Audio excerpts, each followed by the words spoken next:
I think we are back. Hi.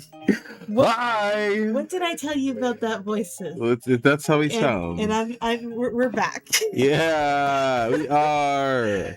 Whoa, feels so good to be back. Yeah. I think we need to shut up. Right? I'm really excited.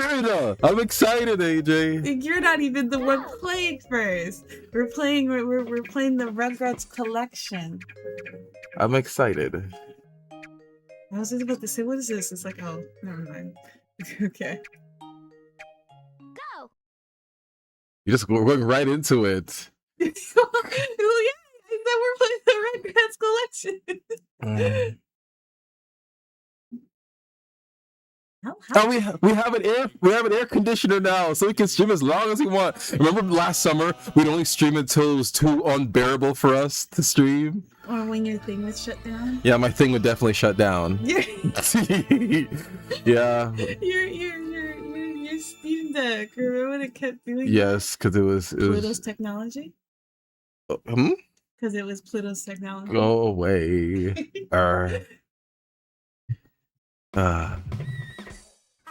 Okay, let's start. Yeah, I've never played. I've seen gameplay of this game. I've never actually played it myself.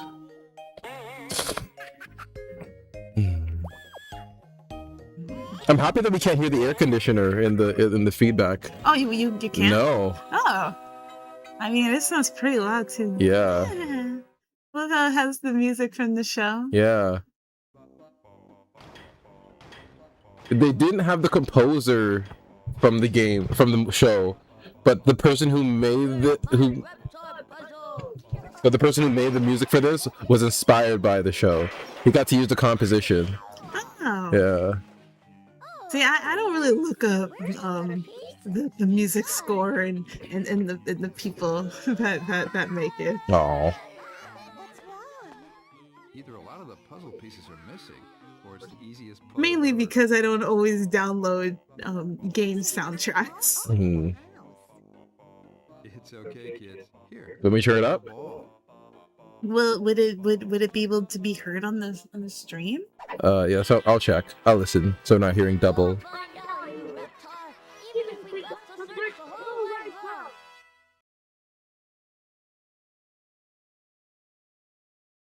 I think it's good. Oh, okay. All right. Here I go. Oh God, Oh my 30 frames per second. Oh, you can climb. Where's my reptile puzzle? Ooh.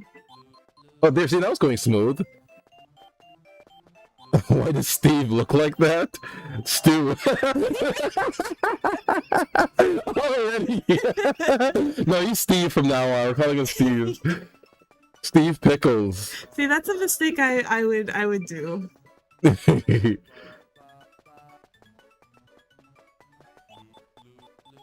I can hear a slight thing with I guess it can't be helped.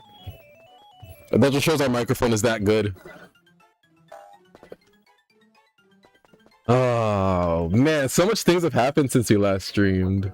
I know. We went to see the back rooms.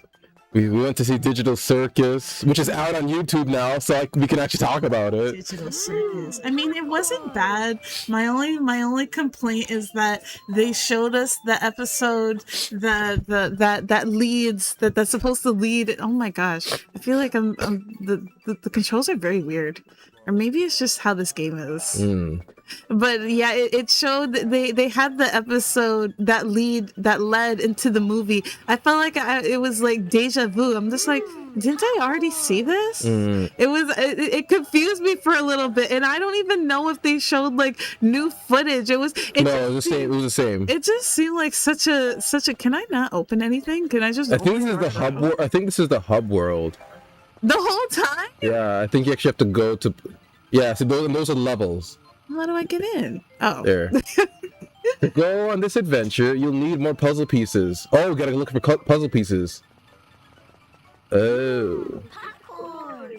Well, you're getting a full smorgasbord full of games today, AJ, because you like Rugrats a lot, but you've never touched the games. yeah. I didn't even know they had games. Yeah. Oh, you can. Oh, don't put those on. Yeah, that's disgusting. That's really nasty. Is that Grandpa's teeth? It's my It's teeth. Grandpa's It's my teeth. teeth. Remember that episode when I got 15 teeth. when he lost his teeth because he took his teeth out? Ah, look. He voiced Bugs Bunny for a little bit. The voice actor who did Grandpa. It blew my mind. I never knew that. I mean, he just sounds so different. Yeah, I forgot which. I think it was for Space Jam. Oh, Yes, I'm pretty sure it was I didn't Space. like Space Or was it Jam. Billy West? Because there's Billy West. Billy West was okay. It was Mel Blanc, Billy West. Oh, he was Fry from Futurama. Oh, wait, the one that's all like, don't worry, she's in the car. Yeah, he also voiced Rayman too. Yeah, that Rayman Legends retold looks so good.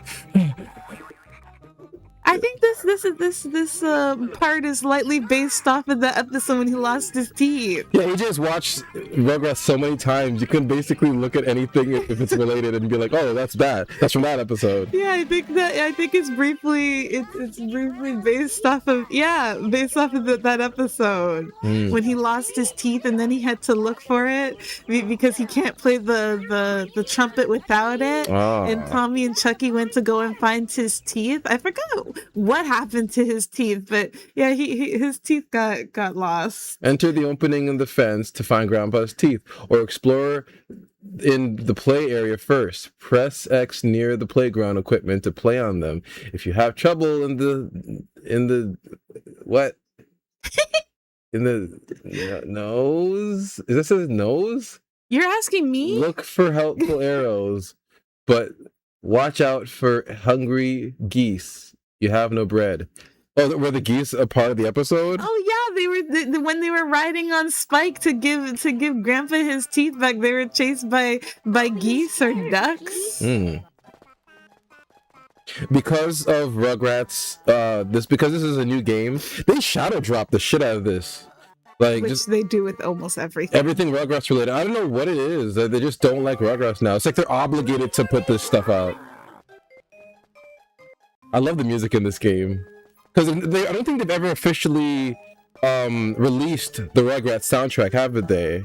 I don't know. I never actually went to go and download it, so I don't actually know if they did. I don't think they have. This is the only way to officially get music from Rugrats. See, if they're going to make a retro collection, I'm not sure why they didn't just make it so it runs smoother. Like, it runs smoothly here, but when there's a lot of stuff on the screen because of the memory, I think it's emulated. It's clearly being emulated. They didn't make it from the ground up, obviously. But because it's emulated, yeah. The fact that you think that they would make it from the ground up. Hell no. Wasn't this like less than like... It's $25 That's so cheap. for all these games. I do love the music. Don't be scared, Chucky. I'm just saying from now, I have no idea where I'm going. I have no... Ah! Yeah. Away. It's cute that Chucky follows you. Oh, a cookie. Ooh. I could tell the controls are weird because it took you so long to get that cookie. You know what? Like, you shut up then. But yeah, Digital Circus. Yeah, they re-showed the episode leading into The finale. yeah, and then because they're all like, oh, we're showing 2 episodes. They even had Zachary Hadel doing the narration of the fish. That was funny. That was funny. Zach is so funny. But it wasn't bad. What was the bunny's name again? Was it Jax? Jax. Yeah. Oh, poor Jax. I mean, we already kind of knew that what it was going to lead up to, what was going to happen to him. In case if anybody hasn't seen it yet, and I don't want to spoil it. Well, it's on free. It's for free on YouTube. Nobody has an excuse to not watch it now. Well, he abstracts. Yeah, off screen. Yeah, I mean, but who didn't see that coming? They just use. I hate the term that people use nowadays. They say crashing out. I fucking hate that term. Internet slang in general, I'm really getting tired of. One thing I really hate about internet slang are people that, granted, speech shouldn't be race specific. Anybody should be able to say anything, no matter what the race is. But you can tell that there are some people who are like losers that use black speak to try and seem cool. Like they'll be like, bro did that, bro's going crazy. And it's like, you don't talk like that in real life. Like, it's so weird to me. Bro, that guy's having a crash out. And then if you hear them in real life, they'll just be like, oh yeah, that guy was going crazy. I think he was going crazy. It's internet slang. But yeah. Internet slang. It's fun to just use it unironically. Yeah, he unalived in a big way. That's a good way of describing it. I mean, you might as well. Yeah, that is kind of what happened to him. But my second thing too with the movie is that it really seemed like he was going to. Oh my gosh. Like they were going to like fix him, and they didn't. It was just a lead up to his life, like what he did to the frog girl.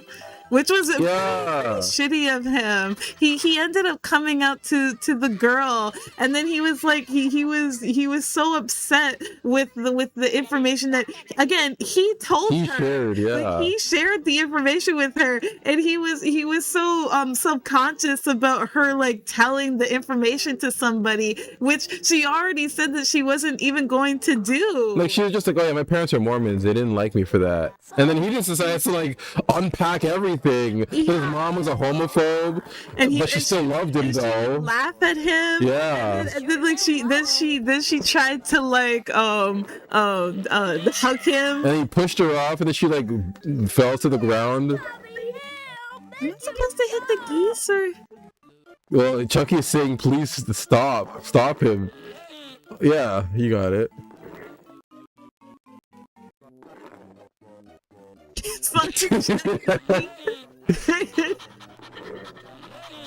But yeah, he was just so self-conscious about the information that he told her that he didn't actually have to tell her. No, he didn't. And he ends up telling her, and it was I think it was a cute moment, especially when she took her bow and put it on him on his ear, and it was cute. It's just like, oh, so that's what they were leading up to, because it was very subtle how they made him come out. It was really subtle. He didn't like outright say it. It was like this roundabout way, and like you really had to like think about it. Mm-hmm. But it's like you'll get there. Him always dressing like a woman really solidify that. Especially when they tried to make it seem like it was just a joke. And like, I mean, no, that was not a joke. He liked wearing it. He looked all embarrassed too. But he liked that shit. And he said something about that there was a joke that he said about him wearing gay. that the movie was gonna say that. And well, the creator is trans. Gooseworks is trans. So I didn't know that. Yeah. So it's very LGBT coded. I mean, Zubul uses they them pronouns. Oh, yeah. See, I never really take those things in. Yeah. We just want you to just watch the content. Yeah, but that's good though, because a lot of people get hung up on that kind of stuff, on identity politics. And meanwhile, we just intake the content, whether it's good or bad. Yeah, I just watched the shit. Yeah. I never really cared about that. Because it doesn't matter. Just give us a good story. Who gives a shit if they're gay or trans? Just give us a good story. Like Steven Universe. It's a good story until the movie, and then future. Oh my even get to talk about that. Like they We talked enough about TV. really ruined a good show. Like I don't know. Like I'm sorry. The only thing that wasn't ruined was Lapis. Yeah, they kept her the same. She was the only character that they actually like that had like character development, and they didn't backpedal. Oh, what are you doing? Yeah. I'm really starting to think that when she goes to the garbage is to get our attention because she hasn't been doing that in a while.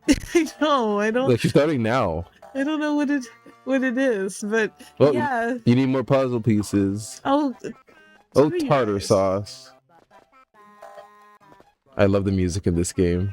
Oh, I wanted to. I ran into the mirror because I wanted to see if I can be Mirror Boy in that episode when Chucky and Tommy ran into the mirror thinking that there's like a different world, and it wasn't a different world. They just so happened to think it's different because Dee Dee was wearing some next dress that she got in some bundle thing. So some box of it was a mystery box that she got from some store. Mm-hmm. They're my cookies now. It's empty.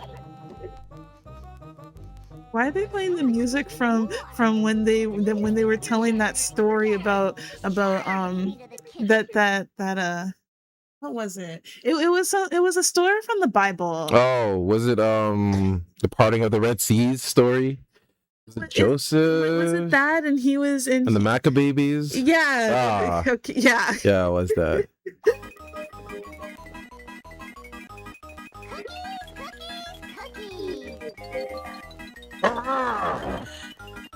Every time you get a reptile puzzle, it does that. Why is she leaving the cookies? I don't know. Angelica would never leave cookies. Yeah, it's like that episode with I think it's called No Cookies. And she got sick off of cookies and she promised and she told Tommy to promise her to not let her eat a single cookie. That is not where I wanted to go. Oh my god. It's not my fault. These controls are already wonky. I can tell. I can't control the camera. I don't think. Okay, well, I can control the position and reposition the camera. But what's the? Oh Jesus! This music is so frantic. It's making me worry. Hooray! Those are my cookies. This make me want to have some cookies though. You don't deserve cookies. Next week we're gonna watch Toy Story 5. We're gonna feel alive when we watch Toy Story 5. That was easy. It really was easy. Yeah, and I didn't even win. I wonder how many games are in this collection. I think the only one I played in this collection was Rugrats I don't Castle think this is how their Keepers. bathroom is. What is it? First of all, why does the toilet look like a trash? Yeah, like why? It's like they got they used the model. Yeah, and then tried to like work with Repurposed that. it. Repurposed the trash can model. That doesn't look. Oh, another one. You have enough puzzles? I wish it would show you how many puzzles you need. Gonna be in my circus. Yay! A circus! Yeah, that would help. Hmm. I don't know, Angelica. I don't like circuses. All right, everybody. There's not gonna be any circus. Oh, this is based off of the episode with the circus, and he's just like, "What? You don't want us to have any fun, Chucky?" Mm. See? You know it. Wow. I wanna be in the circus. And he was gonna be the human cannibal. Cannibal. Yeah, the human cannibal. Cannibal. Mm. The human cannibal.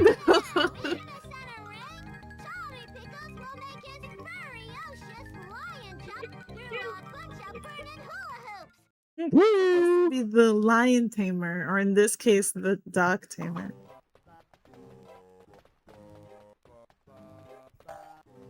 I like the music. It's just so.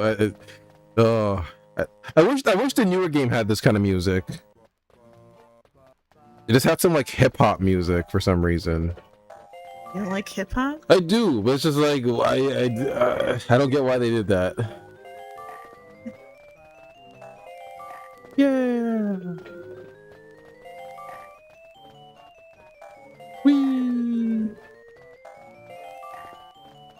Why does the sound of the chewing come after the you get the bone? Yeah.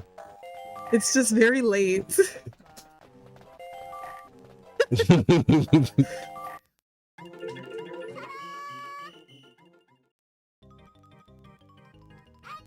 for our next act, the amazing and stupendous flying bills will No.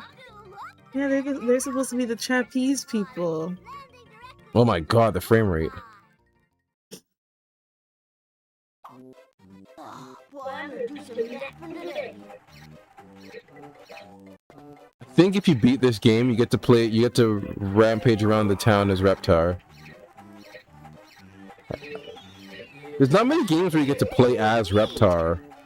I know in Rugrats in Paris you can, in Rugrats All Grown Up, and this, and that's about it. I mean, I can see why. Reptar's so cool!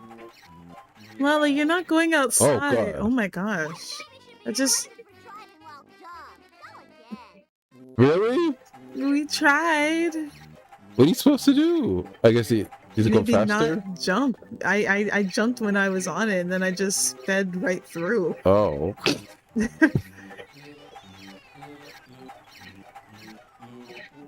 Oh, that frame rate. Oh. Yeah. I'm not dumb. No. The way the front wheel looks, it looks like one of those wheels in the Flintstones. It does. Looks like an old stone bike. Yeah. You have to jump off of the... Like, why is it so far? This is giving me Scooby-Doo and the Cyber Chase vibes. I'm playing MGS5. I have to lock in. Oh, Metal Gear. I never played... AJ and I have not touched that series at all. Metal Gear. I just know Snake. Ugh. Colonel. Yeah, no, I haven't touched. If that's where Snake is from, then Yeah, that's where it's from. We've never touched that series. I played a lot of games where I didn't know the titles of. It's my room. But they look fun. The one I've seen gameplay of the one where the guy is like a giant sword is about to hit him and he grabs it. I think that's Metal Gear Rising, I think, or the one with the sword. He fights the guy that's like he loves America. Who doesn't? I love America too. Ooh, visitors from outer space. A meteorite from outer space. Another mini game based off of an episode. Mm-hmm. Come on, Pop, that's not news. Those tabloids make all that up. They tell the truth. Your real news doesn't dare. See, right here. A whole family. Why do they look like they have balloon heads? Yeah, they do. Looks like if I put a needle to their head, they'll pop. And suck your out of bed. Whoop, up to the mothership. Come on, champ. I wish I got sucked out of my bed. Why would you want to? I don't know. It would be kind of fun. See aliens. They Oh, take me for a please. ride. You'll probably be screaming your head off. Yeah, I'd lose my voice. And Yeah! Yeah! We're Powerpuff Girls.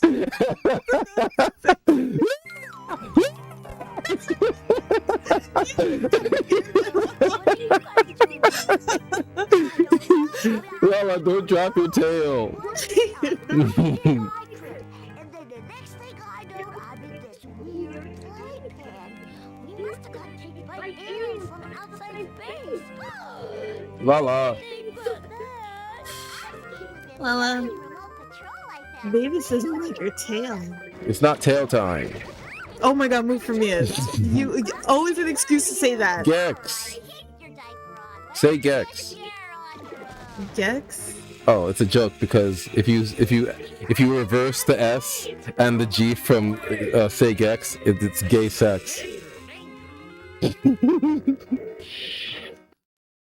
the last time I listened to you. Oh. Lala. Ding dong. I'm sorry. Lala was on top of the CRT screen and I gently pulled her tail and then she fell. Yeah, gently. Oh, finally, you can actually attack.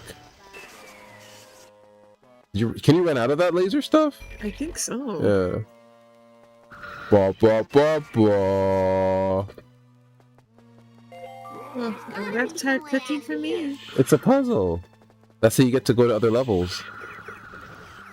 Here's your reptile puzzle.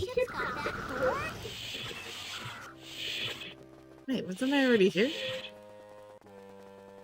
Blah, blah, blah, blah, blah, blah. Here.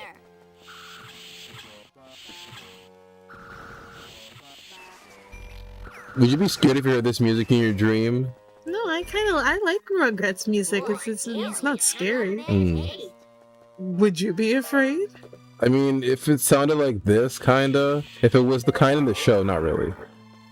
Because they're not using the same instrumentations as they do in the show. Oh, well, I still wouldn't be scared. I like horror OSTs. What is your stance on the S word? I don't think there's anything wrong with saying suck. I'm kidding. That's the word they were talking. No, I'm just guessing. I just took a guess. Well, I don't really know what you mean by stance, but if you mean by saying it, I usually just say the S word. I'm too immature to say what it actually is. And because it just sounds dirty. I'm sorry, it does. I mean, there's nothing against that. Oh, so you mean sex? Oh, I mean, I don't know what else they would be talking about when they would say that, but if that's what you're talking about, then I don't really see an issue with it. If but saying it, I'm just too immature. oh. I can't say those types. You're like the mother in Ted. She's like, oh, that's in your downstairs bathing suit area. Blair, you can't be pregnant. You're not married. Yeah, but that's kind of like my way of that's kind of me. I swear, I feel like I ended up in this room so much times.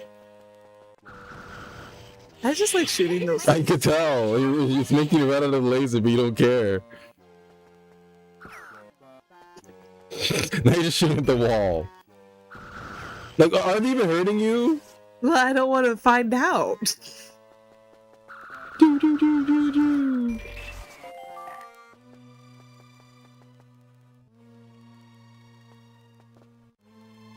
I've been watching this show called a Frog and Toad. Oh yeah, you've been binging that Frog and Toad. It's based off of the books. It's actually not a bad show. I surprisingly really like it. I didn't think I would like it. It also has another show. I think it might be stop motion or a puppet. I really don't know what you would call that other show that they have. But they do have another show. That was an earlier show, but the one that I watched is I mean stupid. The creators were not allowed to call anyone of the characters that because it was mean. Oh. Well, look at our minds being in the gutter. My mind is not in the gutter. It's just I just never heard of stupid being referred to that. But yeah, when I was a kid, it was like a swear word. Stupid? Yeah, stupid. And telling someone to shut up, that was also like a swear word. Oh, I've never talked to anybody like an adult growing up that said that was a bad word. Mm-hmm. I'm sorry, Professor, but my friends call me George. I'm from the planet Neptune. But that's interesting that they would knew that. I'll get out of here if you release me. Otherwise, I guess that's why she called them dumb babies. That's what she called them, stupid babies. I don't. Well, you would know better than me. Uh-oh. Maybe she has just called them dumb babies. I never really even paid attention if she called them stupid or dumb. It's just, maybe it has just been dumb babies. Yeah. But I'm not gonna rewatch Rugrats which Just to has, find out. 8 seasons just to see if she calls them stupid.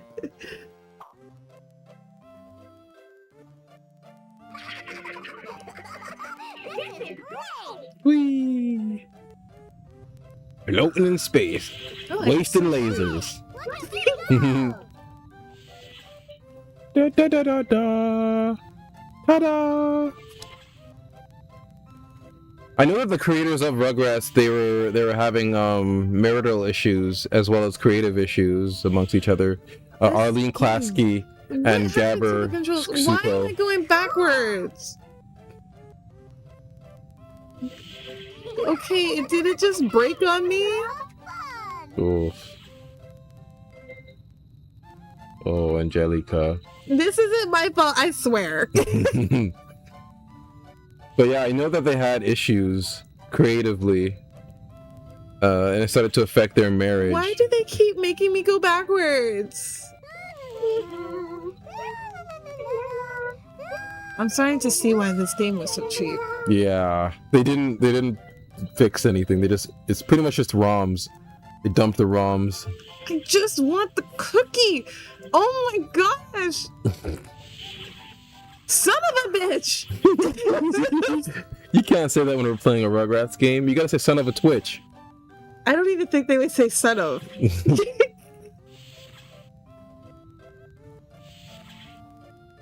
We're still gonna get live action Rugrats movie. It's gonna be, that's the thing with the movie. They say it's gonna be a mix of CGI and live action like the Sonic movie. It's like, why? Like that's gonna be weird because we're gonna be seeing like big-headed babies. Why couldn't they just get real actor babies? Do you really want to see real babies on the screen? I'd look disturbing. It would look kind of funny too. It'd be like one of those so bad that it's good things. I think because maybe they couldn't do real babies because real babies can't talk. I mean, the babies Tommy's age, they wouldn't be able to talk. I know, but what if they did the early 2000s thing like they did with Air Bud and like animated their mouths moving? Those are dogs. I know, but they can use the same kind of technology. No, I saw. Wasn't there a 90s movie? Wasn't there a 90s movie where babies talked? I mean, maybe. I think. But to be fair, I've never watched it. Oh. Oh my gosh. Oh my god, it looks. It's a good thing its level isn't timed.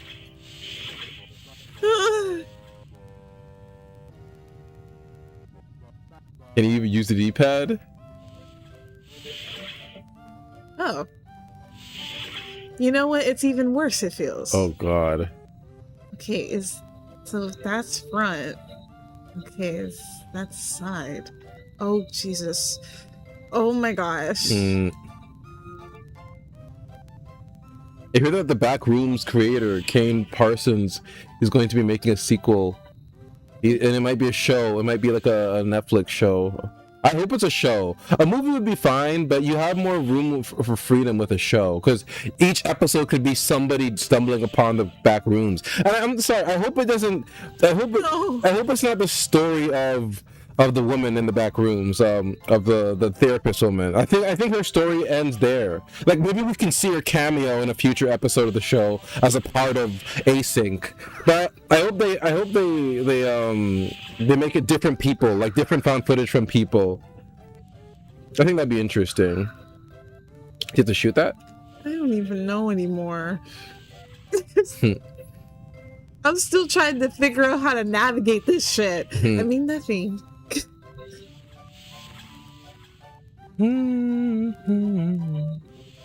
Yeah, I hope it's episodic with like loose serialization, like oh, it's different footage from like different people around the world, but then it'll bring it back and be like, oh, this was all with Async, this is all the same place. I like that. What are these characters on the wall? I think they're just random people. Oh.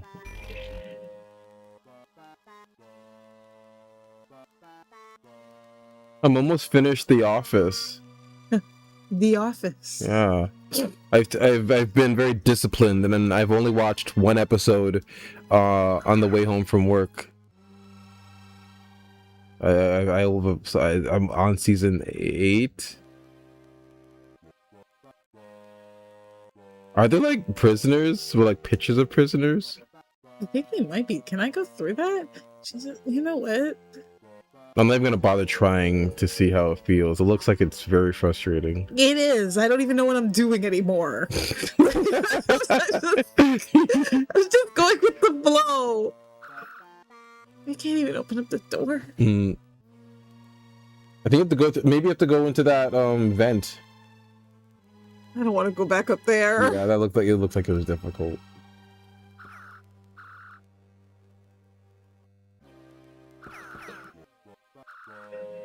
Whoa, whoa. This? Using up all your lasers. I feel like it's been at that bar like the whole time. Hmm. Ba, ba, ba, ba, ba.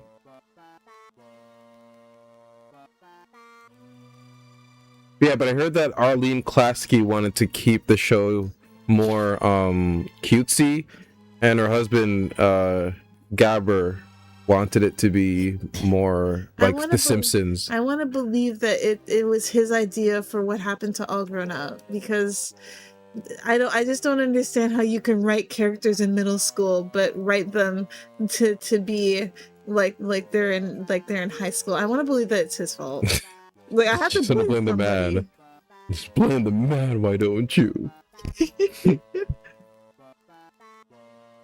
And they got a divorce. How sad. Because they said that their problems on the set of the show were starting to affect their marriage, and we all know what that means. What does that mean? It was probably affecting their bedroom life. Dirty minded. I mean, it makes the most sense. If it's gonna affect you that much when you get home, you're probably not gonna want to do that stuff, and then you're probably gonna divorce. Yes, because that's the only thing that can lead to divorce. You know.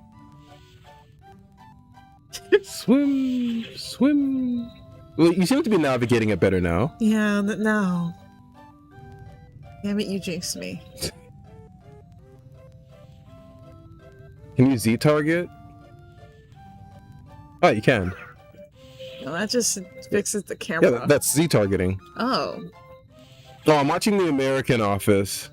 There's more types of The Office? Yeah, but I just don't see myself getting attached to the other characters. Hold on a second. It's not sure. For some reason, Chad isn't showing up on the screen. Let me try to fix that.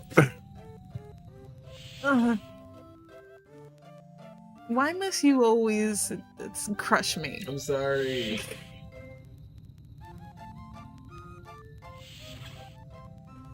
I'm about to give up on this. Mm, You know how I am with puzzles. I know. Like, I can do a puzzle. This... Jesus Christ. How do they expect kids to do this? I feel so stupid. And I'm an adult. I was just about to say, and I'm supposed to be an adult. We all can make mistakes. Why did Chad appear on the screen? Let me get out of this.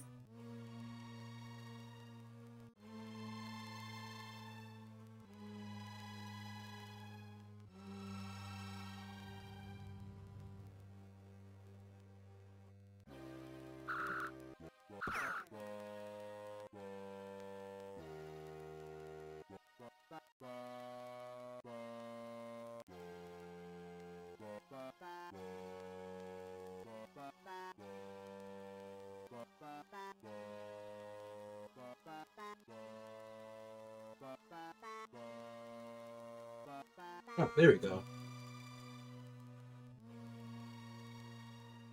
I had to refresh. I had to refresh the cache, so now chat should appear on screen. Sorry about that. Angelica lost in the back rooms. Oh, she'd go crazy. There'd be no cookies in there. This is almost like the back rooms. I know. Whoa, whoa, whoa, whoa, whoa.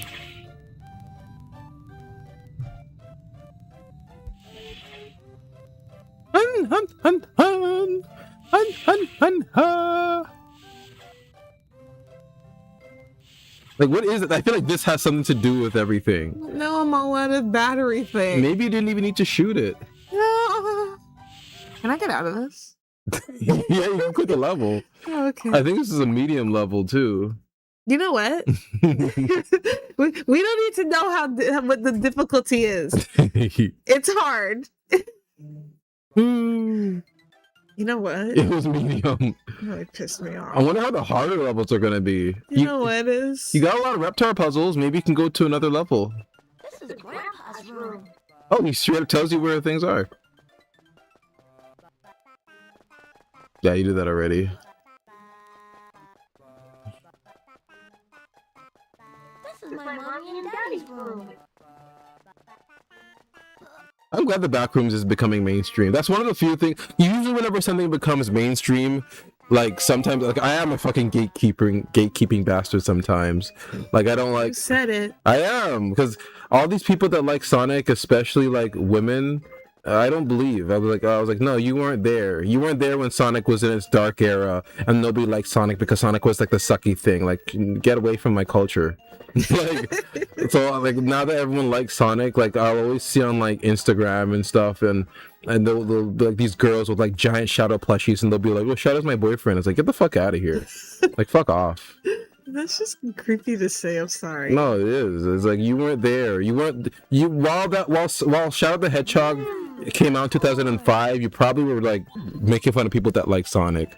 So I don't usually like whenever the things that I like become like big. But that's the paradox, because if I want the thing I like to succeed, it's gonna have to get popular. But it's like, sometimes I just don't. But when it comes to the Backrooms, I feel happy that it went from being an internet urban legend to now like the world knows it. I like that, because it needed to. The idea of like glitching out of space and ending up somewhere is like, yes, I like that. That's becoming mainstream. I'm glad that Kane Parsons is getting a lot of attention. He deserves it. He's only 19. Who is that? The kid who directed the Backrooms. Oh. Yeah, he's only 19. Young kid. And he's directing a whole movie. It's fun playing outside.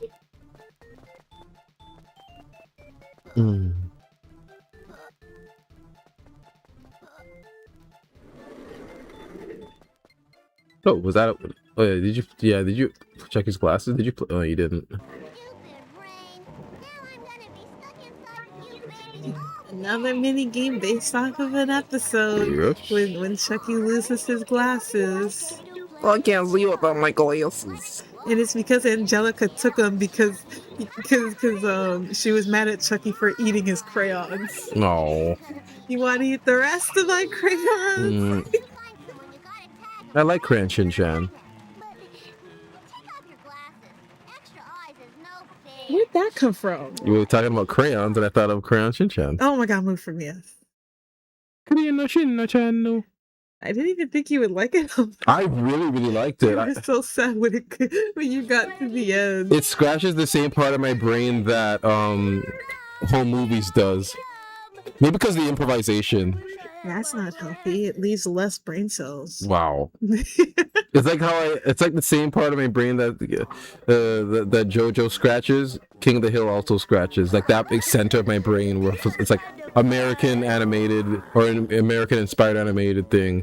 The Jet Set Radio, King of the Hill, and JoJo, they all the center of my brain that appreciates America, that it scratches that part of it perfectly.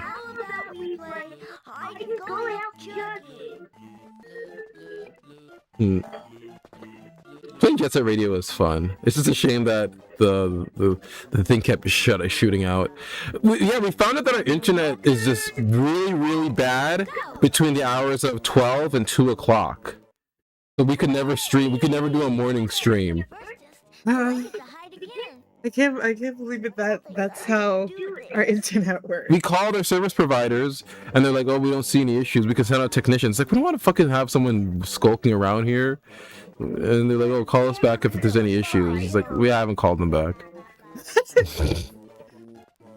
We also have issues with calling people back. Yeah, if it's just we like our space. That's why it's like, oh, even to our detriment. Like, yeah, it involves you coming over. Whatever. We tried. Oh, Reptile's on. Ew. It looks so ugly. Bop, bop, bop, bop, bop, bop, bop, bop, bop. Well, it's really raining, but I don't see any cats or dogs falling out of the Make sky. Reptile roar when you collect it. Do it. It sounds like he's clearing his throat. Yeah, Where are you it's only guys? like he's hurt.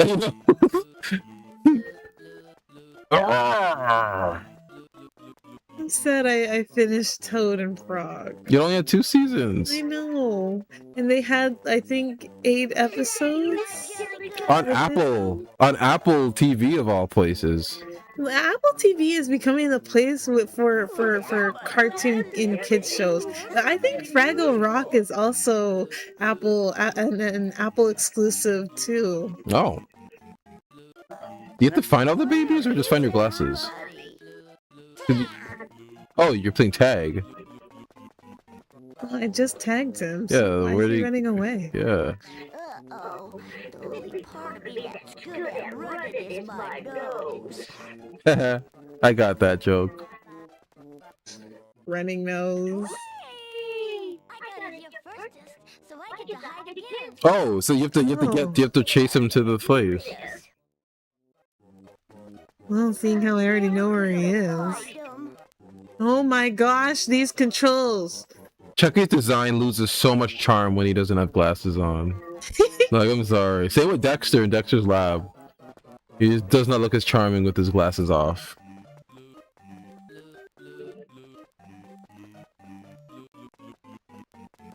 We woke up so early this morning. We did. We had to take Lala to the vet. And the funny thing, it was F2. in the afternoon, so we didn't have to wake up so early. Anytime we have something to do, like later in the day, we wake up early. Oh, Tommy's gone. Oh. We have to re-find him all over again. Uh-oh. Or maybe it's a glitch. No. Maybe it's Stitch who had a glitch. Oh my god, move from me. It'd be better if I had my glasses. I can't see a thing without my glasses. Never gonna find 'em. Oh, you can't go out? I don't think so. Though I'm not sure. Let me check upstairs.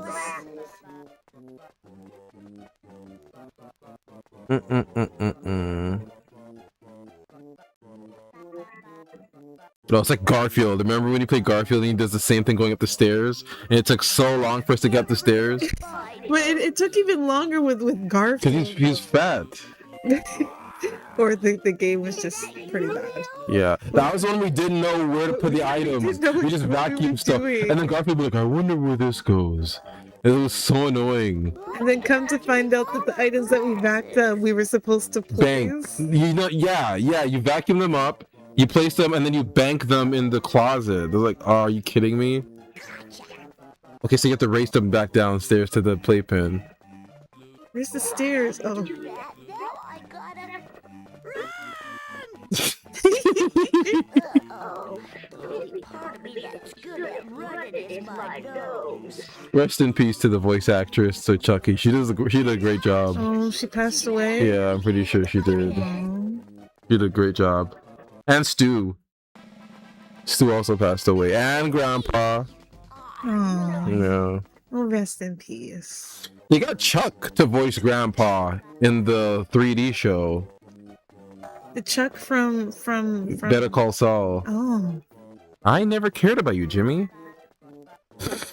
Well, what was the episode called? Chicanery? Chicanery. Oh my Every god. time that episode. we always rewatch Chicanery. That episode and the episode where Saul was helping the boy The cinnamon bun heist. and he fell. Yes. Oh my gosh. Uh-oh. Like The door. Oh. they want you to race these babies, but then the controllers look so frustrating. Wonky? Yeah. Yes, I know. Oh no! Oh no! Why is the camera going I up? don't know. Can you go through? Oh, you can't even go through her. No, you might make it. You might make it. Yeah! I beat you, Lillian. That was easy. I wouldn't say it was easy. I mean, my fingers. I bet they didn't fine tune the controls because they're like, they're babies. This is how it is to be a baby. Controls like this if you were a baby. But I feel like that was like their way of just like getting around fine tuning these controls. After that Angelica level, yeah, I can say that. Yeah, because this is on the same console that Crash Bandicoot, Spyro, and most of these well controlled games were on. So they could have fine tuned it, and they were given a good budget probably because of Nickelodeon. Maybe they weren't given a good budget. I really want to try and play all these games, AJ. I'm really in a gaming mood tonight. It's fun watching you play. I'm usually the one that's playing, and then you're talking, and then we're both talking. But I like you playing. It's like I'm watching a gameplay of gameplay video.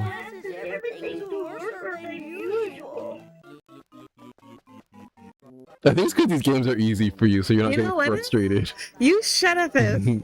Like if I were to hand you the controller for what's it called, the game, the space game, I think you probably would have given it to me. Yeah, I think I would have.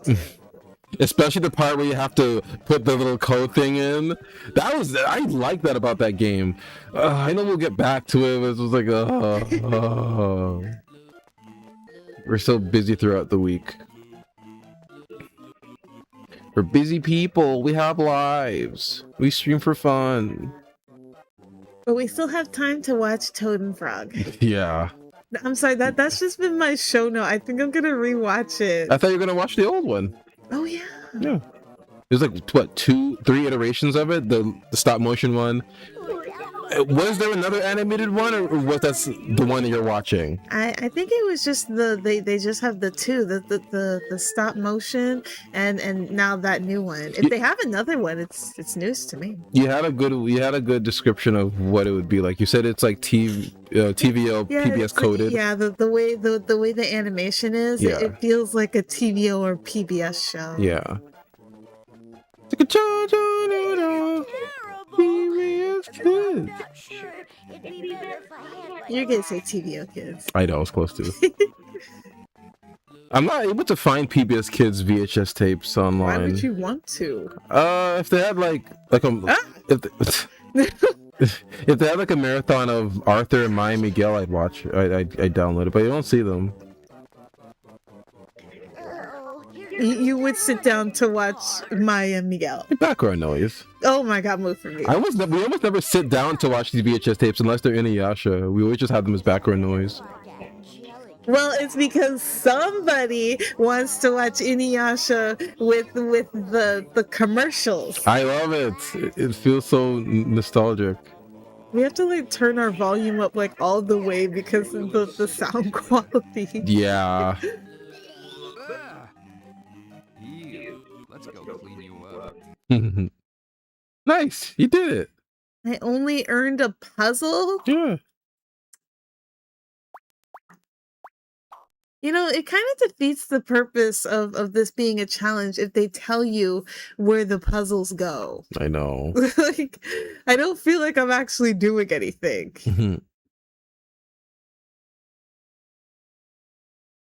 Oh, I unlocked the bonus?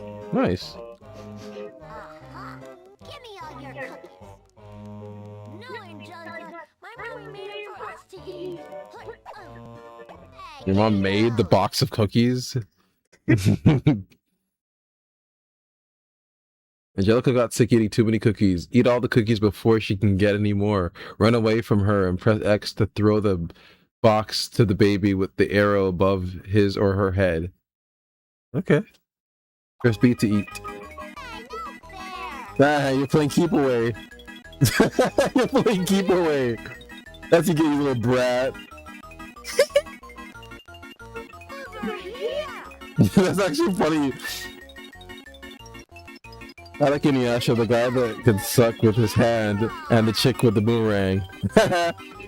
What makes me laugh every time in Inuyasha is when the guy uses the wind tunnel and those fucking those poisonous flies. The bees. Oh, where did those come from? And they'll be so shocked every time.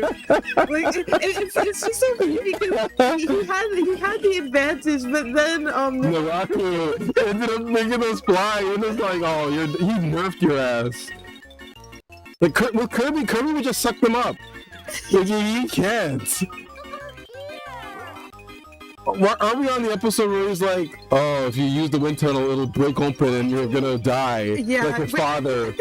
I think we're on the end of that episode. Oh, okay. But yeah, I'm pretty sure we're on that episode. AJ's watched it many times, but I've only watched it once with her, and we watched it on damn, that was like summer of 2020. I'm supposed to keep away. Yeah.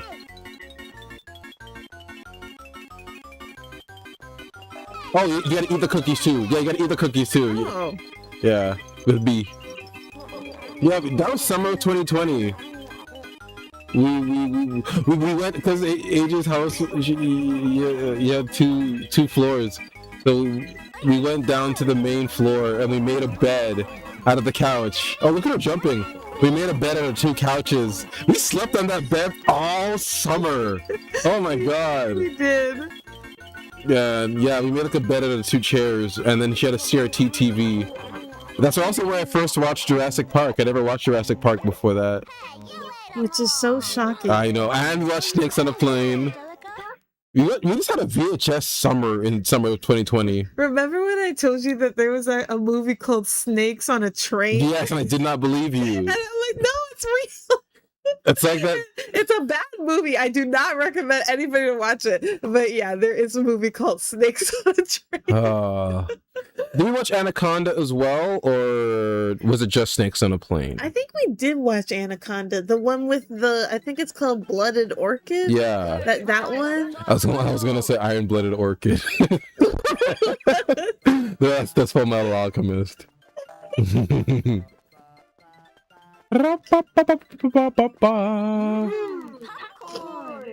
One second, play along. Okay. Oh god, this is gonna be.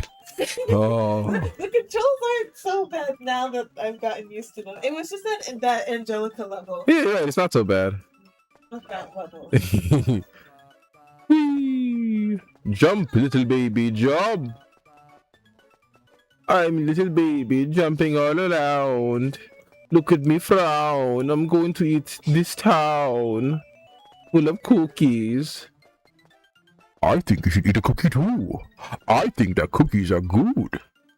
And I think that the cookies are bad and I don't like them. I want to eat the cookies, but they're not my favorite. They have raisins. The raisins aren't so bad. Why don't you eat them with me? I will eat them with you, definitely. Oh, what's this one? There's not a level? Oh, egg hunt. Egg hunt. Egg hunt. Egg. Yo, gotta hunt for them eggs, man.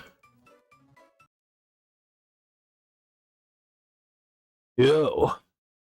My name is Egg Huntington. That's my Easter egg. They're all mine unless you can tile to them first. Huh.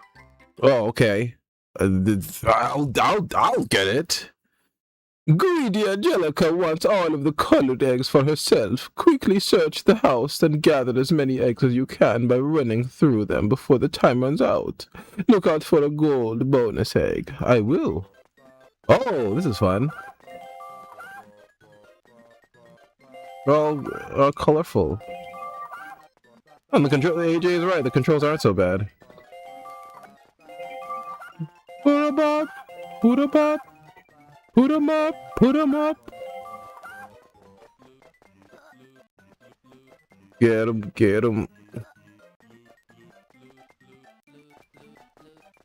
Do do do do do do do do do do do do do.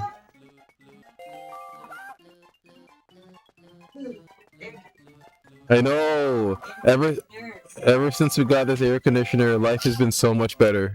Here you go. Oh, you play. I want to have a half a moon. I think it's the last one. Oh, Is it because you eat all this cookie talk? Got you all in the sweets mood. It's the only thing close to a cookie I have. Don't take this away from me.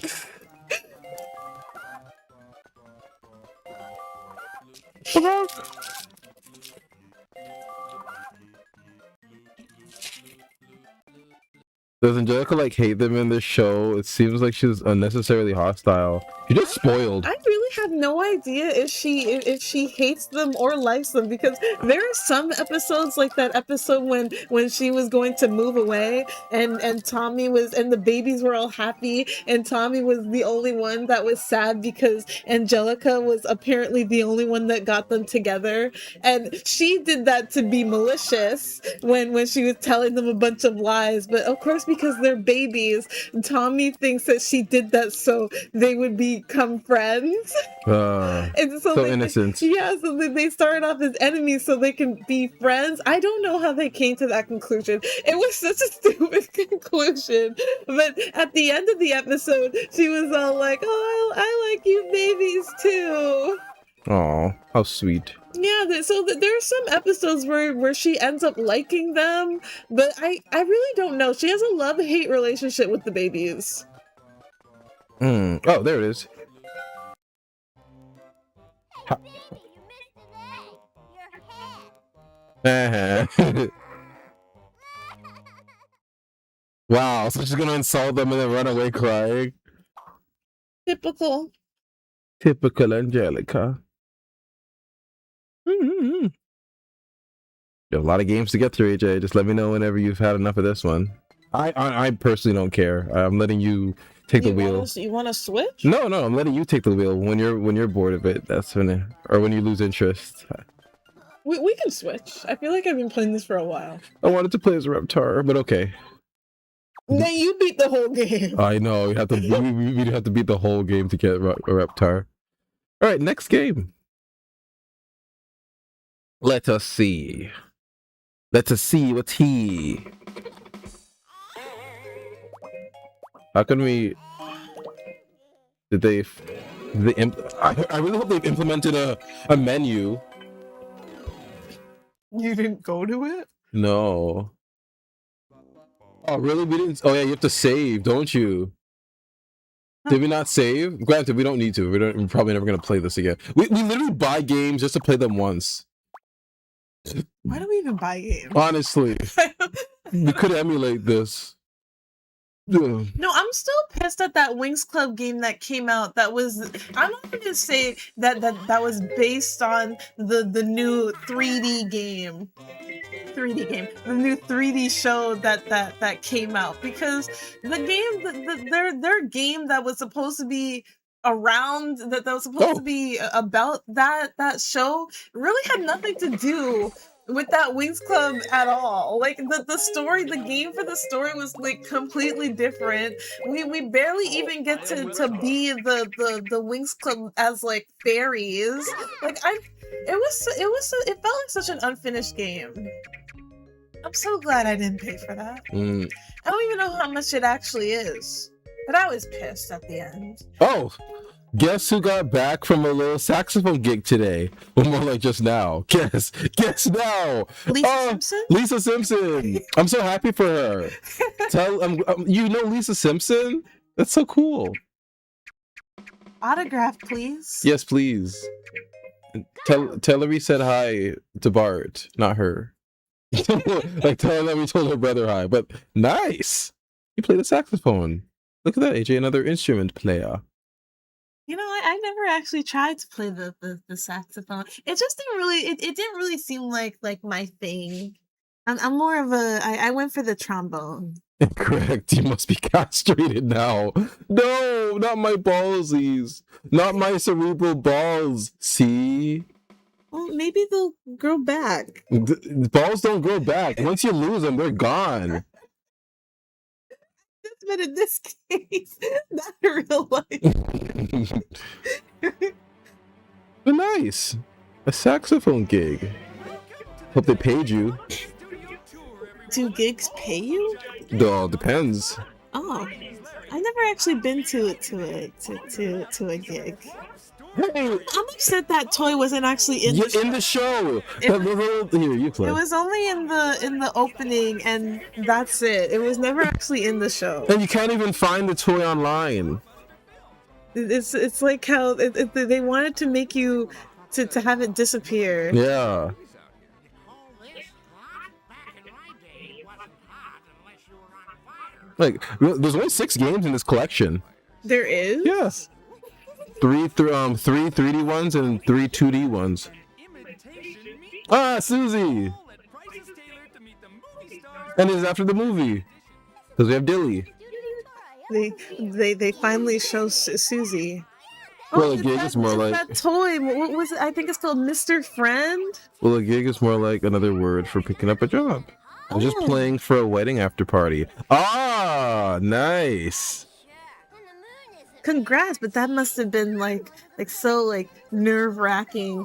Just Yeah, 'cause that- and everybody's staring at you, probably watching your fingering to see if you're doing everything right instead of actually listening to the piece. Yeah. It just reminds me when I had to perform for graduation. Not my own graduation, but people that were graduating. Mm-hmm. So nerve wracking. And then the parents just come up to you and be like, "Ah, wow!" It's like, who are you?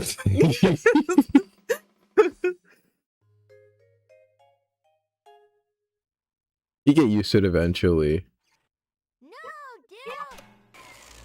I do it. That's what they all say.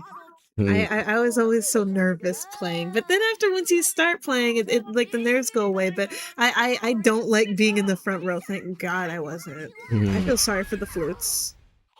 I played the flute. I played the How flute and is the it violin. The flute. And Wet. not the recorder, but the actual like flute. Wet. Like how? I mean, You gotta take the spittoon out sometimes. It's like, oh. I do want to try playing the violin though. I know you've been mentioning that a lot. I have been mentioning that a lot. Okay, I got a hint. I know you want for your birthday. The violin. Mikey! Thanks, Dill. Double oops. Great. Now I gotta find Yes, and it was always the worst playing at first. So much for a long Same with the violin. Like, getting used to the smell of rosin was definitely the big thing for me. Like I wasn't bad playing it. It was just the rosin and having to keep applying it to your bow. Does it really attack your senses that much? Well, I guess the brand of rosin that my school had. Oh. Let's go! Let's go. They didn't have Totally Angelica? Are you sure this is such a good idea? Totally Angelica? Yeah, there was a PlayStation 1 game called Totally Angelica where it's all in Angelica's mind and all the babies are like it's like or like pretty much she's like the host of a show Oh. called Totally Angelica and all the babies are the hosts. You're going where no baby has gone before. Ah, that's not too far off. Pine tree sap is a close smell to it. Finish this scene. Yeah, that's a very close approximation. The smell. To pine trees? Yeah. Ah, they reused the music. They reused the music from the other game. It's been a while since I actually smelt Crew has been a waiting pine for tree, so. hours. If you need a You don't live near any. on the moon. Otherwise, head to the airlock door. See? No, press X for help. Help! Help! Should I really go in there? Mm. I watched Invincible Fight Girl. It wasn't bad. It's just, it was. I don't know why it was on Adult Swim. Oh yeah, that's the show you were telling me with The black girl. and she has that cape, Yeah. a really small cape, and clearly they're very inspired by Steven Universe. Yeah. I guess I have like a. I don't hate. I'm not gonna go as far as to say I hate it or anything, but it's a little bit jarring to me when American shows just pay homage to anime instead of actually like hiring an anime studio to make whatever they're making. I mean, I still don't really consider it anime. I still consider it just American, but they're just using an anime studio. Yeah, like a good example I always mention to AJ is the Scott Pilgrim anime, which is an actual anime. Despite the characters looking very Cal Arts, very Americanized, they actually got an anime studio to animate it, which constitutes it to be called an anime. I mean, I still wouldn't consider it an anime. AJ, it's made by an animation studio, Japanese animation studio. That is by definition an anime. I still wouldn't consider it an anime. Okay, what's considered an anime to you? Well, if it actually comes out of Japan. It did come out of Japan. It was animated by a Japanese studio. The idea, yeah, Scott Pilgrim itself was not made in Japan. It was not conceptualized in Japan. I'd see it, and then it's like Ruby. I don't really consider Ruby. Yeah, I wouldn't consider Ruby an anime. But yet people consider it one. I don't though. Yeah. Did we like anything at the Summer Game Fest? Just that Stellar Blade sequel. What was it? Kingdom Hearts. Oh right! Oh God! I'm actually surprised that they're putting Kingdom Hearts like they're making a collection for the Switch of all things. And we're gonna definitely stream that. The funny thing is that now we have to restart it because Yeah, we're gonna get the collection. we'll get the collection. Oh God! And seeing the fourth one, I didn't even know what I was even looking at first. I'm just like, yeah, Sora looks so old. Kingdom Hearts, like, but it's not even just like how he looks. It just does not look like Kingdom Hearts, like from like what we played and like what I've seen of the other like Kingdom Heart games. It's like, what happened to like his really big feet? It looks like Kingdom. It looks like Final Fantasy. Yeah, it looks so anime like. It looks like an anime game. Yeah, which isn't bad, but it was just so jarring to see because they're going to be making another one and we're barely even close to being finished the first one. Yeah, but it's just like seeing how it looks. It's like, oh my gosh, oh my god. and yeah, people do consider Ruby an anime. Probably younger people though. I personally, I wouldn't consider it one, even though I feel like I heard that people only consider anime because it takes just like Scott Pilgrim, they just use so it's like anime but not really anime, so they just consider it one. That was my I guess my pet. That's a good way of describing it.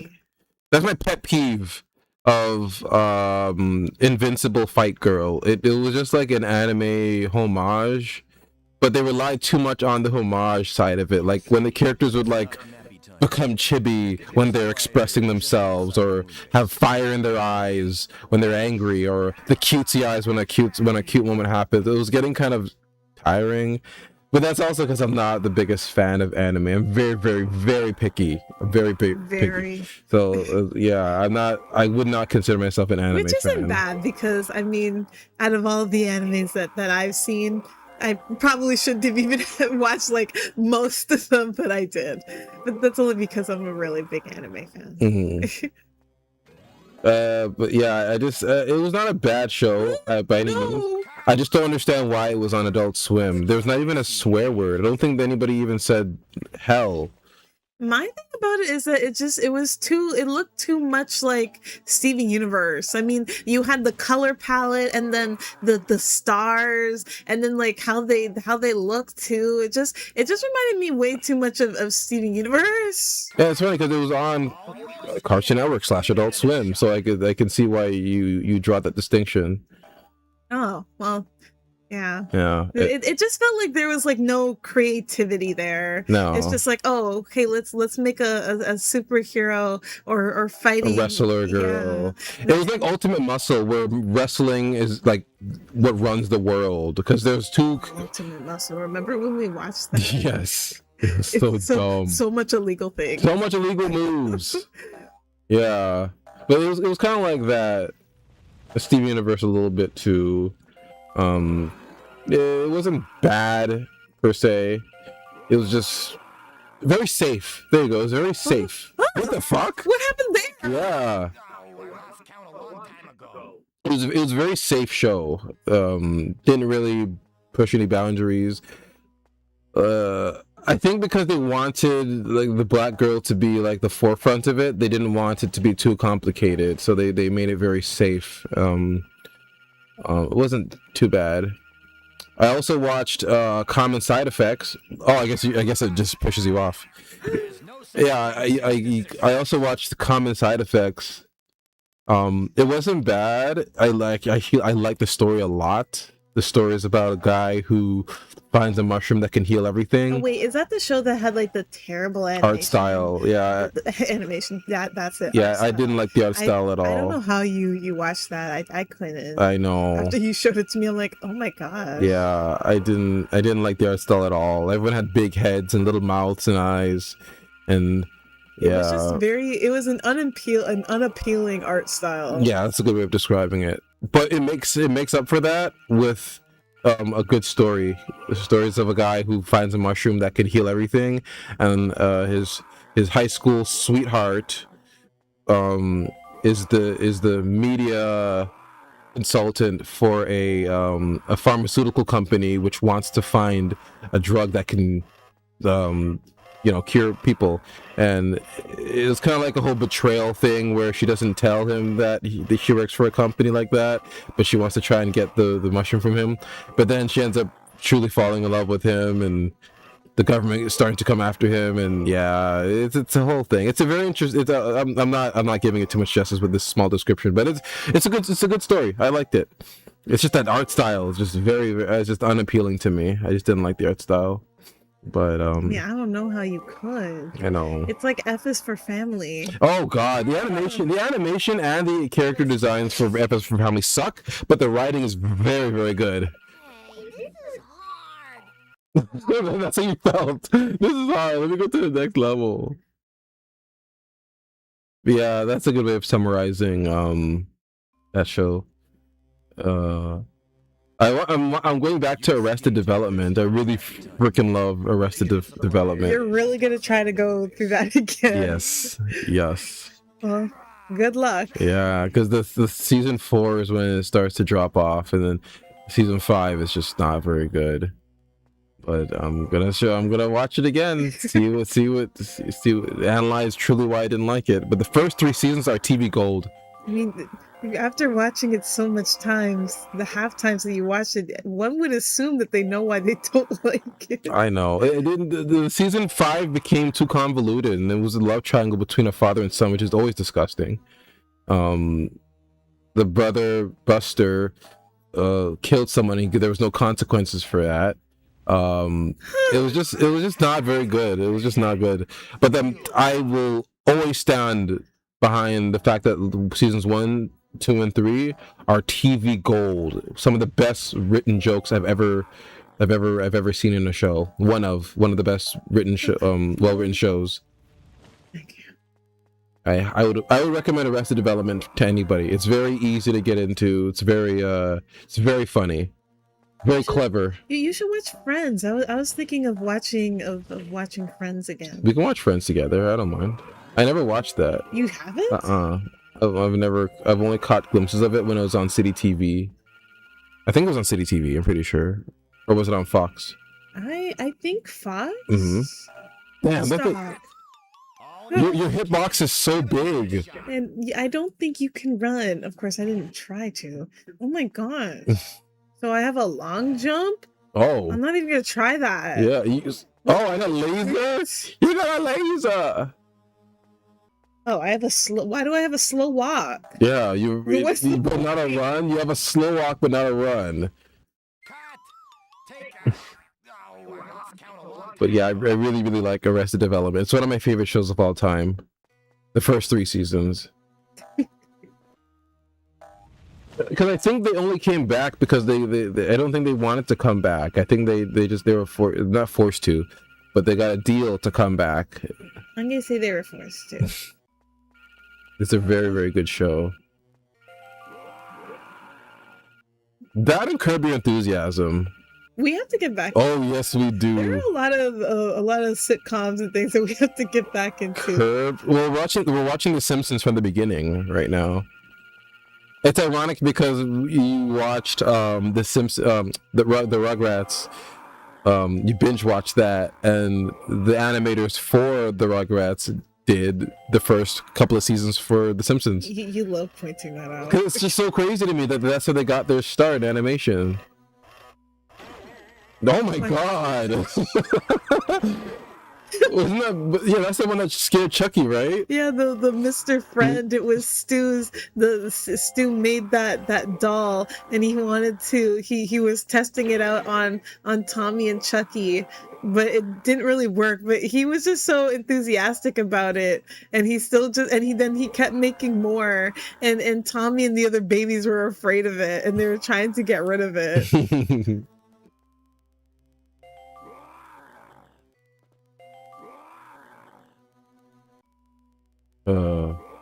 I don't know why, but for some reason I'm remembering the scene in the Michael Jackson movie that came out recently of him getting burned. But there's time in this? Oh my gosh. You have to get there in time? Then they don't give you a run button? I didn't even think that the time was even up. Yeah, in the Michael Jackson movie they depicted when Michael Jackson's skull got burnt. Oh my god, his skull got burned? Yeah, during a Pepsi commercial. And his dad told him do the commercial, Michael. I really ran out of time when they're giving me that much. 3 minutes. They didn't even give you a full 4 minutes. They gave you like 3 minutes and like 12 seconds or something. Well, the fuck the Reptars shit then. Oh, you can look at that. Oh, that's your booster jump. Oh. You have 5 of them. Well, I don't know why I would need that. Ooh. But you are right. We need to get back into Curb.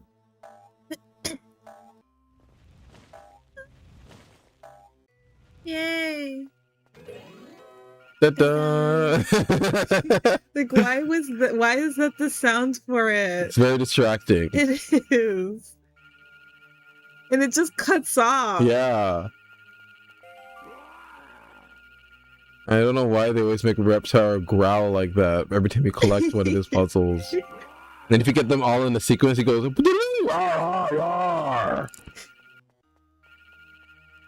Sometimes, the first take is the best take.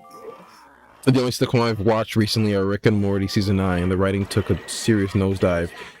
I watched it too. I'm a huge fan of Rick and Morty. But I can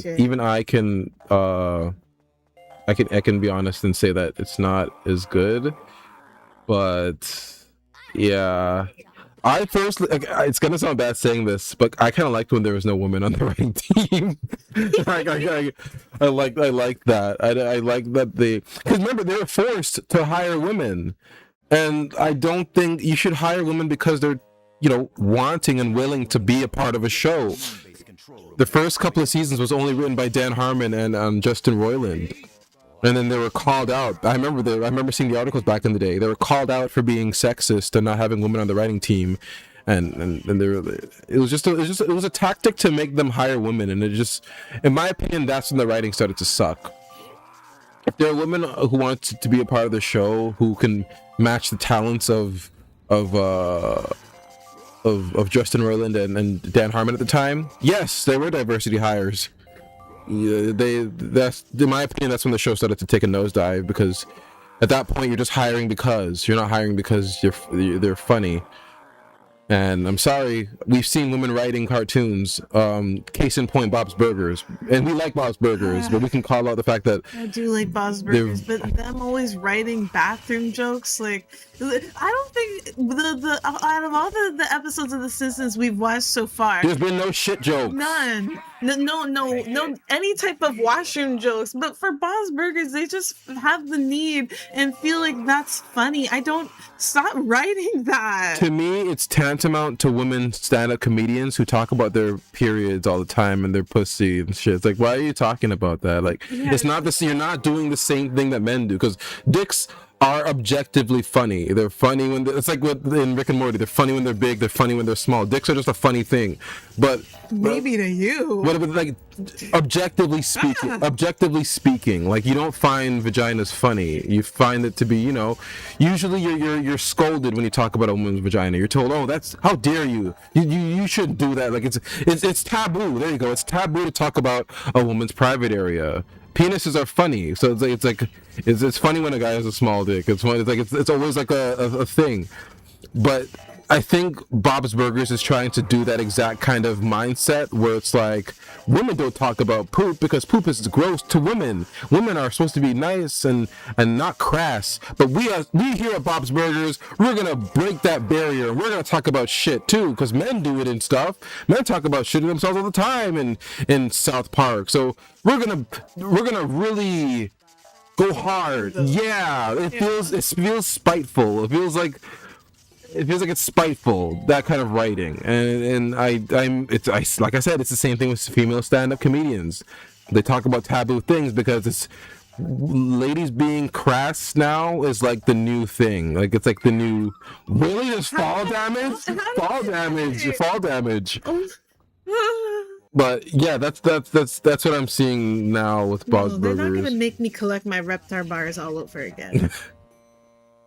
But with Rick and Morty, I think that it's suffering the same fate, because I think a lot of the incest jokes are starting because of that. All these diversity hires. I did not like those. The Beth. Those and incest and self-cessed. Yeah. I'm seeing a lot in Rick and Morty. I didn't really like those episodes. The one joke that made me laugh in Rick and Morty, the most recent season, was there was an episode right now where Rick and Morty wanted to learn a technique because some guy used that one of those one of those hand, like what Neji does. Rick was being an asshole to some guy because he hit his car, and he ended up being a martial arts master. So he did some Neji 3 times palm rotation shit on his chest, and he's like, if you take 5 steps you'll die. So Rick and Morty have to now find out how to reverse that, because it was true. If they take 5 steps forward, they'll die. So they have to walk backwards the entire time. And they went to this master of martial arts, and he says he's not going to help them unless they help him with his daughter, who's polygamous. She's in a polycule, meaning she has a bunch of partners, but they all understand. Oh, it's bullshit. The one joke that made me laugh in that episode was the father saying she is in what we call, or what the young people call, a polycule. Back in my day, we just called them sluts. It's like, yes, that felt very. I like that joke because it shows to me that shows nowadays are calling out this even King of the Hill did it. I'm liking that media now is kind of poking fun at the new generation of couples now that we're seeing, where they're rebelling against the previous generation. Yeah, it was funny. They're rebelling against the previous generation, which was traditional, and I understand, breaking barriers and not being like the previous generation, because Not that way. yeah, like that's what I'm saying. I was getting to that. True to what they believe in. Yeah, I was getting to that. Like, Sorry. yeah, they're very. I understand it. You don't want to be a boomer anymore. You don't want to be like your boomer parents who didn't want to see anything new because they're afraid, because of their Christian values or whatever have you. But when you're rebelling just because it's different and your parents did it, I'm not understanding that point. Like, those boomers, they just wanted one partner for the rest of their life. Boring, nasty. I'm gonna be in a polycule. It's like, that I don't get. Rebel against stupidity that the boomers had. I'm go forth with that. I'm not saying don't do that, but when it's just, our parents were traditional, nasty, it's like, why? Isn't that the one thing you can take away from those boomers that were good, that they had one partner? And I'm not talking about ones that would cheat on their wives and have those stand-up comedians be like, oh man, when your wife does this, I hate my wife. I'm not talking about them. I'm talking about the ones that actually like had like the Claire Huxtable and the the Cliff Huxtable and then Cliff Huxtable kind of relationships where they had eyes for only them. Even though they made jokes, but that's a TV show. Of course, they were gonna exaggerate that. But I'm not sure why nowadays, like the new age of couples now is just in a polycule because we're not like our parents. We're open. We're free. It's like they were free to do that too, but they didn't. So I just don't get it. I know. And nobody's true to themselves because it's like, and then like they bring down people that are actually happy in a loving relationship. It's like, oh, you're not really happy. Yeah.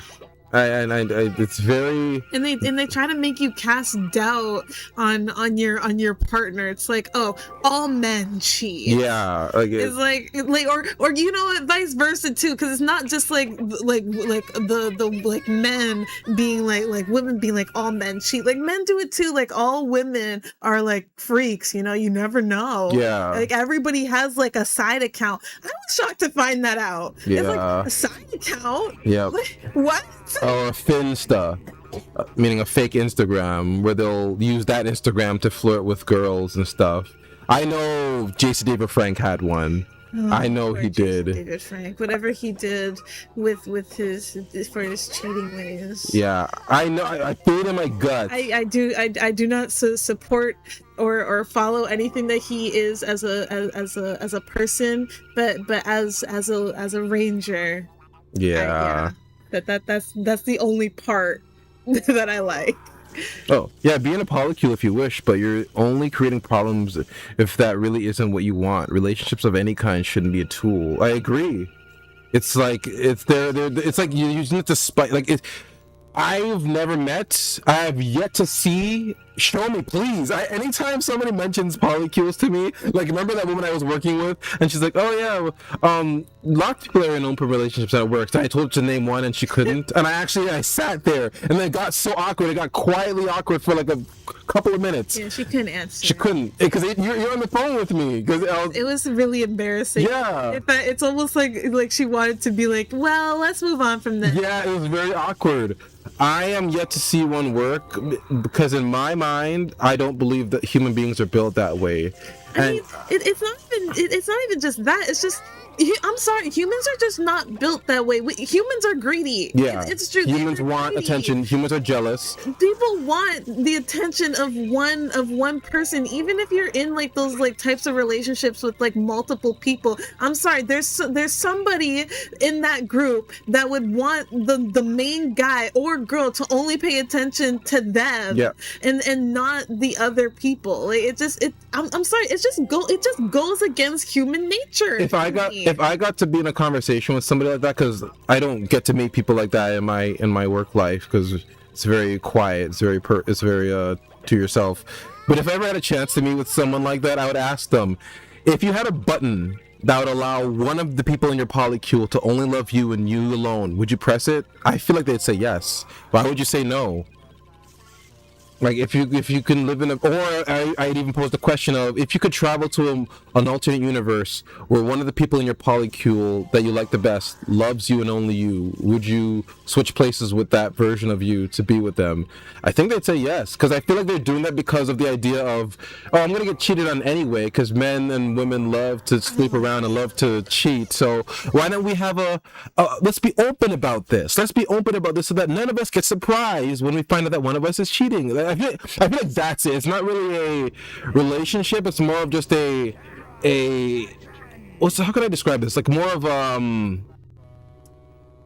surrendering, surrendering to the idea that you're going to get cheated on anyway. So let's be professional about this. I feel like that's what it's more like to me. I'm sorry. If you think that you're going to be cheated on, then I don't think that you're ready for a relationship yet, because that's not the mindset you should be having when you go into a relationship. And I'm not laughing because they're funny. I'm just laughing at it's just laughable. It's like, why would you get into a relationship and with a person if you think that they're going to cheat on you? Yeah. Like, why would you even want all that like hassle in your mind and all that doubt for like no reason?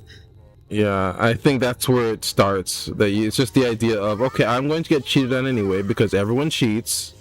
So let's be professional about this and just be open, so that when you cheat, we're not surprised. But hey, make sure we choose, okay? Make sure we have an understanding on who it is. It's like there's an episode in Arrested Development that I'm on, where Tobias, the very cucked and very effeminate husband of Lindsay, who's very promiscuous and dirty, they decide to open their relationship because they don't see themselves working, and neither one of them can find somebody else because they both can't handle the fact that they would be with somebody else. And it's like the show pokes fun at it at all. Like at some point, Tobias was like, well, maybe we should explore living in an open relationship, because during my time as a psychiatrist before I lost my license, a lot of couples would come to me and talk about that.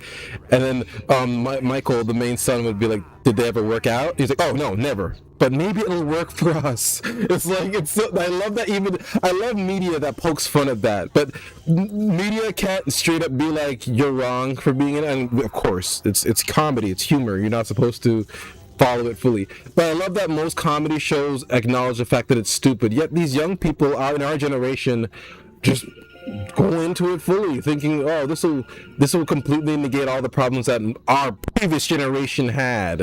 And it's like, do you really want to do that? Because people are individual. Like, people are very individual. Do you really want to share that individuality with so many people? Oh, monogamous or polygamous, I believe it can work either way, but you shouldn't enter a relationship that isn't sincere. At least that's my take. I mean, like I said, I'm open to someone sitting down with me and explaining it, but I'm very open. I'm very open to being wrong. I'm not somebody who's too stuck in their ways to be like, no, it can't happen. I would literally sit down. Like, I would even have like a podcast type thing with somebody who's in a functioning one and talk to them, because I would like to know. I don't want to see the sensationalized version of it online. I'd like for them to straight up be honest with me and have me ask the questions, because to me, I feel like polygamous relationships, they're given the same kind of sensitivity that being gay is, and you're not allowed to question. You got to be happy. Shut up and be happy for them. Shut up and be happy. It's like, but still, I need to ask some questions. No, shut up and be happy for them because they're happy. It's like, yeah, but they don't seem happy. The logic that I have as a human being doesn't really tell me that they're happy.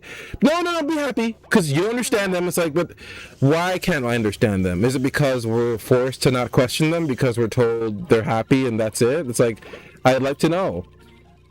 Like the same way that statistically, lesbian couples abuse each other more than straight couples. It's like, I want to know why that happens. Look at Ellen.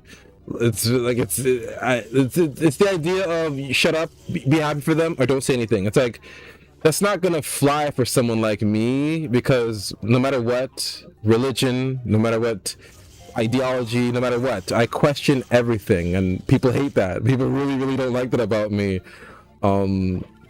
Usually in spaces where I am forced to socialize, I am the downer. I am the one saying, oh, no, AJ as well. She's usually the one to be like, oh, no, can I ask that? And we'll be looked at like, oh, what is wrong with you? Why can't you be like everybody else and just shut up and be happy? It's like, that's just not in our nature. We're question askers. Yeah, same thing with polygamous people. I'd love to ask a question, but you're not allowed to. It does make for an interesting conversation. It would, because no hate. It's just, we're not ignorant. I just want to know. I want to know. Because the way that media and some people talk, it just doesn't seem like a happy thing. They're always the butt of every joke, which tells me that maybe it's not as glamorous as they're thinking it to be, because I think a huge part of being in a relationship is trust and, privacy. And when you open your relationship, it's no longer private, and your trust, I don't care, your trust is lowered. Even if it's 0.1%, your trust is lowered, because with one person, you're able to pour all that love and care into one person. When you open your relationship, you're now opening it And there's a slight degree of, if this person will find someone else that's better than me, what if they go ahead and do it? Like, that is in their mind. If they're human, if they are a human being, that is in their mind. There's no, as far as I'm concerned, there's no drug that you can take that'll shut off the part of your brain that makes you worry about your partner cheating if you're in an open relationship. We're not there yet. But unless that exists, Unless if you drink a lot of alcohol. unless you're on a lot of drugs, I don't believe that they're fully just like, yeah, go ahead, I'm just sitting, doing my job, not worrying. I feel like it's just like I said earlier, it's just a way of surrendering your idea to the fact that you're gonna get cheated on anyway. So let's be professional about this and just be open so that there's no surprises. That's what it reads like to me, with a mix of rebellion against the previous generation, which I don't really see the point of, because that was one thing that the previous generation got right. Like, the previous generation got a lot of things wrong. The housing market crash, the stand-up comedians always talked shit about their wives, the wine moms, women drinking because their husbands would be either too busy for them, or the cat calling man. Like, that was wrong. We all look at that as wrong. We all shun cat callers now. We all shun pervy dads now. We shun that shit in humor and in our media. But the one thing that that previous generation got right was having one partner. And I'm not talking about the ones that would cheat on their husband, their wives, or vice versa. The ones that would just be a family dad, the Tim Allens, the Cliff Huxtables, like that kind of archetype of man or relationship, where it's like, I work, I don't have time to look for other women, I work too much, or I love my wife, like that kind of thing. Like, that generation, I think, got that right. Oh yeah, I feel like I might be one of those loud minority situations, kind of like feminists online or some shit like that, are actually just supremacists. Obviously, I don't know. Polygamy is most definitely more of a niche than gay relationships. Oh, it might. Oh yeah, I feel like it might be one of those. Yeah, like I don't know. Like, I'm willing to sit down and talk to them, and they're not gonna like me by the end of that talk, because I'm not gonna let them go. The once they say things like, "Yeah, but we're happy and it's not all that matters," I'm like, no. You're not gonna skirt from this. I want to know, like, are you fully happy, and how does it feel knowing that your partner is doing somebody else? And would you prefer that to be them? And they'd be like, well, we're human beings. That's the one I see a lot online. We're human beings. We all lust, It's like, I'm just being ahead of that. It's like, Are you? Like, it seems like you don't like that, and you're trying to Like that. Yeah, you're trying to force yourself to like that idea. So it's like, I'm a huge fan of sociology. I've always been, as a kid, the observer, the one that questions everything. So it's like, growing up, I'm even more so like that. They might be the loud minority. I'm open to that idea too. But seeing how media pokes fun at them, and it's almost like a unanimous thing. Like, I'm not saying humor online.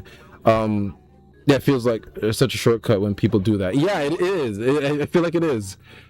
But I feel like the way that media is portraying open relationships to being this silly thing that you only do when you're at your end of your rope, I feel like the majority of people want to say that too, but we can't.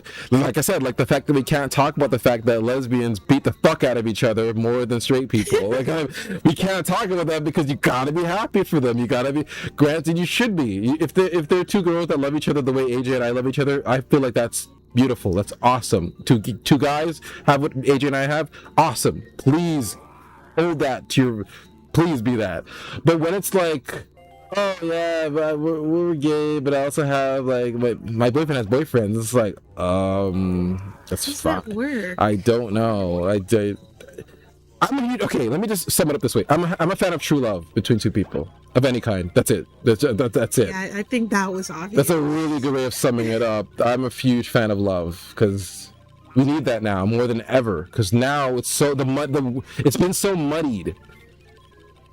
I'm a minority, so you can't question us, or else you're something homophobe. It's true, and that's why we can't have serious conversations with people like that, which makes me think that they're hiding something. You're not gonna you cannot get people on board with your lifestyle if you're not able to open up about it. Like like it's you're not gonna get us normies to understand you, and most of the times they want us to understand them, but it's like, but then you're gonna hide bits of your life that us people who are normies won't understand, and it's I don't know. It's it's a mess. What a serious topic to talk about. We're playing fucking Rugrats. Well, one of us is trying to play. Sorry. But honestly, I'm just It wasn't anything to apologize for. I was just making fun. oh. Yeah. I think our generation is just rebelling against the previous generation, but in all the wrong ways. Like, and then we're seeing now where the men now, there's apparently a male loneliness epidemic now. What? Yeah, I'm seeing that a lot. I'm seeing that terminology thrown a lot around online nowadays, because men who are following Andrew Tate and all these douchey podcast bros. Well, if you were following them, yeah, that makes sense. Yeah, now they're single, horny, and lonely, and now they're angry with women now, and it's like, did you really expect women to flock to you when you're acting like a douche? It's like, willingly knowing that you're acting like a douche. Yeah, like it's no, I see that terminology said a lot now, and I personally think it's deserved.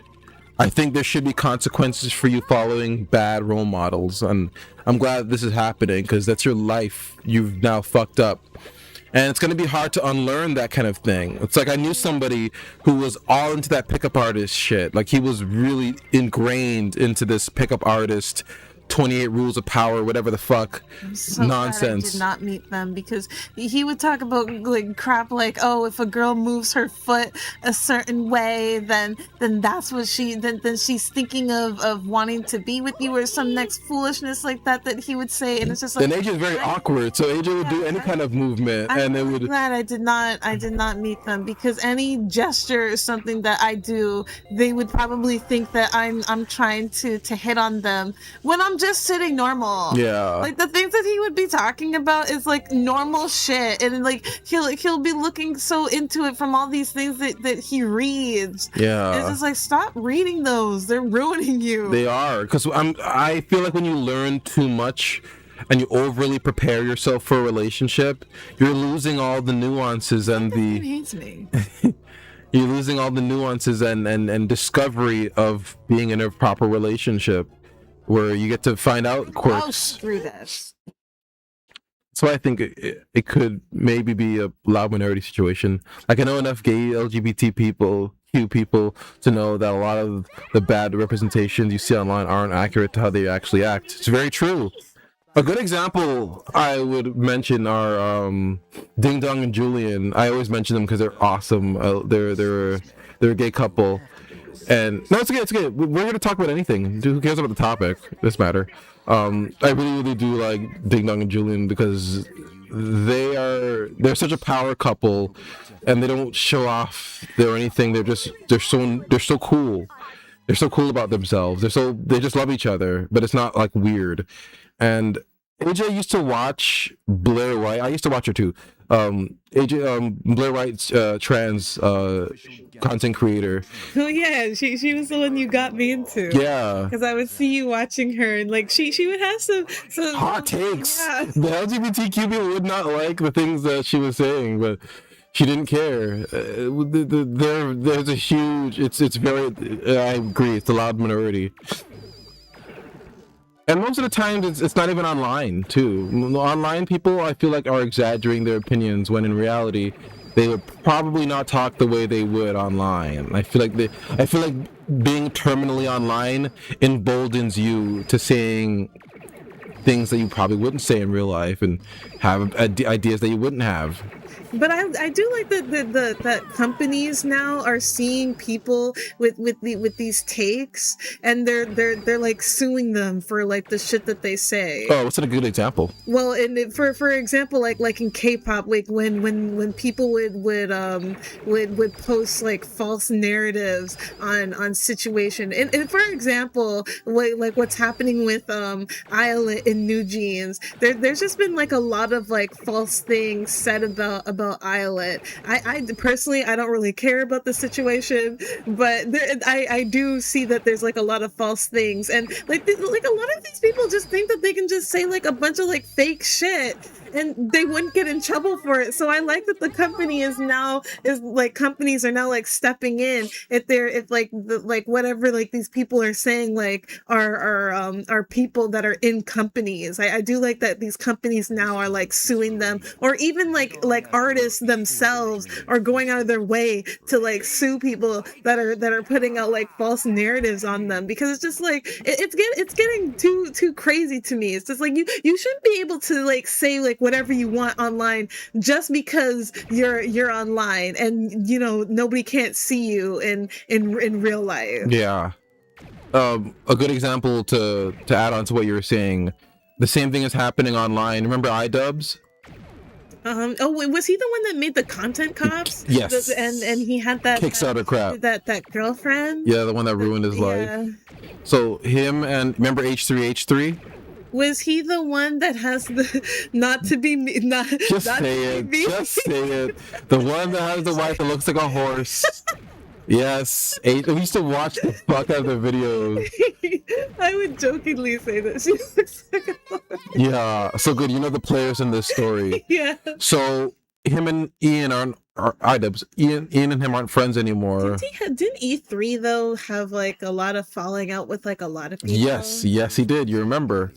But Ethan and him are no longer friends due to him. I don't know what happened, but to add on to what you're saying, this week, Ian, iDubbbz, broadcasted a stream using some kind of persona, some kind of VTuber persona, showing that there are rumors of Ethan, who has 2 kids, is molesting his kids. And Ethan sued him. Ethan sued the fuck out of him. And yeah, you can't just go around saying shit like that with no thing, because no evidence. Yeah, because sometimes those people don't. Sometimes they don't do their job when it comes to actual kids in danger. But you know, sometimes they actually do, and they actually go for like whatever like people say, and they'll go through like the whole thing of trying to take your kids away, even if that's not even the case. And now you'll be in like their files for something that you shouldn't even be there for. Yeah. So yeah, if that was me, I would sue him too. Yeah. Fake or real. I just saw on I mean, it's terrible if it was real, but if it's no, fake, it's not true. Then you know, it's completely untrue, and he did that, and it's like you said. Now companies and now people and content creators are now suing people, and I think that's good. That needs to start happening now more. And you can't do that. You can't just say whatever and just get away with it because you're a face online. And I'm liking that. I'm liking that there's consequences for people's words now. Yeah, because it stops people from just talking shit online all the time. Yeah. Because you would think that's something that information that is clearly fake, that people would actually do their research. No, they don't. And actually see if this information is fake. But it come to find out that these people actually don't. They actually listen to these YouTubers or these articles, and they just read, and they think that whatever they're reading is actually true. Yeah. It feels like an April Fool's joke, but it's like, no, like you actually have to, I don't know, fact check these things, especially if they're like serious things like that. It's like, but no, these people don't actually do that, and they'll go ahead and follow these people, and then put out their own like terrible comment on something that's not even true. Yeah. And like you just look so dumb doing that. It's like it's a game of broken telephone, but like to an international level. Yeah, it's just people. Honestly, to me, it's just people with no actual common sense. Because I don't even know how you can like like just without any sense, just follow somebody willingly without even knowing if what they're saying is actually true. Guys, this looks Especially because we're in the day of like technology now. Like we're in the age of technology. You would think that this shit would be easy to fact check. Yeah. Like more fact check than a book. But it's like no. No, They- majority. They just listen to people with on YouTube, or they read these articles, and sometimes they don't even read the articles. They Like just- when I found out that people watch YouTube videos at 2 times speed, I'm like, that's a serious thing. People's attention span is that low. 2 times the speed. Yeah, they'll watch it 2 times the speed because they don't want to. They want to intake the information quicker. It's like that sounds mental to me. That sounds genuinely You mental. wouldn't intake anything if it's speeding up. Like I don't what's get there that. to intake? That, like, You're barely intaking the information. it reminds me of that video of that kid who has like 6 phones in front of him and he's swiping on TikTok and they're all Minecraft videos. Like I love that video because it just shows that's exactly the kind of brain that most people have. They're just very sporadic and I quit that door. I'm not going to you. but yeah, it's oh. Yep, those people are done for. I agree. It's like it's oh, brain rot and laziness. That's the next generation. That's your doctors. That's your lawyers. Those are the people that are going to be in charge of your well-being in life. It's crazy to me.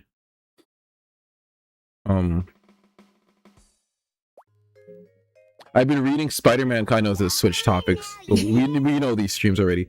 I've been reading Spider-Man comics because ever since the announcement of Brand New Day, I've been reading Brand New Day in anticipation. That sounded funny. Go away.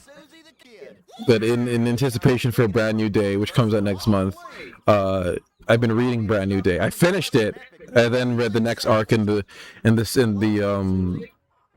series of comics, which was then Spider Island, and then after that was Superior Spider-Man. And I've never read Superior Spider-Man before, and the story is that in an attempt to prolong his life, Dr. Octavius switches brains with Peter Parker to become the superior Spider-Man, better than him, because he was dying, and then he switched brains with Peter, and Peter didn't even know it, and it was so sad because he was then dying in Dr. Octopus's body. And in the comic, he's doing better than Spider-Man, than Peter Parker ever did. He bugged the whole city so that the city is all surveilled so he can see all the crime. He pushes Mary Jane away because he sees her as a liability. He gets Peter using Dr. Octopus using Peter's brain, gets Peter's doctorate so that he's officially a scientist. He ends up getting a new girlfriend, this little person girlfriend, to maybe because she's a scientist herself, and it seems like all well and good until one of Peter's friends, Carly, tells Green Goblin, because she gets turned into Green Goblin. She gets turned into a goblin herself. You've never read Superior Spider-Man? That's one of my favorites. Yeah, man, it was a roller coaster because I completely didn't expect that. I was there thinking, oh, okay, it's one of those body swap things, and then it's gonna be like done after a day. No, months went by, and he was in his body, and I was like, what the hell? And I was at the edge of my seat reading it because I have a routine. On my way to work, I read Spider-Man. And on my way home from work, I watch The Office. So I have like a little treat for myself, and I make sure just to read a couple of issues. Because my job is very boring. I have a very boring job. It pays very, very good, but it's very boring. So to not fucking lose sanity, I read, and yeah,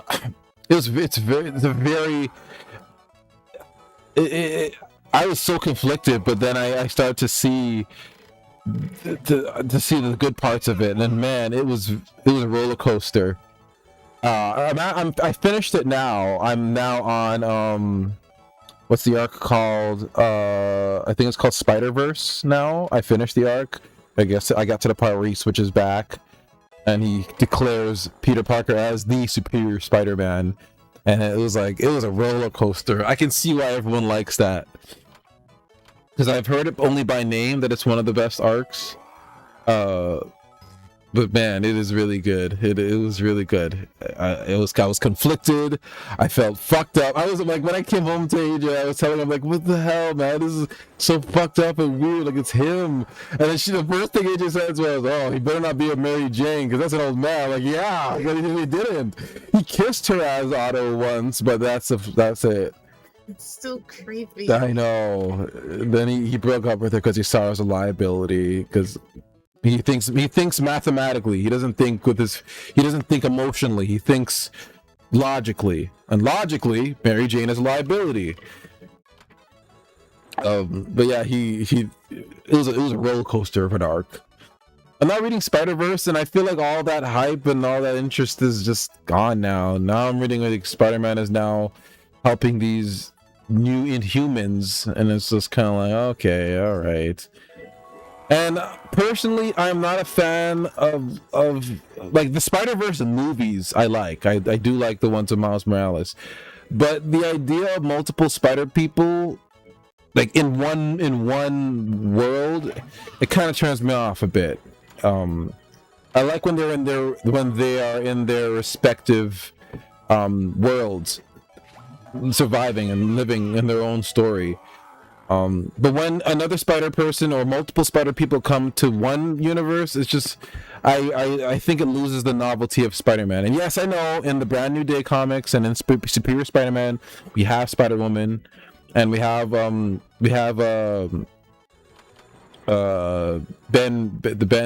Kane, whatever the guy is, who is the other Spider-Man. I know the clone of Peter Parker, but they don't focus much on them, and I like that. But I'm hearing that in the next season of Spider-Man, the one that you like, your friendly neighborhood Spider-Man show, we're getting another Spider person. It's just like, oh, come on, can't Peter just have this one story just for him? No. I know. And I'm hearing that in the next Spider-Man game, there's gonna be an Cindy Moon, who's a spider, who's Silk. She's a spider girl who has like a mask over her face. She has like a bandana mask over her face, and it's just like, ah. Because at the end of the game in Spider-Man 2, the Marvel Spider-Man 2 game, Miles Morales' mom is starting to get back into the dating game, and she's dating a guy who has a daughter named Cindy. And that's Cindy Moon. So now we're having 3 Spider-Man now. It's like, I like the big brother, little brother relationship that Miles and Peter have. But now we're gonna have like a little sister too, and it's just like, I just like when Spider-Man can thrive. They made me like Miles Morales and Peter together enough for me to, kind of break that rule in my mind. But I'm just not a fan of multiple spider people, because then it feels like that show that the one that has no lighting. Remember that Spider-Man show that has no lighting? Oh my gosh, that was terrible. It's ironic because that show is called Marvel Spider-Man, not related to the game, but yeah, it reminds me of that. That show had way too many spider people. You had Spider-Gwen, you had Miles Morales, you had Peter Parker. It was like, come on, enough. You lose the novelty of Spider-Man when you have so many spider people in it. I didn't like that, but the movies with the Spider-Verse movies of Miles Morales, I like though. I do like that because Miles' story it's interesting. The actor playing him, as much as he is a weirdo in real life, he's actually a good actor, voice actor, and he really found his voice for Spider-Man. But I'm just not a fan of all the spider people. I'm not really looking forward to this arc in the comic after Superior Spider-Man. Like if it starts to suck, I might just start reading Deadpool comics again, because I read all the Deadpool comics. The Jerry Duggan run I read the Daniel Way run. I just haven't read the Robert Liefeld one because he looks so fucking ugly. I'm sorry. Like, why do you think he looks ugly? Because it's the one. I'll show you. I do not like the Rob Life. It's funny because that was the first comic.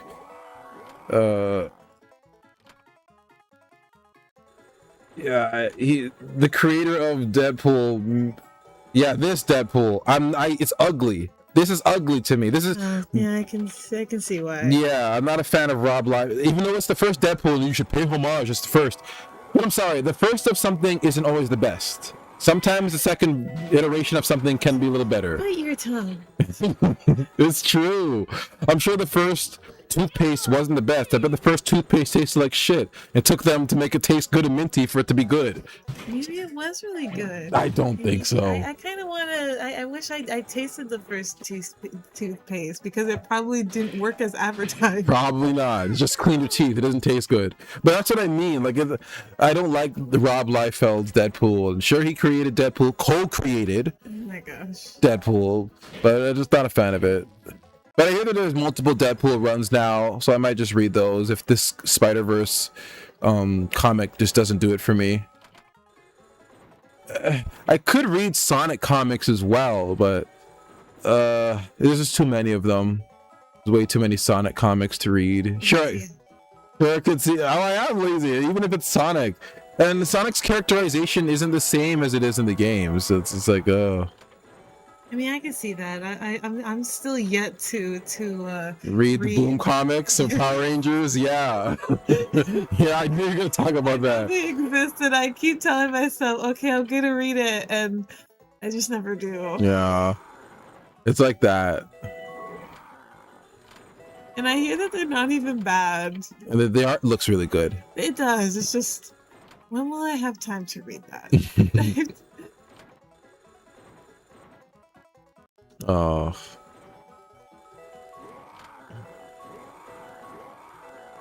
That roar he always does after is always funny to me.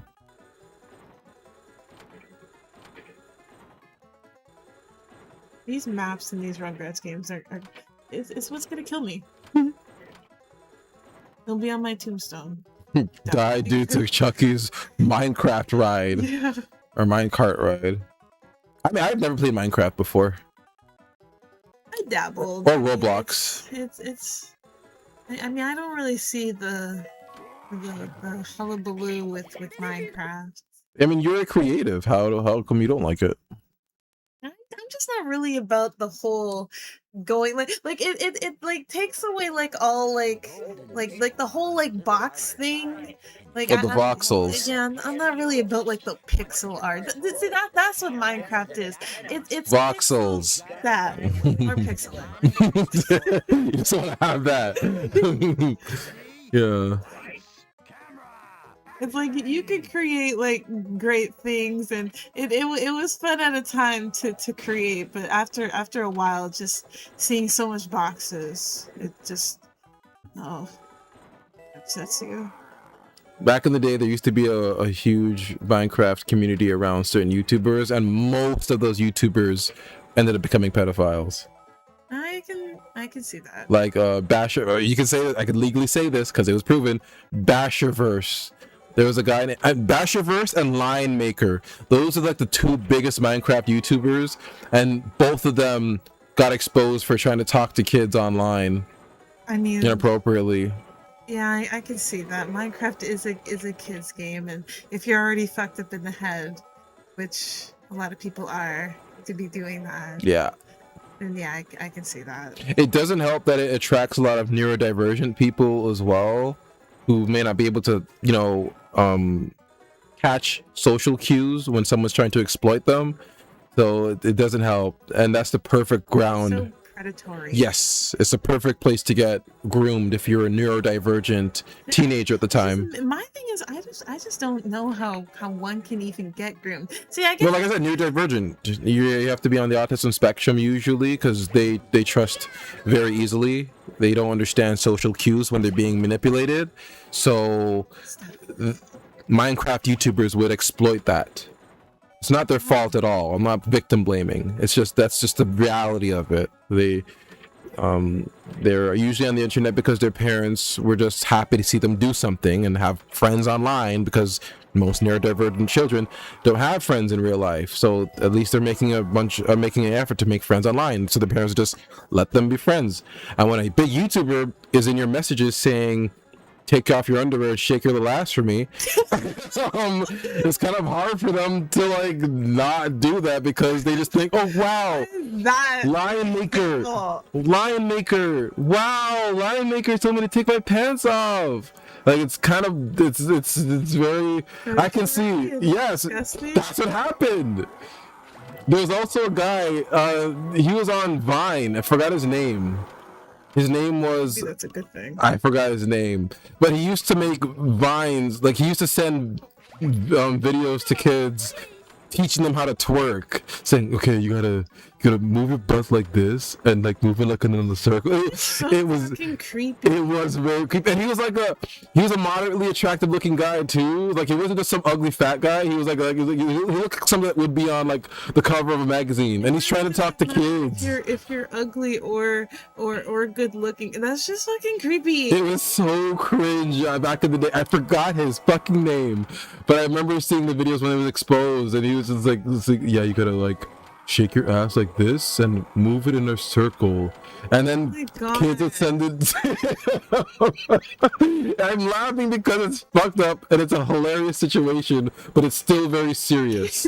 It's very serious. But he ended up getting exposed, which is good. Did he go to jail? I am pretty sure. I don't want to say a name that's not him because I don't want to give false information. But I know that video for sure. That it was a very. That's nothing new. It was a very funny video.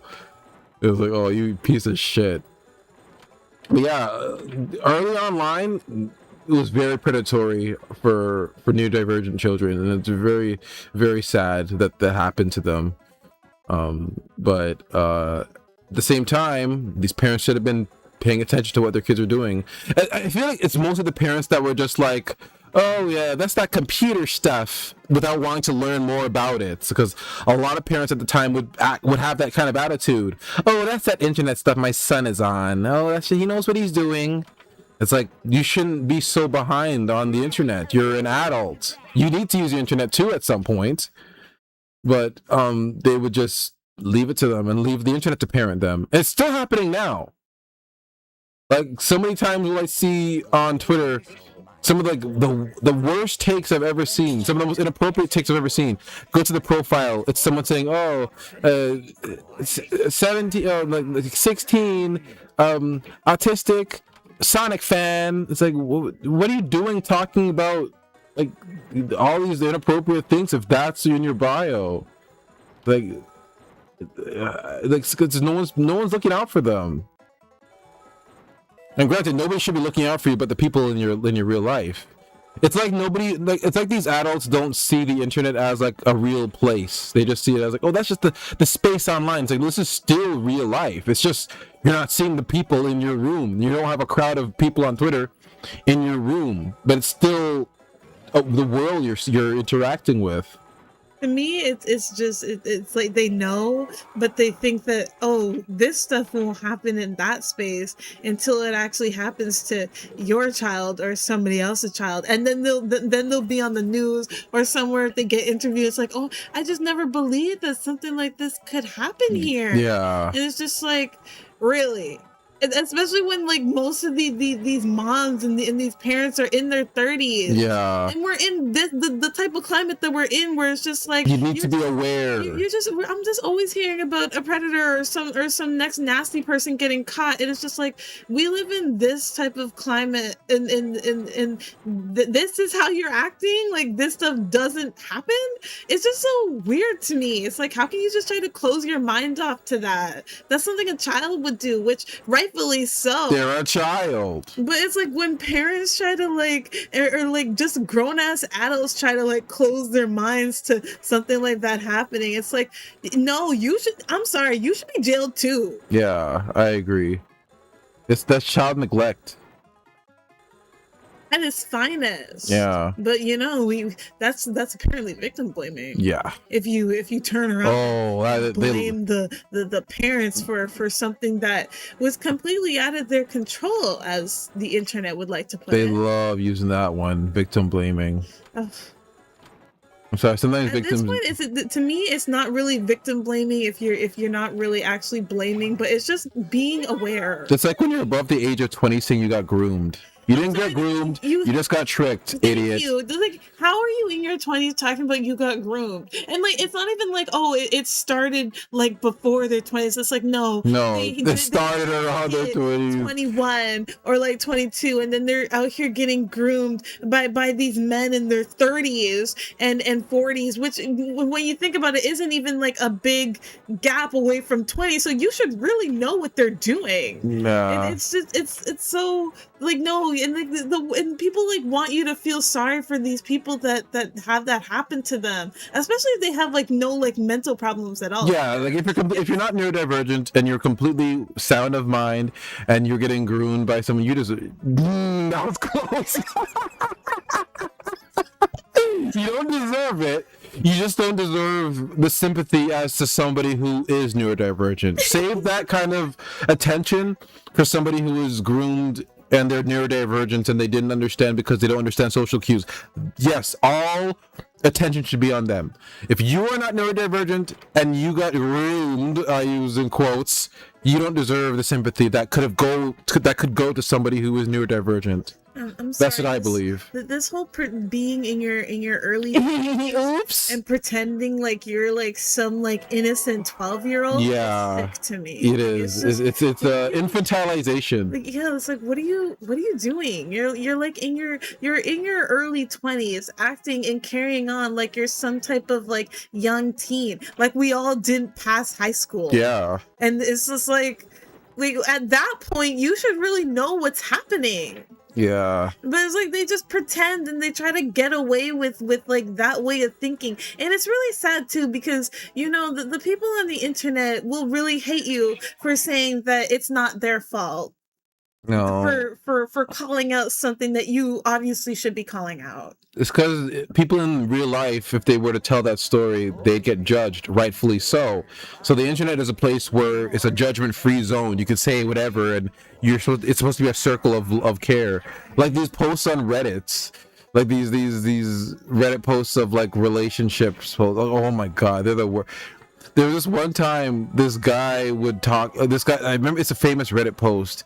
He tallied up all the times his girlfriend would say no to him about sex in a calendar, and then he posted it on Reddit. It's like, what the fuck are you doing? You shouldn't even have a girlfriend. You should be happy that you even have a girlfriend. Like, that's what I'm saying. Like that's what your thought process is.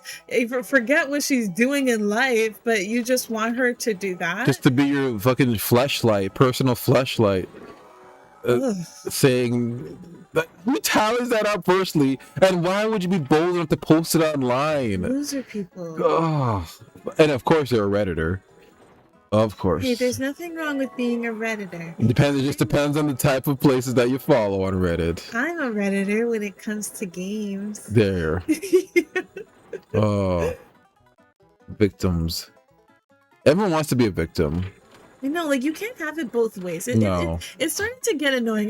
Like, I've always been saying this, and I'm going to keep on saying this, because it's like people are just not really aware of it. But I'm sorry, because you're in your early 20s does not make you like 15. No, like 20s is not the new 15. It's really like sick that you want the world to look at you like that. It's like instead of looking at you as an adult. Yeah. And then when you get in trouble, people they still want people to think of you as some innocent child. It's like, how are you an innocent child when you're in your 20s and you should know better? Yeah. At this point, it's like, no, you should really know right from wrong. This is not to all artists. It's just for a very it's a very specific it's a very specific subset of artists that will draw themselves in like this chibi cutesy way, and then you find out that do some. I always find that that's always just so sick. Yeah, like they'll be the most problematic, the most controversial, but then they'll have this like cutesy drawing of themselves, and it's like, oh, it's like that's exact. I feel like that's how they imagine themselves in their mind. I feel like any of these victim-blaming, non-neurodivergent types, or not victim-blaming, these victimized, non-neurodivergent types who would, if they could draw, and you would ask them to draw yourself, they would draw themselves like that, a cutesy little, oh, I'm so cute. Oh, I feel like that's how they see themselves. Just so innocent. Yeah. Don't touch me, I'm baby. That's a good way of summing it up. Don't touch me, I'm baby. It's like if that's how you see yourself, get some more education. Honestly. Because that's again, it's just sad, and there's like a level of sickness there. I'm Yeah. sorry. Not like sick as you're sick in the head. I mean, might be, but I'm not a doctor. But I just mean like sick as in, oh, that just gives me the ick. Ick. Yeah, it does. That's what's out there. Yeah, for fuck's sakes. Does that hurt you? I think so. Oh, you can shine a light on them and they. Wow. Okay. When I get enough batteries. I'm glad we have a hair appointment later in the day tomorrow. I know. I want to stream late. I'm wide awake. In fact, let me get my other green tea because I told you I'm gonna have green tea twice. So I'm up. Let me get my other green tea. Sorry. God, I hate this map. No.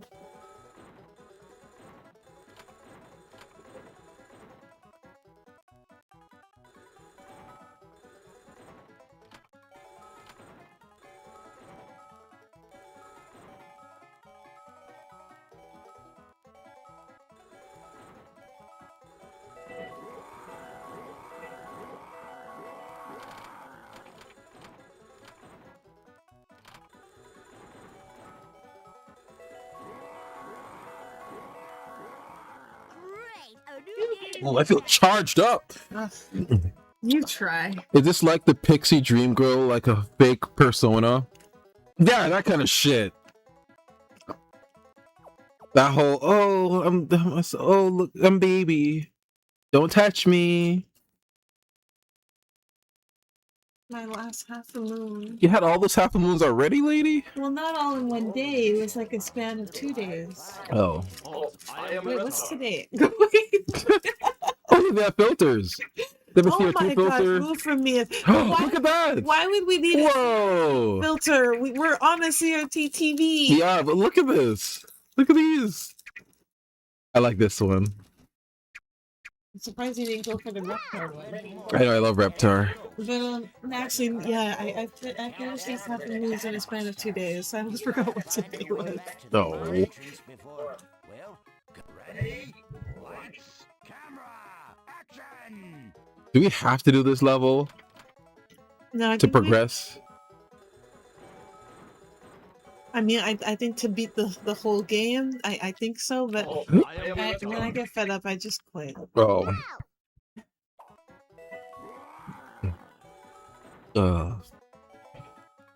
Do do do do do. You know, Okay, let's go to the it's next better game. is without the filter or the border. Aw, Did they like make the screen smaller? no. Oh, you can change the screen size too. Gretch? Hey. Let's play the game. I can tell this one's kind of frustrating. Ah, this one I played before. I'm honestly happy to get to these. These look fun. Oh, whoa. Never mind, there's 4 2D games. 1, 2, 3. Yeah, there's 4 2D games. All right, we're on the last 3D game. This one I played before. I think you should play this one when we're done. It's okay. Oh. I am Reptar. Let me stretch it.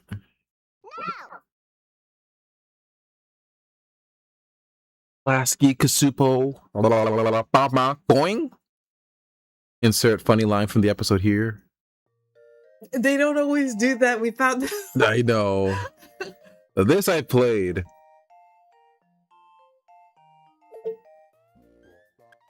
Oh, there's 2-player? Oh, let's. Do you want to play? I'm okay, just watching. Okay.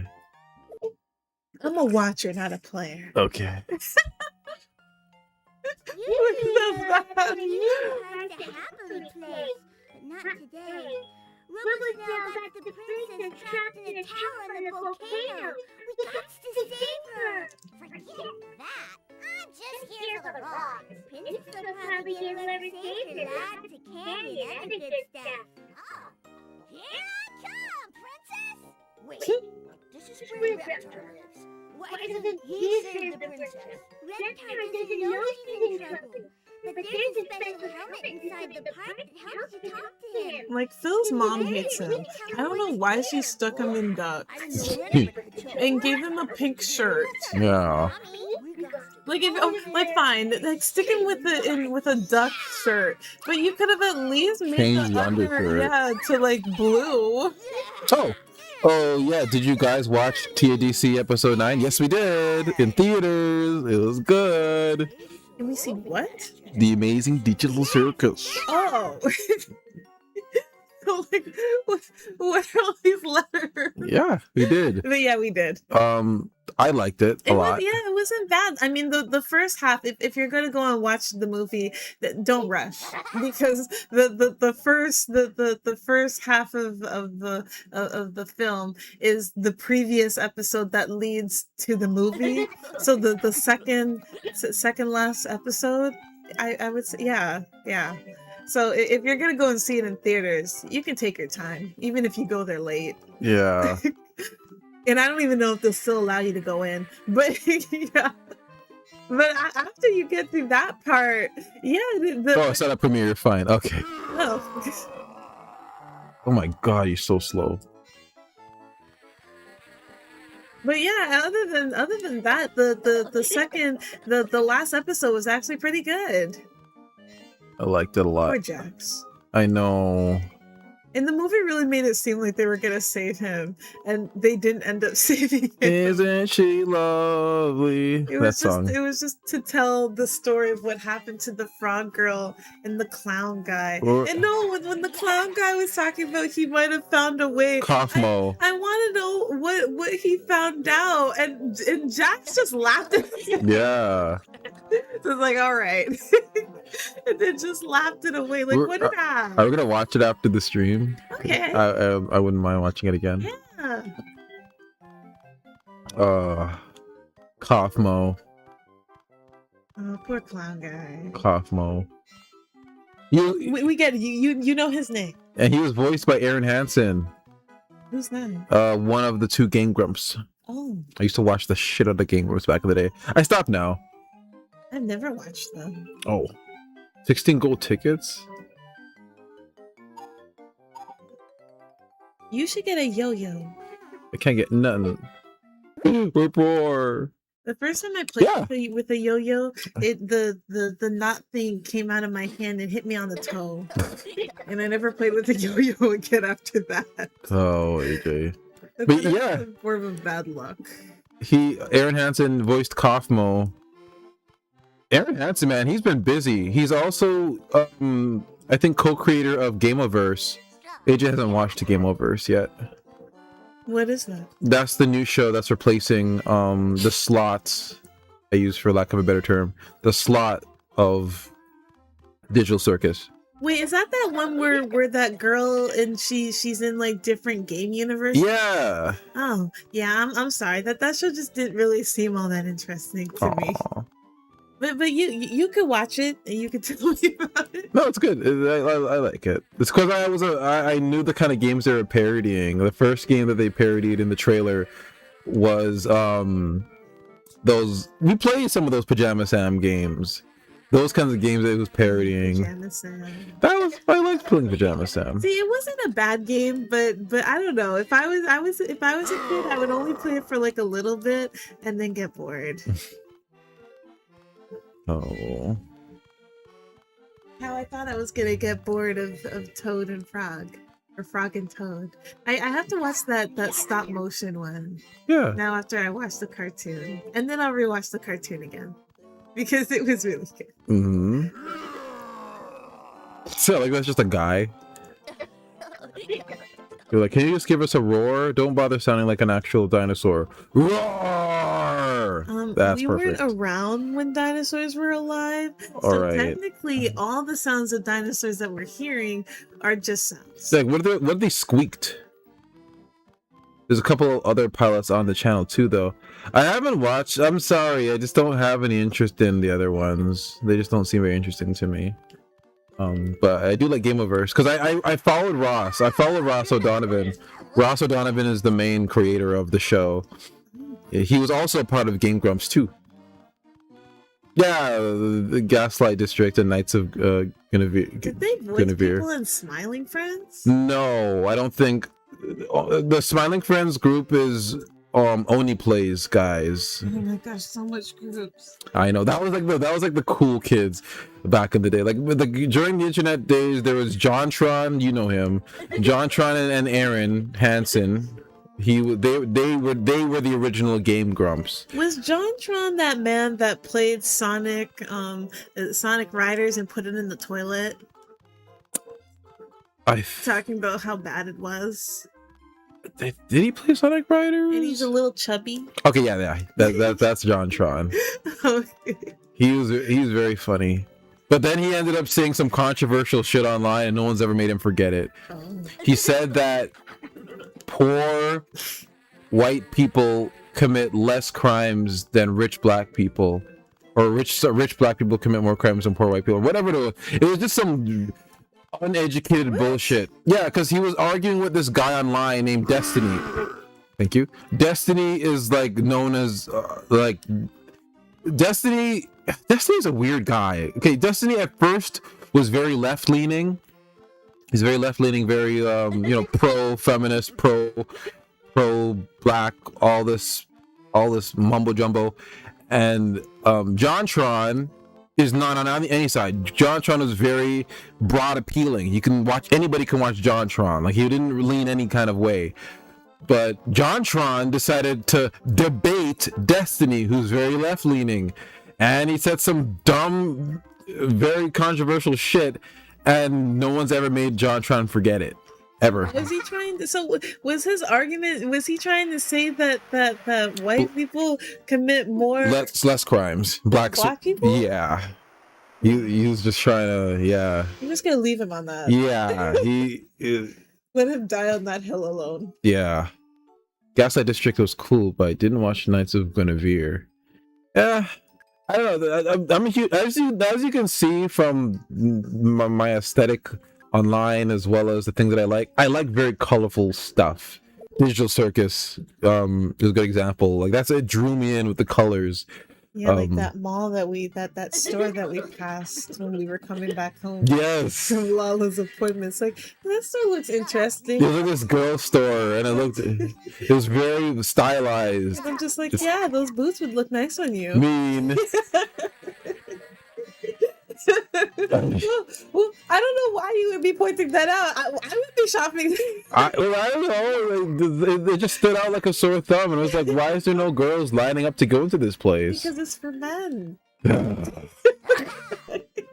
away. There's nothing wrong with that. Go away.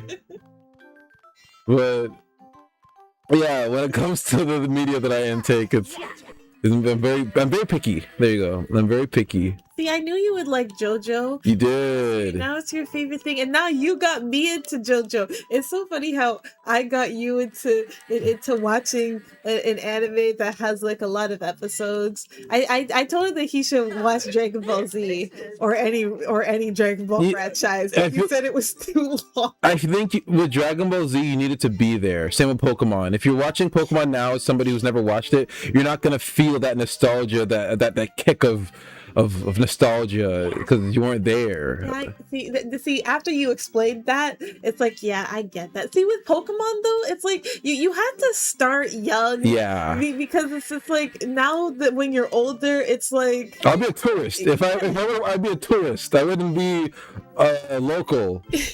I feel like a loser. You would feel like out of place. Yeah. If you were to like watch it now. I mean, if you wanted to watch it and get into it now, you could. But I mean, me personally, I would just think that you're just a little out of touch. Yeah. Maybe you should watch something your own age. Yeah, exactly. Like, for you to get into something like that now, it's like, oh. I don't know about that. Yeah, see, honestly, yeah, Pokemon is an experience. Yeah, I wasn't allowed to watch it when I was young because... Poor child. Well, it was during the satanic panic. That's what they call it now. When parents would think that things are satanic for no reason, they called it... It now has a word, the satanic panic. Or can't they... Oh, you can rewind? Well, now that's just cheating. Oh. Oh, I see. But yeah, it was during the Satanic Panic, and my mom was huffing that Satanic Panic nonsense. Yeah, like what you told me. What she told you about having an imaginary friend. Yeah, my mother believed that if you create an imaginary friend, you're pretty much spawning it into hell, and it's gonna meet you there after you die. That is the most creepiest shit to ever tell a child. Yeah. I don't know why she would tell you that. Wouldn't be the same if I don't watch it when I was younger. Yeah, like it wouldn't. I'd be a tourist. Like I said, I would be a filthy tourist. Why a filthy tourist? You know, tourists when you see them, they look lost. Someone that doesn't live around here. They'd be easy to spot and easy to rob. Oh my god. To be fair, wouldn't anybody kind of be easy to rob? I mean, I've never robbed anybody. So if someone knows what alleyways to run into, or to avoid, they're probably not.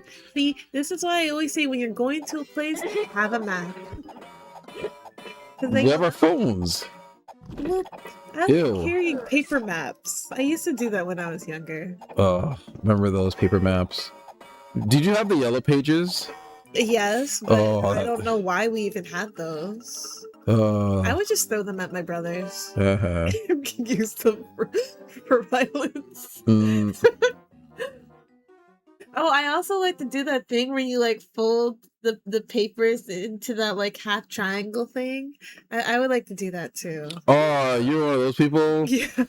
And then you open up a book or something, then it'd just be like half, like the page on the top side of it. Is that what you're talking about? Yeah, but you see, why did you do that? I don't know. It was just. Why did people do that? Why did you do that? Well, for school, I never actually got a chance to do that because I actually had the school textbook, so I had my own books. But when I didn't have though, it was just to mess with the librarian people. Wow. Because they would have to fix the pages, and then they'll complain to you about people that do that. It's like behind your head, you know that you do. Yeah. I just like to fuck with people. Yeah, you do. Like I used to carry a screwdriver around in my boot when it's winter because I had these like really long boots, not like fashionable like girly boots, but it was like one of those like furry long boots, and I would I would always like hide like a screwdriver in there, and I would just go around the school unscrewing things until they got cameras, so I stopped. Wow. For obvious reasons. But yeah, I used to do that. Or for teachers that I didn't like, I would like go around collecting bugs and then I would stick them in my locker. And then I would tell them that I couldn't open up my locker and have them open it. And then a bunch of bugs and stuff would fall on them. Like, oh, how did that get in there? I would get detention, but I never actually went to those. I never went to those. Like it was like some party. I never went to those kinds of parties. I would do it once, and you know, for like the first time, and then you know when they would tell me I have to come back, it's like that would usually never happen. It's like, where were you? It's like not doing that. I used to get detention a lot. Now that I think about it. Detention. I don't want to see my school records for things that it would probably be really long. And now that we're older, does that even matter to you? Like, it's on my permanent record. I mean, seeing how I got into college twice, I guess it really doesn't matter. No. I mean, and teachers would tell me that too. Oh, this will be on your permanent record. And actually, I would be happy that it's on my permanent record. But now if I was to look at my permanent record, I wouldn't really want to look at it. Like, how would you access your permanent record? I have no idea. I really want to look at it to see all the shit that I did just to fuck with teachers and principals.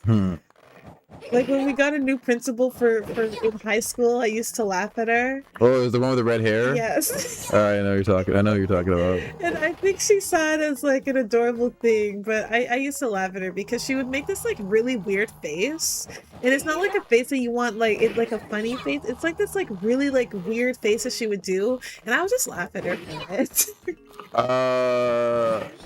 Were you ever big into DDR? Dungeons and Dragons? If you're talking about Dungeons and Dragons, my mom used to fucking hate that shit. But if you're talking about Dance Dance Revolution, never got a chance. I never had the proper setup where you have to get the dancing thing on the floor pad. Well, my cousin had that, Mm-hmm. and you can hook it up to the TV. Yeah, but he ended up breaking it, so that didn't last long. Oh. Yeah, Dungeons and Dragons. Oh, that was one of the biggest things in Satanic Panic when Christian parents would shun things like that. Like, oh, that's demonic. You're gonna go to hell. I wasn't really about the whole role playing and rolling a dice and all that. Remember when you met her and she told you that I'm gonna go to hell on a train? Yeah, she did say that. Not only did she say that you're going to hell on a train, the way that she put it too, she was like, I was just like, but what about your son? Because she was talking about how firstborn children end up on a road on a train to hell. Because I was telling her how I'm the middle child, and she's just like, oh, that's good, and I'm just like, it is? And then she was all like, yeah, because kids born first are on a ticket on a train to hell. And he like Afro was literally down the hallway, like he could hear her, like I could see him, and I'm just like, your son is the firstborn, right? And she's just like, yep, and he has a first way ticket, and I'm like, oh my god, Yeah, that woman hated me, guys. If you're going to say that about she didn't even try to like whisper it. She like literally outright said that, like with like the loudest like voice ever. Like, I mean, she wasn't screaming it, but she was damn well pretty loud about it. It's just like, oh my gosh. It's been like what, nearly a decade since I last spoke to her. Yeah, like that. I think this would make 10 years. No, next year would make 10 years since I haven't talked to my mother. Yeah, a lot of foolishness she was saying. Yeah. And something about it was because you like Sonic too. She really wanted to me to be like a shut-in virgin loser. And talking about people that are like on the internet too much and people that take drugs and do alcohol and I mean, she even tried to say that for my mom, but I even told my mom that and she laughed, which I knew she would. But it's just like they're going to hell, and yeah, she had like a whole talk about that, and then she was talking about how the good ones are the middle child, and like she's there like commending me like I had a choice for that, but she's like, you see, it's good that you're the middle child, and talking about how middle childs have like all this success and everything. I mean, I didn't really need to be told that, but okay. Yeah. I already thought I was successful. You don't really have to drill it in. Like, she was really trying to drill that idea into me, that I should really have like a big head because I was born second, which again could not be controlled. Like, yeah, like that. These are all things that cannot be controlled. Yeah. By me. And yet she's like congratulating me like I did something. It was, yeah. I just let that woman talk. She used to believe that you can't be on the internet past 12 o'clock because that's when the portal to hell opens up through the internet and the demons would come out. See, maybe she would have. See, I would have her be on her point for that if she was talking about Toy Castle. What is your theme with that show? Really? You think Toy Castle is the gateway to hell? Of all the shows, there's way worse. Like, We 3 has 3 fucking monster demons in it. You're not gonna talk about We 3, but Toy Castle. Yeah, because at the end of the night, Toy Castle, for some reason, is the last show that shows, and then after like 12 o'clock, why is it always Toy Castle, and why do they look like that? Like, they look like so demented. Like, there's something not right with Toy Castle. Oh my god, you and that show. I think what was creepy about the show was that it was a silent show, and it was voice acted through like actual voice actors instead of the actors of the show talking. It was kind of creepy. And Mouse? that weird dreamlike feeling that it had as well. It felt very dreamlike. Ooh. Did not like that show, and it would like start off in the an opening with that toy castle. Yeah, aptly And then, named. and then like everybody would kind of like walk out or jump out. Like it was a creepy, weird show. Yeah, There's something just not right about that show. I get you on that. It was creepy. Why does Chucky laugh like that? You know, Yeah. sometimes you wake up and you laugh like that. I wake up and just laugh out of nowhere, apparently, according to you. Ah.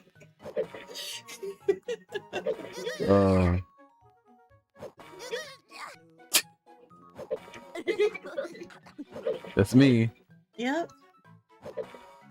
So identical. Alt, I am Reptar.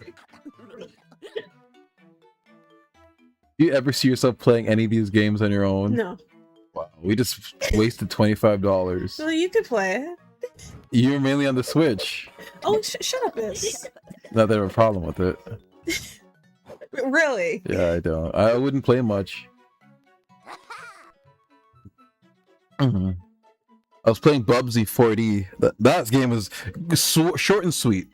Weren't you playing the hard mode? Yeah, 9 lives mode is when they just give you 9 lives, and those don't just count as game overs. They count as hits. If you get hit 9 times, you have to it wipes your save. Oh, did you beat it? I was gonna play it on stream one of these days, just like during the week. If I ever do. One of these days. I know. It's funny, anytime I stream like during the week late at night because I come home late from work, I always get the Australian people.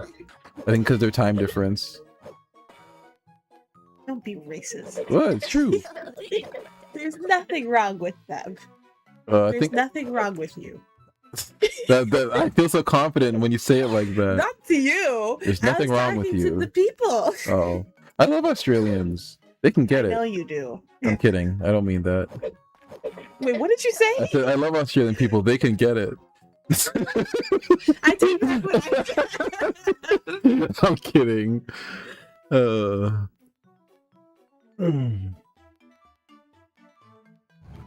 Ooh. Yeah, exactly. I wish I could have red hair like Chucky, so I could be mistaken for a demon ginger. Gingers have no souls. That was like an old internet meme. Gingers have no souls. I recently said something that was from old YouTube, and I can't remember what it was now. And you're just like, that's not how it goes. I'm like, oh, so you know what that is, because it was like just stuck in my head, and I couldn't remember what it was. I'm sure it'll come back to me. Yeah, damn, you make me want to remember it. Yeah, I recently said something of old YouTube. It was something watermelon. Oh, Watermelon. That was from a Vine. Watermelon's from a Vine. Oh, you know what? You shut up this. I remember seeing a post saying that people like him and a couple of other Vine people did irreparable damage to the black community because of their divines of depicting black people eating watermelons. It's just like, if people can't understand that they're just stereotypes and not all people are like that, that's kind of on them. Well, people can't even fact check, so I'm not surprised. That's true. I should have hope for humanity, but No, we don't. I don't. I have no hope for from humanity. what I see on the news. No. I just don't. I feel like the people in your circle who are like intelligent, you should just praise the fact that they are, because yeah, you ain't gonna find any more new ones. Everyone's just sucked into this TikTok shit, this low attention span, watching videos at 2 times speed kind of mentality now. I don't know how one can watch a video like that and not find it annoying. Your brain's fried, man. Your brain is so fried that you just need to, you gotta just intake things double the speed. I thought people did that just, like, I can't think of any time I've ever watched anything at 2 times speed or even slowed it down by 1% speed. I just watch things at a normal speed, like a normal person. Yeah, like I said, it's like the TikTok kid who has like 6 phones in front of him and he's swiping on one, liking every on another, swiping left on another one. Like it's that brain, that kind of mentality. This game, like that one thing about game design, I've never made a game, but one thing I appreciate about game design is whenever the developer makes an item fun to get. Like I'm having fun going to these tickets despite them just being just a normal ticket. Like it's fun to go to them. Are you sure you're not just childish? That's it too. It's appealing to my childish inside. It My hit childish side. the nostalgia for you. Yes. I just wish you could double jump. I love games where you have an open world, you can double jump. That's it. Like somebody recently, not recently, but somebody a while back asked me, "Oh, what kind of games do you play? Do you play first-person shooters?" And I said, "No, I'm into more retro games and 3D platformers." And he looked at me like I was weird. It's like, what? Because I'm a man, I need to play shooters? What? You want me to waste a console playing fucking 2K? Well, I mean, it wouldn't hurt for you to play a shooting game. Then it would work on your eyes. Your eyes would improve. Wow. I always make fun of your eyesight. Yeah, you do. Even though there's nothing wrong with me. Well, we don't know that. I've never needed to go to an optometrist. I remember I went to one of those eye doctors. Optometrist radios. You know what? You shut up this then. And the woman told me I don't need glasses. In fact, she's like, I don't even know why you're here. You got eyes. You don't need 1-800 contacts. I got shot down from getting glasses before I could even get glasses. And I actually kind of wanted glasses. But she told me I don't need glasses. In fact, she's like, I don't even want to see you next year. Your eyes are perfectly fine. I think you look like a dweeb with glasses on. I mean, it would depend on the glasses that I pick. No, you're not a glasses girl. You look like a dweeb. That's not true. Maybe I tried on some glasses. I think I look nice with glasses. But I'm the one looking at you, and you look like a dweeb. Well, now. Besides, I'm not gonna take that opinion as you're an assist. So I could be looking fine, and you can just be being mean. That could be it too. Yeah, no, that's definitely it. You know me too well. I don't insult you. You would look like a nerd with glasses. I would. It just wouldn't look right. I would. Remember that one picture? Remember that one picture of me in high school where I took a picture in the bathroom and yeah, you I had look like the a dress nerd. shirt You and the did. glasses? Yeah, I don't look good in glasses. I'm glad I don't need them. I would definitely go for either the But we don't LASIK. know that for sure. With your badass eyesight. Go away. I would definitely go for the contact with LASIK. See, I don't even trust contacts because Yeah, I know, you get stuck in the back of your I eye. don't want that just to know that it could go back there. Yeah. It's like, well, how am I supposed to get it out? And then I have to go and have surgery. And what if they make my eyes even worse? Just trying to get the lenses out. Imagine going to sleep with them on by mistake.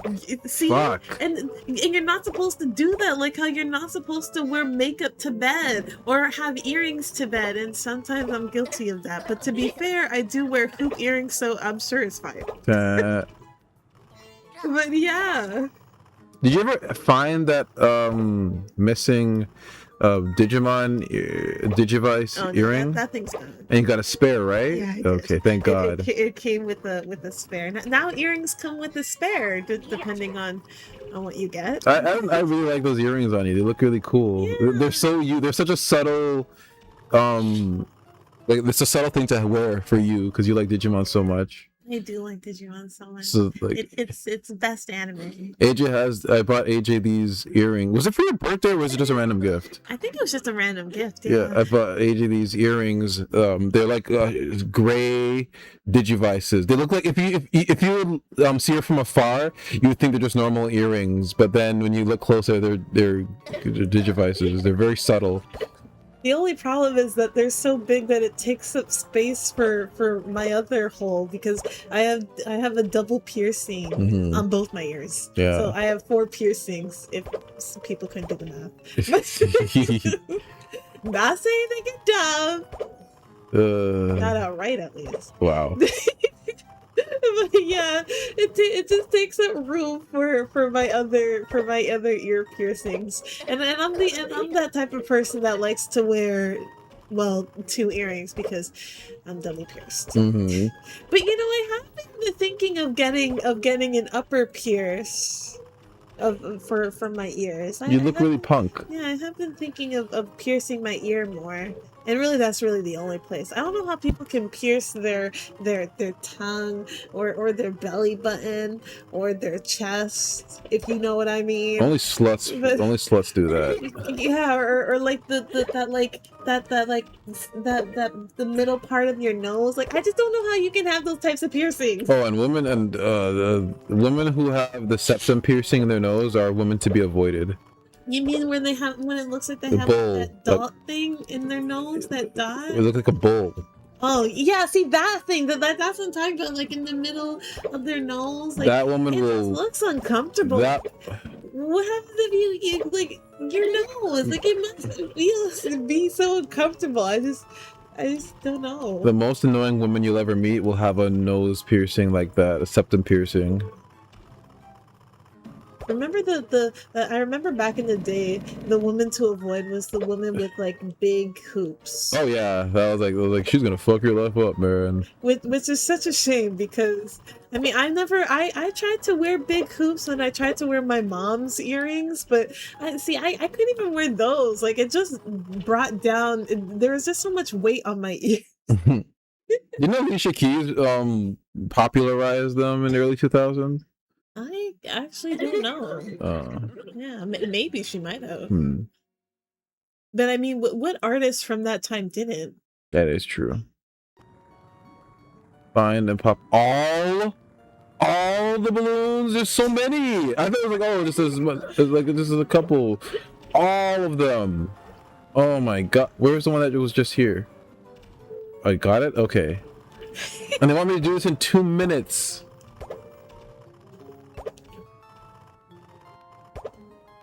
Oh boy.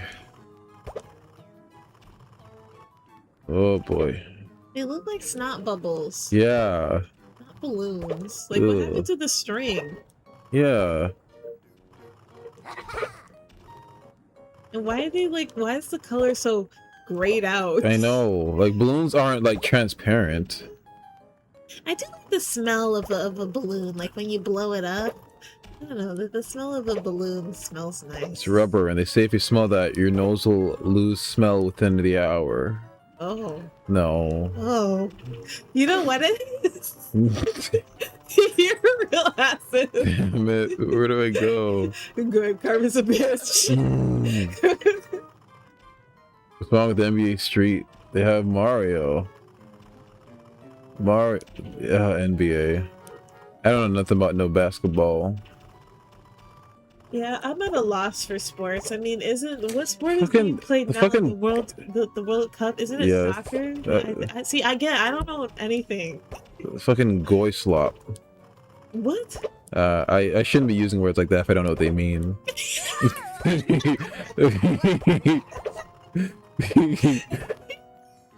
People refer to goy slop as something that non-Jewish people would like sports. That's like goy slop. I shouldn't even be talking about Jews. Like, you can talk about everybody, but you cannot talk about Jews. Why can't you talk about them? Don't Am I talk about saying Jews. anything bad? They don't talk about Jews. You see, like that's the kind of a, you can't talk about Jews. You can talk about everybody else, but you cannot talk about Jews. Oh, well, I'm sure they're nice folks. They are nice folks. They're very nice folk, and I love them. I love Jewish people. I love Jewish people so much. Why do you have to say it like that? It sounds so fake. Because American politics. See, I know nothing about politics. You've ruined me because you're the one that got me into the knowledge of politics that I know. Yeah. I didn't even know who ran our country. I'm so bad when it comes to politics Oh, and all that stuff. I knew nothing. Justin Trudeau ran our country. He fucked it up and then left. Well, see, isn't he dating Katy Perry? Yeah, you look at that. Is He's gonna ruin Canada. odd. He's going to ruin Canada and go and have a pop star girlfriend. Yay, he has the great ending, and he's leaving us with the shit people. The last thing I heard about her, other than the fact that she's dating him, is that she recently got pregnant and had a baby, and people were surprised because of her age. I have no idea how old she is, but I guess she's old if people are saying that they're shocked that she had a baby. And because American politics, it was like, oh. American politics is more messy and fun. I pay attention somewhat to American politics. They're more fun. Canadian politics is just we're too nice for our own good, and we let people walk all over us. Yeah, again, I know nothing. In fact, we treat people from other countries way better than we treat the people here. So that's a good way of summing up Canadian politics. Yeah, we're America's too nice for their own good cousin. America is the asshole cousin that you call in when you need somebody to get a stern talking to, and Canada is just the whole, oh, well, if they feel comfortable, I'm just happy that they're happy. That's Canada. America is fuck that. That person's fucking you over. You get them. I'll get them for you. And Canada's just like, well, but they're happy though. Yeah.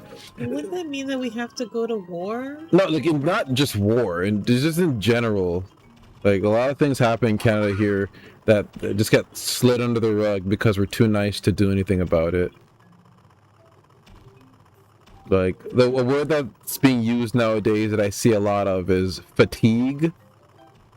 Isn't that from when you're too tired? Yeah, but people are using that to refer to groups of people that they're tired of getting away with things. Like in America, there's N-word fatigue. Like people are tired of N-words. Not black people, N-words. Oh. There's a huge difference. Yeah, like I honestly, I have N-word fatigue as well. Granted, we don't live around any N-words, and I don't work around any N-words, thankfully. But seeing that kind of shit online, it's like, you guys are still like this? It's been like how long are you still crying about shit, about reparations? Y'all are still crying about, oh man, I can't do this because the white man gonna stop me. Like you're still like, oh my god, like shut up, shut the fuck up. So that in that regard, I have N-word fatigue as well. Like fucking shut up already. Man, I can get a job, but I'll probably get fired on the first day because they look at me wrong and I wouldn't even be able to handle myself. It's like, fuck, shut up! Shut up! Shut up! Like, oh my god. That's politics for you. No, that's fatigue. I'm. If that's N-word fatigue, I have that shit, and oh, it's just excuses to not be better. And then they see black people like us, and they're like, "Man, you like that because you act white." Like, so okay, so let me get this straight. Being white is just to not be an N-word. Noted. Okay, bye. I don't believe that shit, but bye-bye. How much of these balloons are you supposed to even? All of them! I love how it doesn't even tell you how much you have. No! It just says, get all of them! Get them all! Jesus. I would say what other kinds of fatigue I have, but I'd probably Canceled? Yeah. Rightfully so. Yeah. I don't know where I'm gonna be in the future, so I'm going to shut up. No, I'm just gonna say the safe thing, because everybody's tired of N-words. They're not black people, they're N-words. It's a huge difference. But I am tired of that shit too. You missed the balloon. I know. I am tired of other people, but I'm not gonna say who they are. I think you're gonna finish with it. I don't think so. Okay. I should have been on this Boink, boink, boink, boink. We made a good purchase getting this air conditioner. Yes, we did. I think us getting an air conditioner was like the best purchase this year so far. There are 2 seconds left. Oh, congratulations, you found all the balloons. Yeah! They just gave you that. How is a kid supposed to pop all these gas bubbles at least over here or something? Honestly, woke fatigue could be one of it could be one of them. It could be, I guess, in a broader sense, woke fatigue a little bit. I'm just tired of just like people who are making excuses to not be better people, and just following stereotypical instincts instead of challenging their surroundings and refusing to be challenged. It's a very big thing I'm seeing now. A lot of people don't want to be challenged. They just want to, they don't want to evolve. But at the same time, I have very low standards for people. Very, very low standards. I don't expect much of it out of anybody. Probably to my detriment, but I just don't. I don't believe anybody is going to be... I guess it's just how I grew up. I got to see the sad side of humanity at a very early age. Very early on. I'm not anywhere near like Huey, like from the Boondocks, but that's kind of why I related to his character so much, because all the adults around me, they didn't hide the fact that they're shit. They didn't hide the fact that they didn't hide. They didn't let the world, for me, seem like adults know best. Adults showed very early on in my life that they're not as good as they're not the smarter ones. So I grew up with that mindset of not expecting much out of people, so I'm not surprised. But I feel like people nowadays aren't challenged enough, and they need to be challenged, and they don't want to because that would require changing. But I also believe that I guess I don't believe people can change once they pass the age of 18. I feel like your basic coding, if we can use that term, your basic coding is 18. You're not going to change that coding. You're not going to... It's like when iDubbbz said that he discovered empathy at the age of like 30. It's like, you're just always a shit person, and that's not okay. People that own being a shit person just because it's funny, aka like they don't want to change because they feel like it's a joke to be a piece of shit, I think those people are I'm used to that kind of nonsense. It doesn't surprise me. That's why I don't really rant and rave. Like once your brain develops, yeah, I think your basic coding when you're 18, that's it. You're not going to change. I don't believe that. I've just seen it enough. I've seen people both in real life and online, especially in real life. Like they didn't change. They just did not. They were who they were, and they just continue to disappoint. Not me, because I saw them for who they were, but they just said they would disappoint the people around them, and yeah. Paige is not here right now, but I'm sure she has stories as well. Probably early mid-20s, not 18, if that's what you're referring to. I mean, oh, you mean like in the whole the scientific aspect of it? Oh no, this is just my observational opinion, just what I've seen. But yeah, of course, that's hence why you can't drink and smoke weed at the age of like 18. You gotta wait till you're like 20, mid-20s. But to me, I believe that like the example with iDubbbz, where he's like, I discovered empathy when I was 30. It's like, no, you didn't. You did not. You're always a piece of shit. Hence why you made content cops. You were known for being the piece of shit. Or like the person I would tell stories about in previous streams, where he liked younger girls because they wouldn't challenge him, and he continued to be that even when he was older. It just doesn't change. People have to really, like I said, my standards for people are very low, but even then it's just like they just really disappoint me. And it's like, oh, I had no expectations for you, but god damn, you really are just that shit, huh? But I feel like it helps me personally, because that way if someone does anything like above whatever I consider to be low, it's like, oh, okay, maybe you're a good person, maybe. Hey, I got my eye on you. I got my eye on you, boy. I don't even know what to call it. Like depressing. I don't know. That's just how my brain works.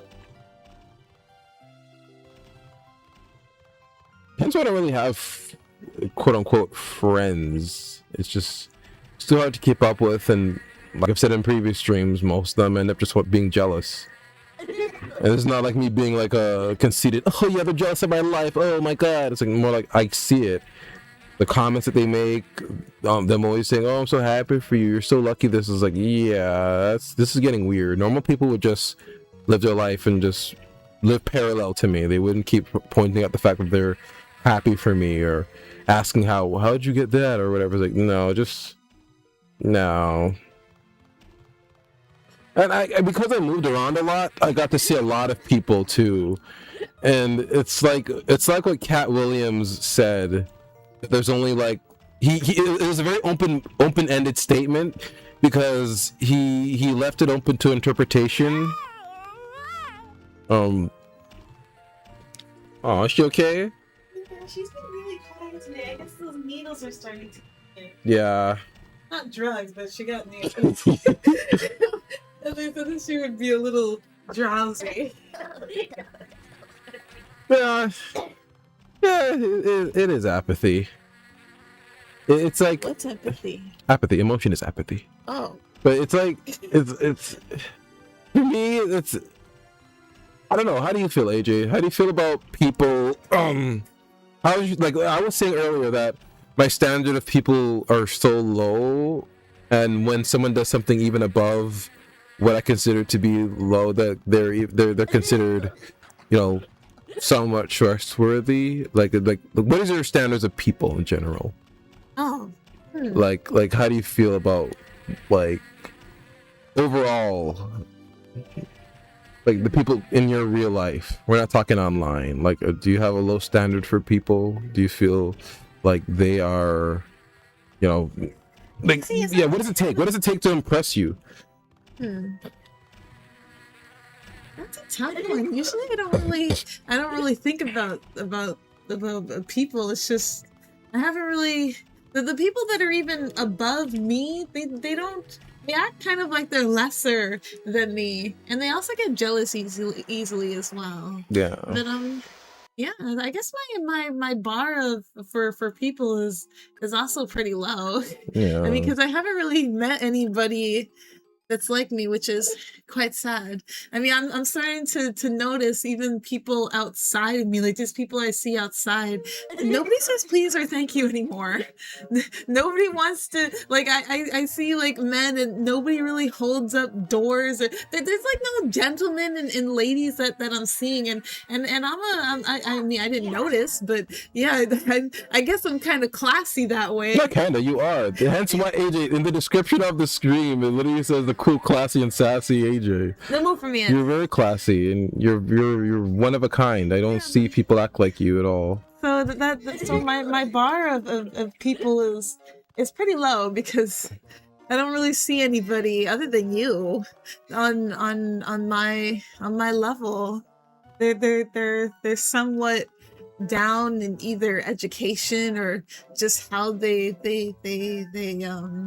act. It's just, yeah, it's pretty shocking. So yeah, my bar is pretty low. Yeah. It's pretty rare for somebody to really shock me. Yeah. Yeah.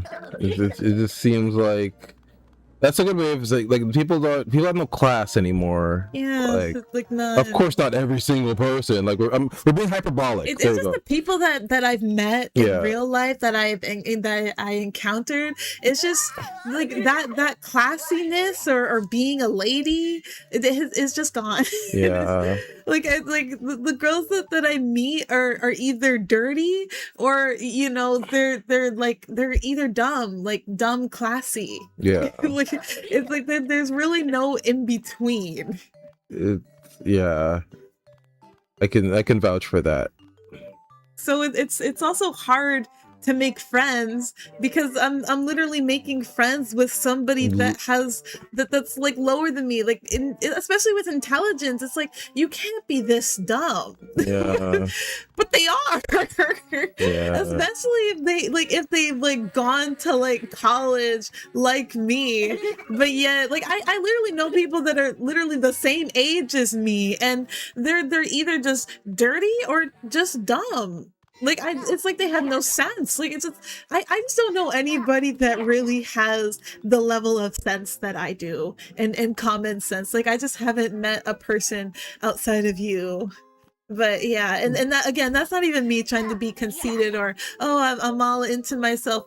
I'm those types of people that don't actually like to talk about themselves. I have to be AJ's cheerleader, guys. Like AJ does not talk about herself. She's done so much. Yeah, she's gone to school. She had a good job. Like you have a good job now. You worked at Fujifilm before. Yeah, you went which was freelance. pretty fun. Yeah, like you got. And even the people there were jealous of me. Yeah, like when AJ graduated college, I was the one hyping her up around her house. Yeah, and the people in her house were jealous of her, and I didn't care because they were jealous of her. I hyped her up even more.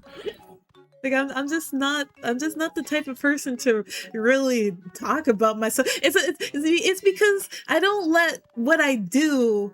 Like that's not why somebody should like me. Someone shouldn't like me just because like I brag about going to college. It should be like personality wise. So yeah, I'm not really much of a bragger. It's been pretty recent that I started talking about myself. But yeah, the people that I've met are just not on my level. Do you feel like our society being non-judgmental could be a reason why people are dumb or dirty, as you say?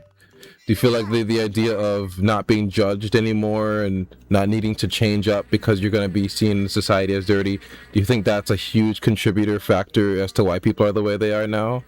Yeah, I would say, because some like especially like on like being like a classy lady, like women I don't really see women judging other women for being dirty. It's all about, oh well, girl has to get her bag. I hate that phrase, that whole sentence. It's like you could be doing like the most dirtiest shit for money or just trying to survive when you don't actually have to do those things. And I don't really see enough people judging women. Like I see men judging women, but I mean, no, men shouldn't be judging women. I mean, that's just obvious. Yeah, like you shouldn't be.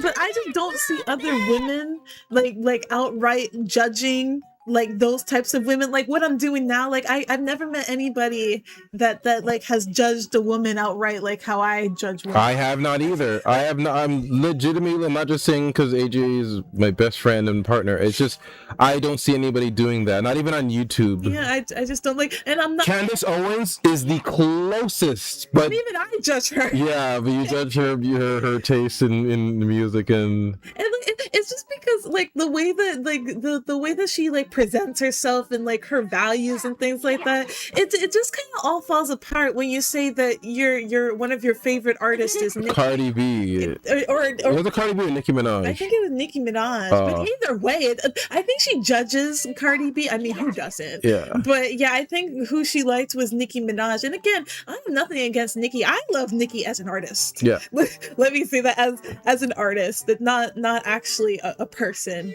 but that goes for Yeah, because all you can separate the art from the artist.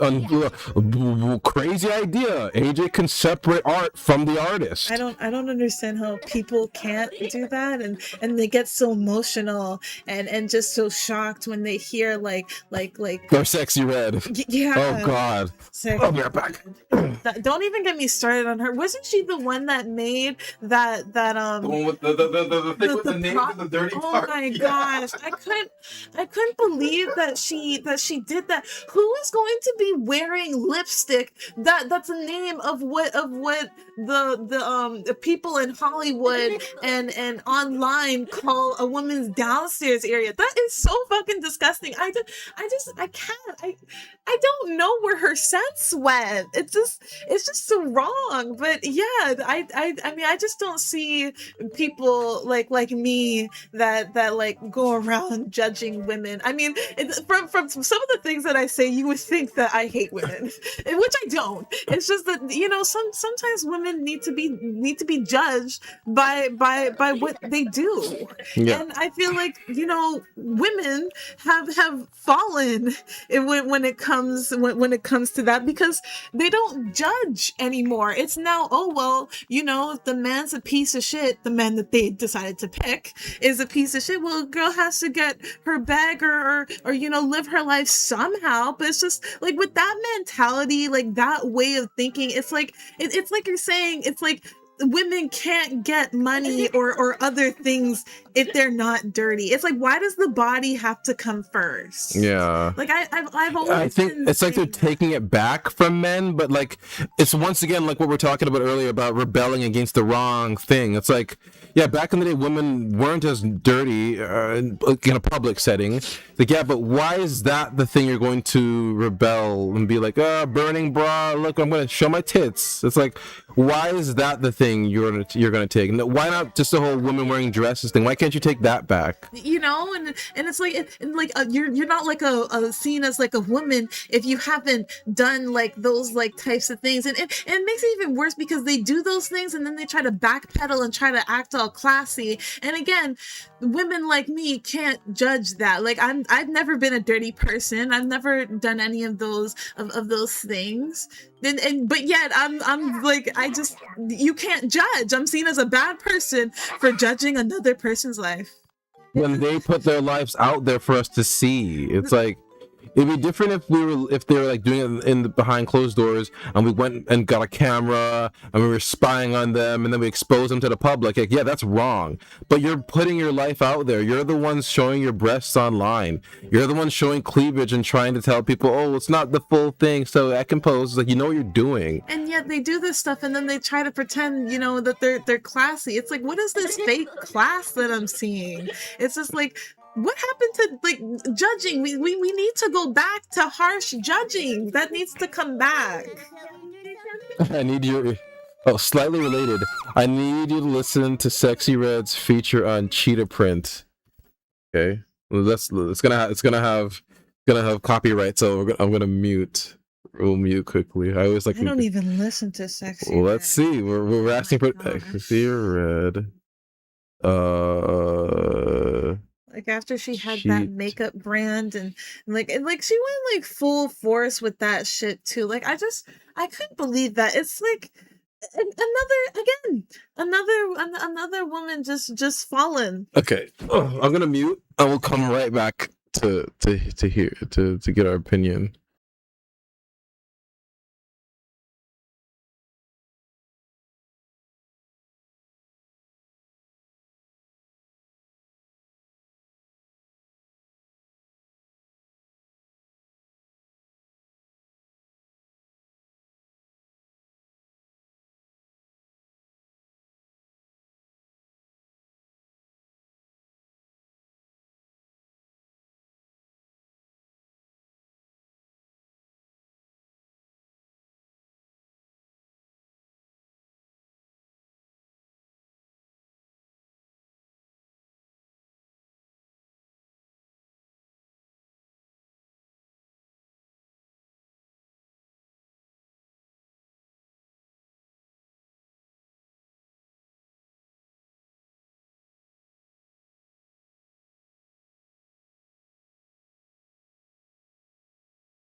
All right, we're back. What the fuck was that? What the fuck was that? They ruined the cha-cha slide.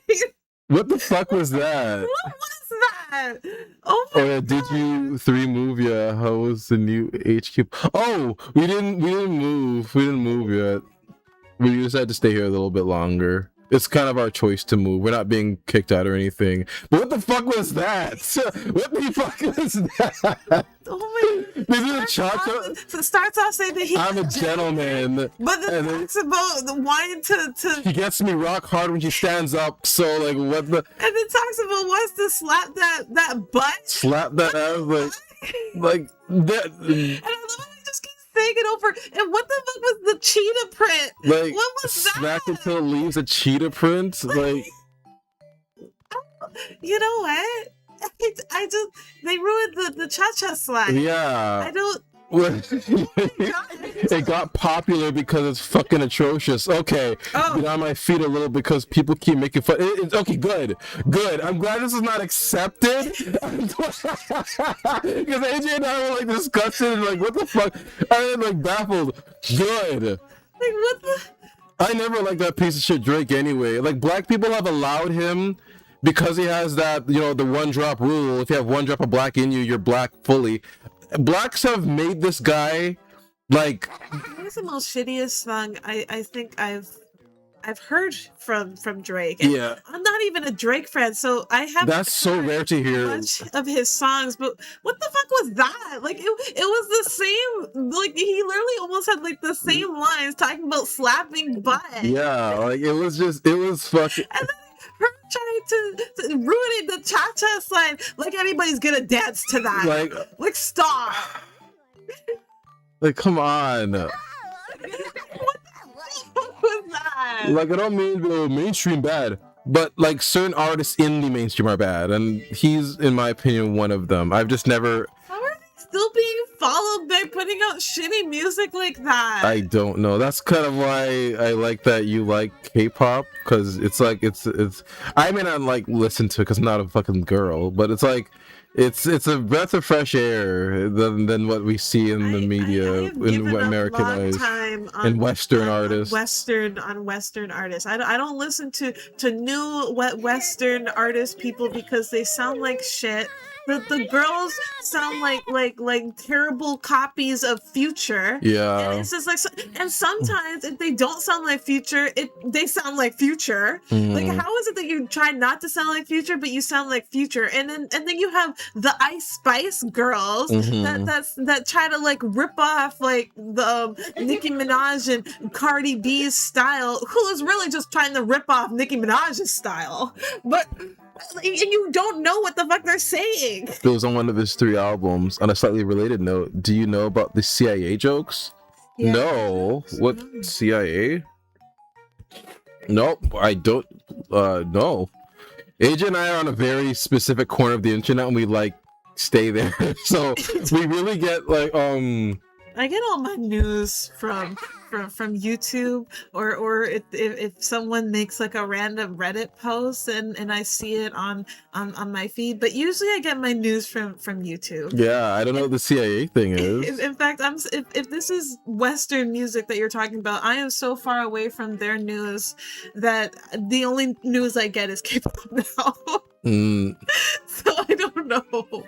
For me, it's mainly just gaming news. I try not to look at politics. I don't know I'm going to get upset. See, I feel sorry for your socials because you used to follow politics and you follow controversial people too. Yes, I follow Sam Hyde. I follow Charles Carroll. I don't follow people like specific people. I mainly just follow companies. Yeah, your stuff is very curated to the stuff that you like. Yeah. I finally managed to make mine only have Sonic, Spider. I know. I've pressed not interested enough times, so I'm just seeing Cats, Sonic, Spider-Man, Rayman, and JoJo. It's not properly curated. I try not to look up stuff like that are too controversial because I don't want it to seep into my feed. Like, yeah. I'm trying my best nowadays to not look at comments from stuff. When I see like a popular post, I try not to look at comments anymore because I know they're just gonna disappoint me. Like usually the most hottest takes of stupidest shit gets like the most likes because it's different. This person's saying something different. Because now it's not enough that you praise something. But that song though, gentlemen. I'm a gentleman. I don't know what. And then after that, just proceeds to sing the shit that he's singing. I don't get that idea of I'm going to say I'm a gentleman, but follow it up with something like that's nasty. Because it's like girls like nasty. It's like, but that kind of girl likes nasty. You have Sexy Red on there, of course. But You ruined the cha-cha slide. I can't believe it. Someone should sue them. I know. They should get sued because you're not gonna ruin a song like that. Remember the episode of The Simpsons that we were watching, and the episode's message was that hoes are pretty much like every other woman. Oh. And it's like, no, you're not. Like, even back then, you're not gonna catch us with that shit. You're not gonna try to tell me that a kind, caring mother is the exact same as a hoe on the street. When you really think about it. When you think about it, because no, fuck off. Really? Fuck. I believe that guys that say that sentiment are just guys that are pussy hungry. They just want to get pussy. That's what they say, stuff like that, because you're not gonna get any if you say that the hoes are bad. All the hoes won't like you if you're a single guy. So I feel like guys that share that sentiment are just saying that just so they can get girls.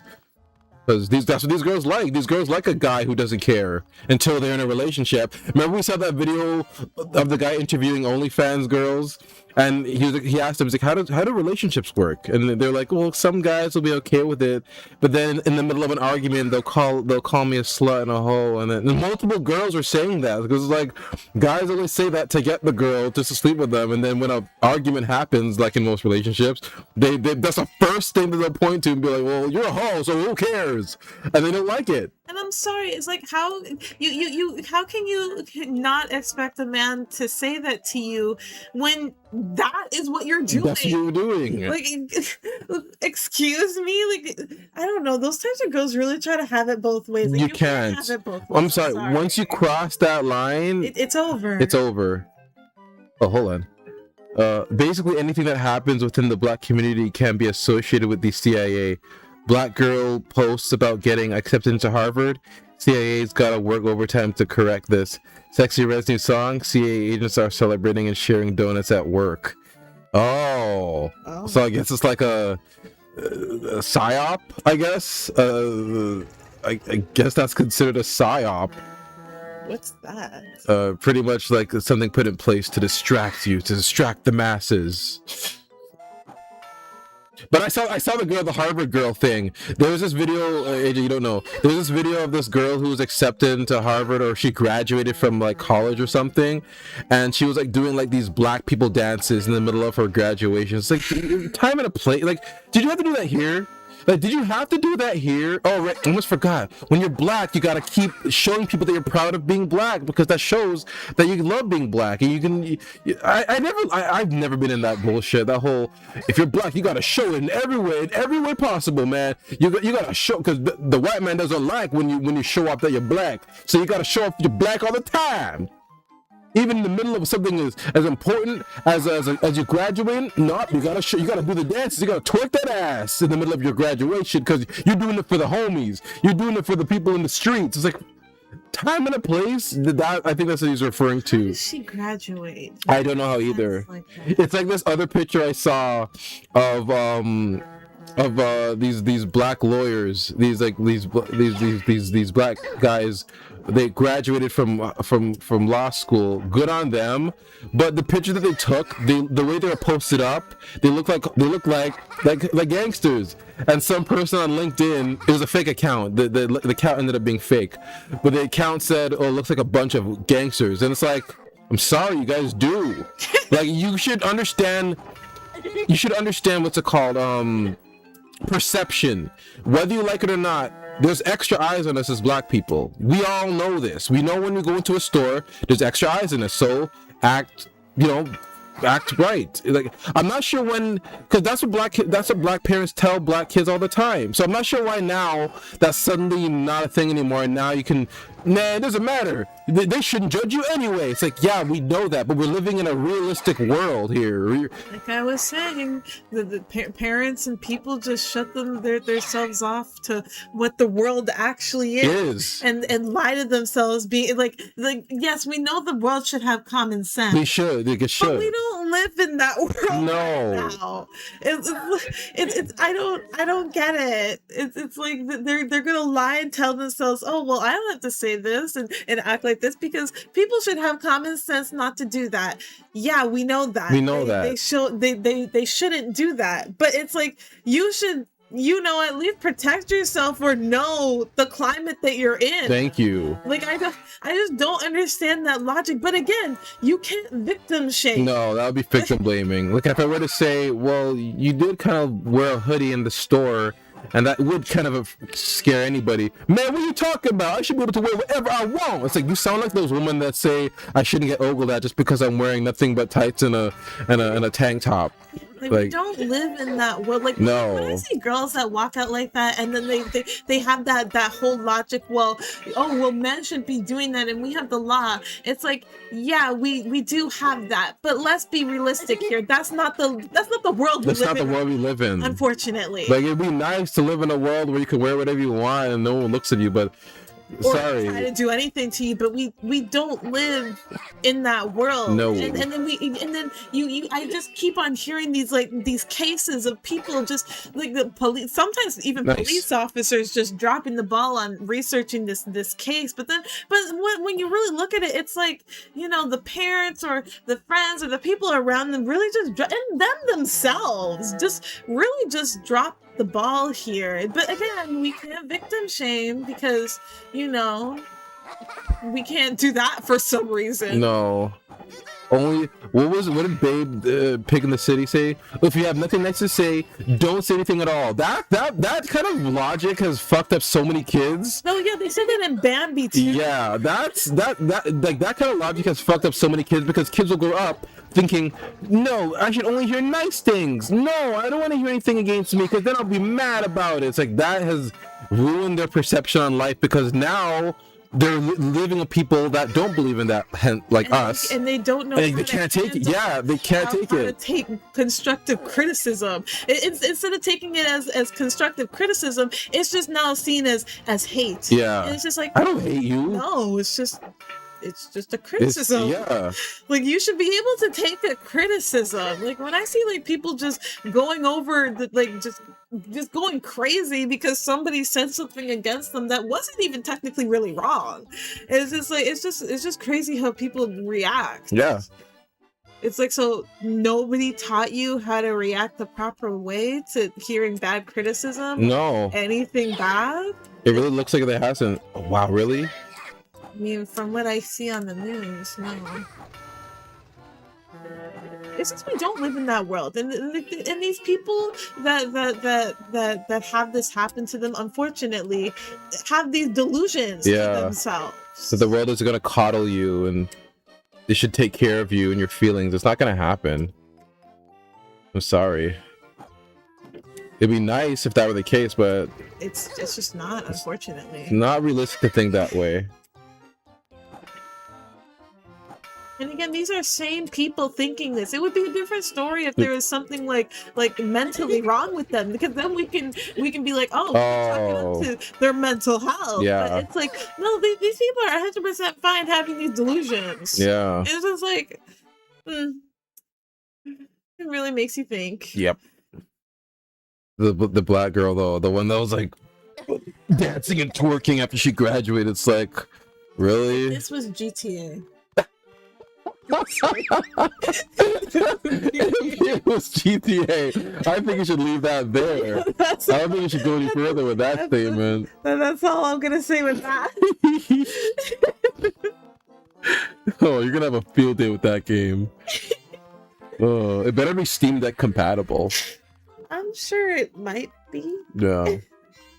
They wouldn't dare make it an exclusive, something that a PS5 exclusive. Fuck y'all. That we've all been waiting for like years now. No, they wouldn't dare. I hope not, but Sony did make The the Wolverine game, yeah a PS5. exclusive. You saw how cool that game looks? He was fucking killing people. It's great. Bitches. They knew what PS5 they were exclusive. doing. Yeah, because it's not selling.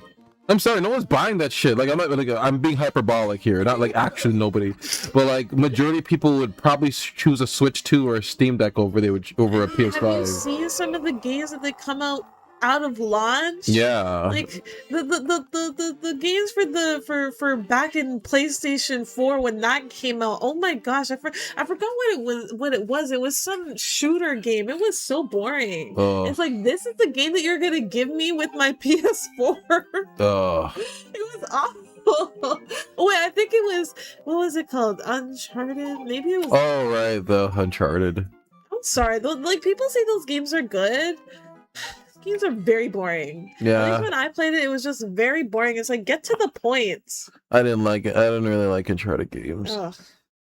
It's like when I played Horizon Zero Dawn. Well, yeah, you played that for like what, like less than an hour? That game. Yeah. Like they say wear headphones, and I did that, and it's just like, I might as well not have, because the sound was coming from everywhere. I felt like I was blind even though I could see.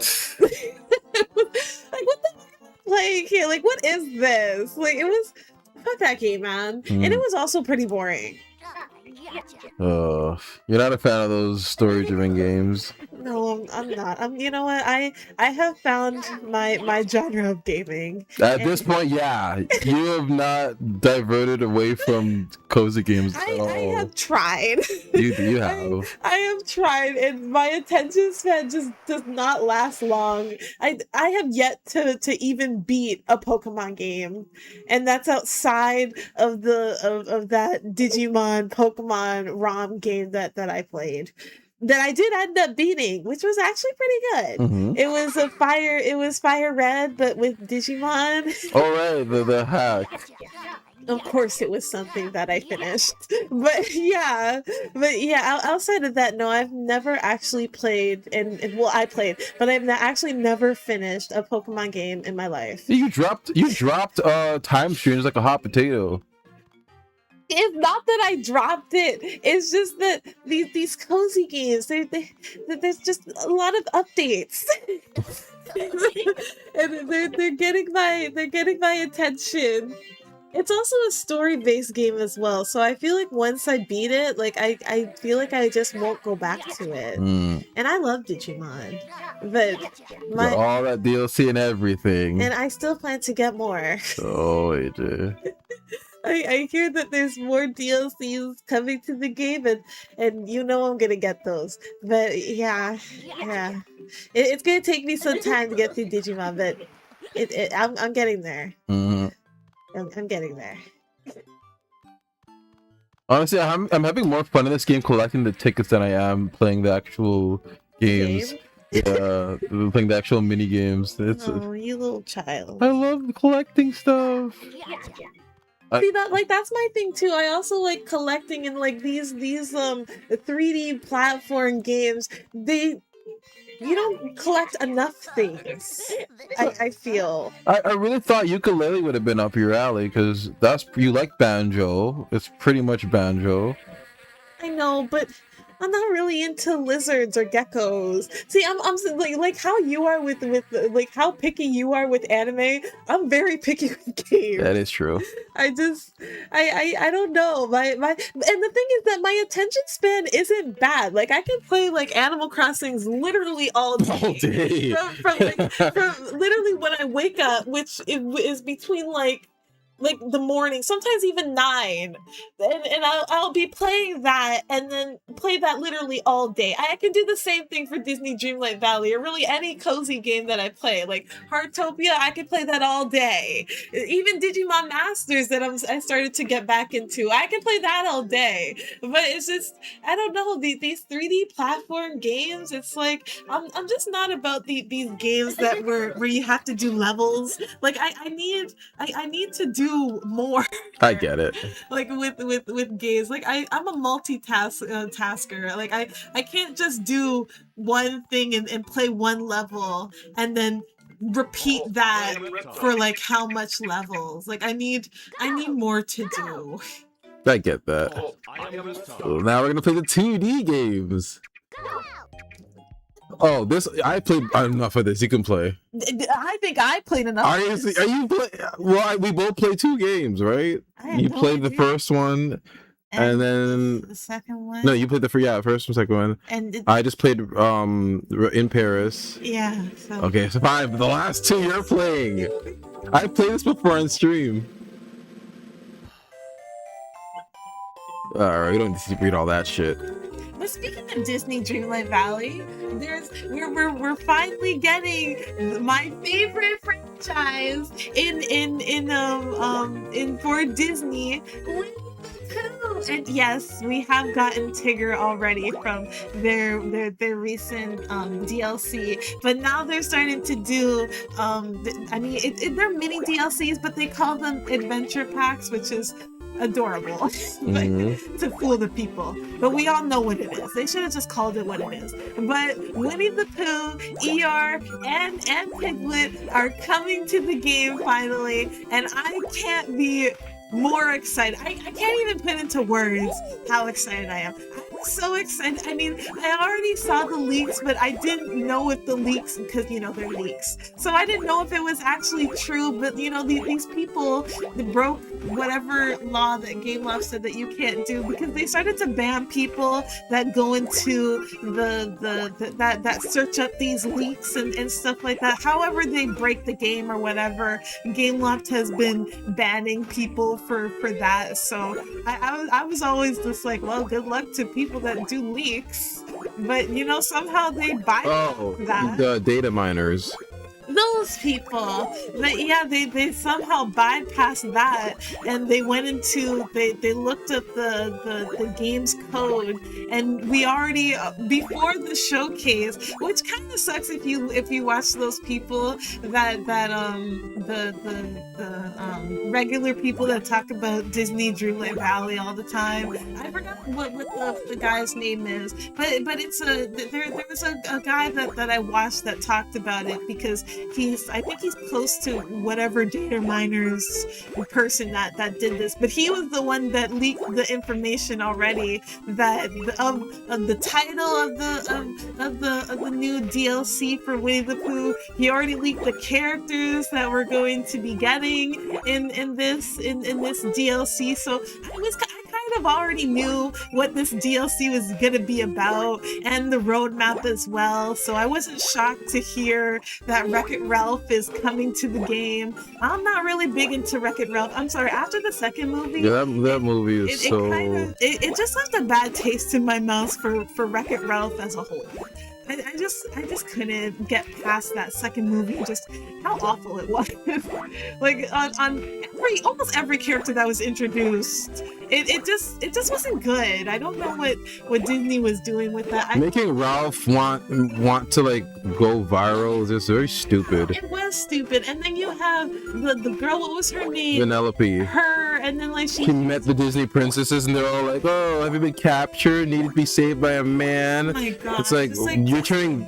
They are from a different time. They would not be like that.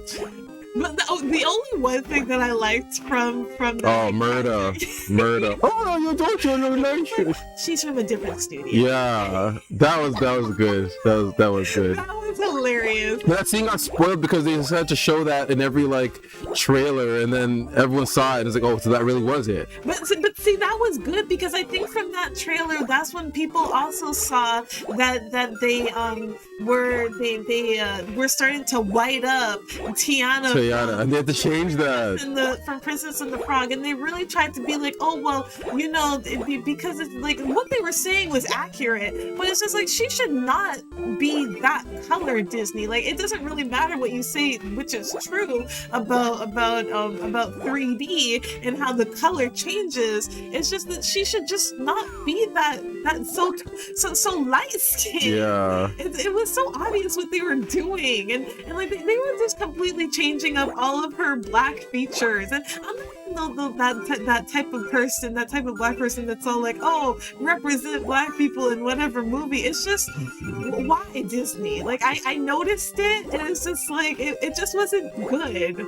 But yeah, Wreck-It Ralph is coming to the game. But again, because of the leaks, I already knew that he was going to come to the game. I wish they released more to the roadmap, because other than Wreck-It Ralph, we didn't get anything, and now we have to wait until like August to know about the other half of the roadmap.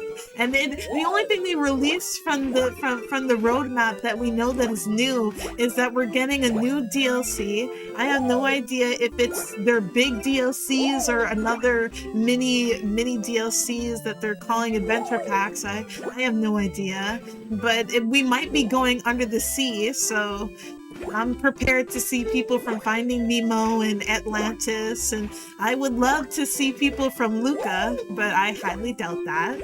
Or maybe even Elemental. Oh my gosh, Yeah, you watch Elemental. Elemental. That was a good movie. I don't know why I heard like people hating on that movie, because I did hear a lot of hate from the movie, and I didn't even watch it. But I recently watched it, and I can't understand what people disliked about it. It was, to me, it was a good movie. It was about this girl named, I mean, it's all about like the elements, but not like Avatar. Like, it doesn't go like hardcore like that. It's really just 4 elements. You have water, earth, the fire, and did I? Yeah, I think I already said water. Yeah, you said water, earth, and fire. Oh, right, and air. So it was really just the 4 elements, and they kind of just stick with that.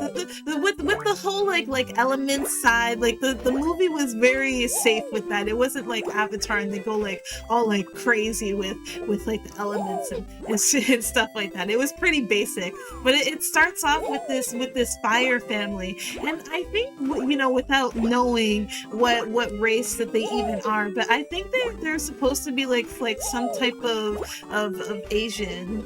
I'm pretty sure that's like what they're portraying with the fire family specifically. But it starts off with this family, and they end up going to the big city with all like the elements. So it's pretty much like Zootopia, where everybody lives together, and you like see like different like races of people. So I forgot what the main city was called, but at the time, Ember, the main person that we follow later on in the movie, her parents immigrate from the Firelands, and they end up going to to that big city. And at first, the city wasn't like it didn't have like a lot of fire people. Or really at all. I think they were like the only fire people that I saw at the beginning. I watched that movie like three times. It was, I've been pretty addicted to this movie. I was even saying that I probably might watch it again. But yeah, when they immigrated to that city to live there, it wasn't really fire friendly, which I'm shocked why they still decided to go there. But at the time, her mom was already pregnant with her, so they ended up moving, and then they found this area, and it looks like it's a place for water people. But as the story goes by, as like Ember starts to grow up, because you know the mom gives birth, but as Ember starts to grow up, the city that they live in starts to be more populated with fire people, and it really starts to, the little town really starts to build up. So we see a lot of things changing.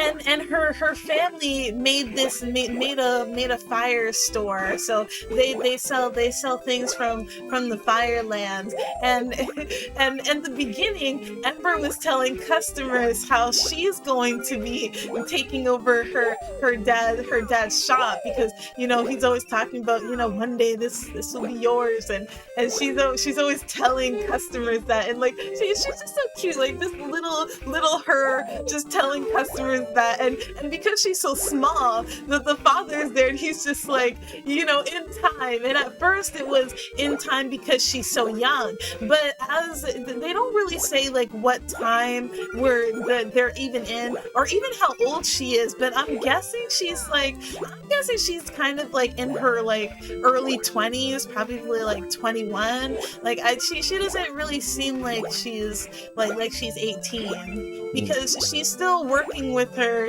I mean, we don't even see her in school. So she's just always been like working at her family's shop. And as when we get to like present time, it looks like she might be in like her early 20s. And now her father changed. So instead of, you know, him saying that, you know, she'll get the store in time because she's so young, but now it's she'll get the store when she controls her temper, because she has this tendency of like always getting mad at customers if they're like doing something, you know, like how if customers are being annoying, and like she can't really handle all of that, despite always working at the shop since literally birth. But yeah, she has a tendency of really of losing her temper, and her father is always trying to help her like not lose her temper, and say that, you know, you have to make like a connection, and you have to be like calmer with the people. Oh, and if you're wondering what her mom does, her mom is some reader. She reads people's fortune to see if they're gonna be a good match in the future. So she's a fortune teller. And she has no hope for Ember, because she can smell if love is on you. It's really weird, but you know, she's a fortune teller, so yeah. So That must pay the bills. I don't know if it even pays anything. It's like she has like this little like spot at the back of their like little restaurant that they live above, and I don't really know if she makes a lot of money, but yeah, clearly they get most of their money from the shop. But he leaves Ember to take on some of the customers, and of course she gets upset again, and she has this tendency of having her flames be like purple, which I don't really know what the movie's trying to indicate with that. Like if It's like blue fire, like, yeah, or like hotter. purple. I don't know if they mean like her flame is hotter like Azula's flame. Yeah.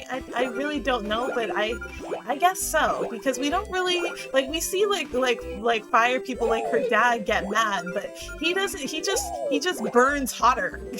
Like he doesn't get like his flame doesn't change in color. At least I haven't noticed. But then she ends up meeting the water guy, Wade, and it's so funny how he ends up meeting her. So there's this big sale thing that's happening for her shop. I think it was called something red dot sale thing. It's some big thing that they have for their shop. And so her father left her in charge of taking over for the day to run the shop for the big sale. And he was talking about, you know, if you could do that and, you know, also control your temper, then I'll know that you're ready and I can finally retire. Because he's so like, I don't know how old he is, but he's clearly old. Like he's having like trouble like managing the shop, but he should have retired like ages ago, but he's been worried about the shop and Ember taking over because she's so bad with her temper. So it just wouldn't be good for business. So he doesn't really trust her to be handling the shop. But this time, you know, he wants to see if she can like prove herself and see if she can actually handle working and the shop full time, and he can, you know, retire and do what retired people do. So she's handling the shop, and she starts to get overwhelmed. Again, it's your typical Ember, pretty much. Like she starts to get overwhelmed by all the people that are coming in for the sale, and they're like bugging her, and she doesn't know what to do, and she starts to get angry, and instead of erupting in front of the customers, she runs into the basement of their restaurant, and she just explodes. And because of that, she broke some of the pipe in her basement, and it started leaking water. And of course, because she's fire, that's bad. So she starts to put up she starts to close up the leaks, and that's how she meets Wade, because he was in the pipes, and he ended up getting sucked into the pipes, and then he ended up where in her restaurant. Come to find out, not only is he water, which is something her father is a race of the element race that her father is very against. Like he just doesn't like water people, and I mean rightfully so. The water people that he's met are I mean they're very careless with their water. I mean, because they're fire, so they don't really care about where their water splashes and stuff, and they're kind of he's met asshole water people. So she meets Wade, and he's talking about it turns out that not only did he get sucked into her pipes, and her basement is half flooded, he's a city inspector. Just starts to all go down. He starts to write her up because the pipes and stuff is out of code, so it's out of date. So she needs to. So he's writing her up for that, and then he's talking about he starts talking more about the pipes and stuff, and she's all like, stop doing that, because he's being a city inspector and inspecting the pipes and everything like that, and she wants him to stop doing that, and she's telling him that everything is fine and stuff like that, and she should know because her father built the restaurant from scratch, from the ground up himself. And you would think that's such a heartwarming story, and then he hears that and he's all like, wait, he did this all by himself without permit? So he writes her up for that, and then he's all like, oh, you're gonna get shut down. It's so sad. And he's there crying again, because when she discovered him, because he was in the pipes and now he's in the water, he started crying at some picture, and some family picture that he saw of them that was in the water. Wade is a really big crier. Like, I mean, he's water. He's gonna cry. He's such a weenie. Like, he's always crying, and even when he's writing her up for the tickets, he's saying how sad this is, and how he's gonna have to get their restaurant shut down and everything like that, and she's all like, shut down? Like, that can't happen. So he starts to he ends up getting out of the restaurant, pretty much running away, and to get his report down to City Hall, because he can't lose another job and everything. So he's just trying to keep his job and pretty much do his job. And Ember starts to run after him to stop him from filing these complaints and the citations that she has. Which ends up to be a lot, by the way. A lot. He wrote down a lot of citations in his little notebook, but her plan fails, and he ends up sending in his stuff to City Hall. And it was so late too, because she ends up telling him like about her family's restaurant, and how it's like her dad's everything next to her, and how she can't lose this, and she just wants to do like a good job in running the shop for her dad and family and everything like that, and she ends up telling Wade that, and he's all like, why didn't you say that earlier? And he's talking about, oh well, it's too late. I already sent it in, but you can you can try to debunk what I said, and maybe if they hear you out, they'll rip up the tickets and everything. Like, I'm paraphrasing, but and everything like that. But that doesn't end up happening either, because when she goes to meet the person that has the tickets and explain herself, she didn't want to she didn't want to say what she told to Wade, because she was all like, no, that's private. It's like, how can it be private when you pretty much told him that too? So tell the person that's handling the tickets that. And she ends up not telling him, and Wade tries to tell him her story, and she gets upset because she's trying to stop Wade from telling him, and then she gets angry and explodes. Typical her. Just can't control that temper of hers, and she ends up exploding the office, and the person still ends up sending in the ticket stuff, and he's all like, you have, I can't remember how much, less than a week until your restaurant gets shut down, and he gives her some type of pamphlet. I don't even know what was written on there, but I guess it was other means of getting money until, because now your restaurant's your shop's gonna be closed down. So Wade then tries to help Ember, and he was all like, well, we can go to the higher ups, even higher than the plant guy that they went to. And that's when they end up going to some type of cloud ball game, and to meet this the cloud woman that's like the higher up woman, to see if to talk to her and see if she'll rip up these citations, which is 30, by the way. I know he wrote 30, and she's all like, 30? He's like, I mean, he's just doing his job.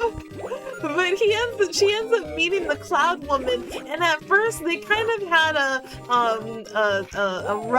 rough meeting, because, well, first of all, she's meeting this cloud woman in a cloud game that she's like a really big sports fan when it comes to these cloud sports. So the woman's like really into the game, and Ember's here telling her about these citations and trying to get her to see her side and not close down her family's shop. And at first the cloud woman just wasn't having it, and then they started to say a few racial slurs to each other, and it started to get pretty heated.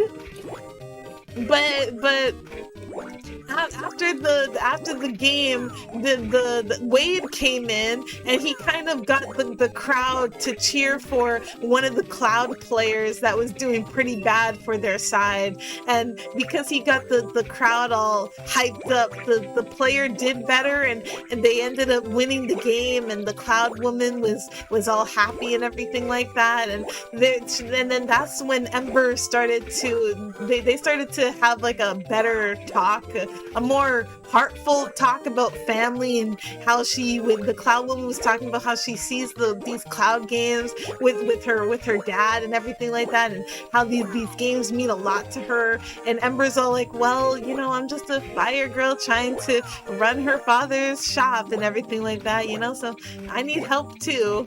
And then so they started talking, and then that's when the cloud woman found out that there's water, that the pipes leaked with water. And then the cloud woman's all like, forget the citations. We're gonna have to bulldoze your father's shop to see where this water leak is coming from, because there isn't supposed to be water in Fireland, in the fire area that they're in. It was apparently closed like years ago. So the Cloud Woman was gonna do that, but she decided to change her mind because Wade and Ember made a deal that if they can find the leak of where the water is coming from, then that she'll rip up the all the citations and everything like that, and everything will go back to normal. So that's what they did. That's what they decided to do, because that's how Wade got sucked in to Ember's pipes in the first place. Not only because Ember destroyed some of the pipe, but also because he was sucked in because of the pipe itself, because of the whole flood thing. So that's what Wade's job was in the first place, which is hilarious. So that's what they start to do for like half of the movie, and they end up finding the leak and everything like that. And they thought they stopped the leak, or the area where the water was coming from, but it didn't work. And she burnt the sand, because there was the sandbags, and she burnt the sandbags with from her fire, creating glass. And Wade thought that was like a really like cool thing, like the fact that she can like make things like out of glass, like the fact that, I don't know what you call glass, I guess they're called glass makers. Mm-hmm. Yeah, she's always had that like that talent. The movie was really good to show that she has talent for like glass making. I really like that, because at the beginning when she was little, she would burn fire and make like these like fire candy stuff. And even when she would burn her shop, she would fix the glass. So the movie has been showing that she's pretty good at glass making, and she doesn't see it as like a big thing, because she's gonna be running her dad's shop, and that's really the only thing she cares about.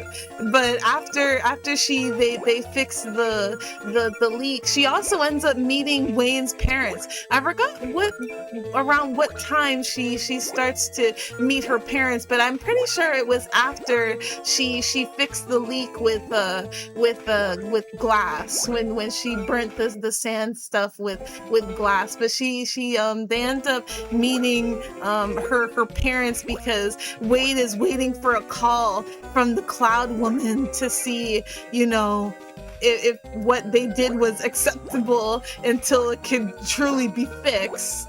So she ends up meeting his family, who just so happens to be visiting. So she meets their family and everything like that.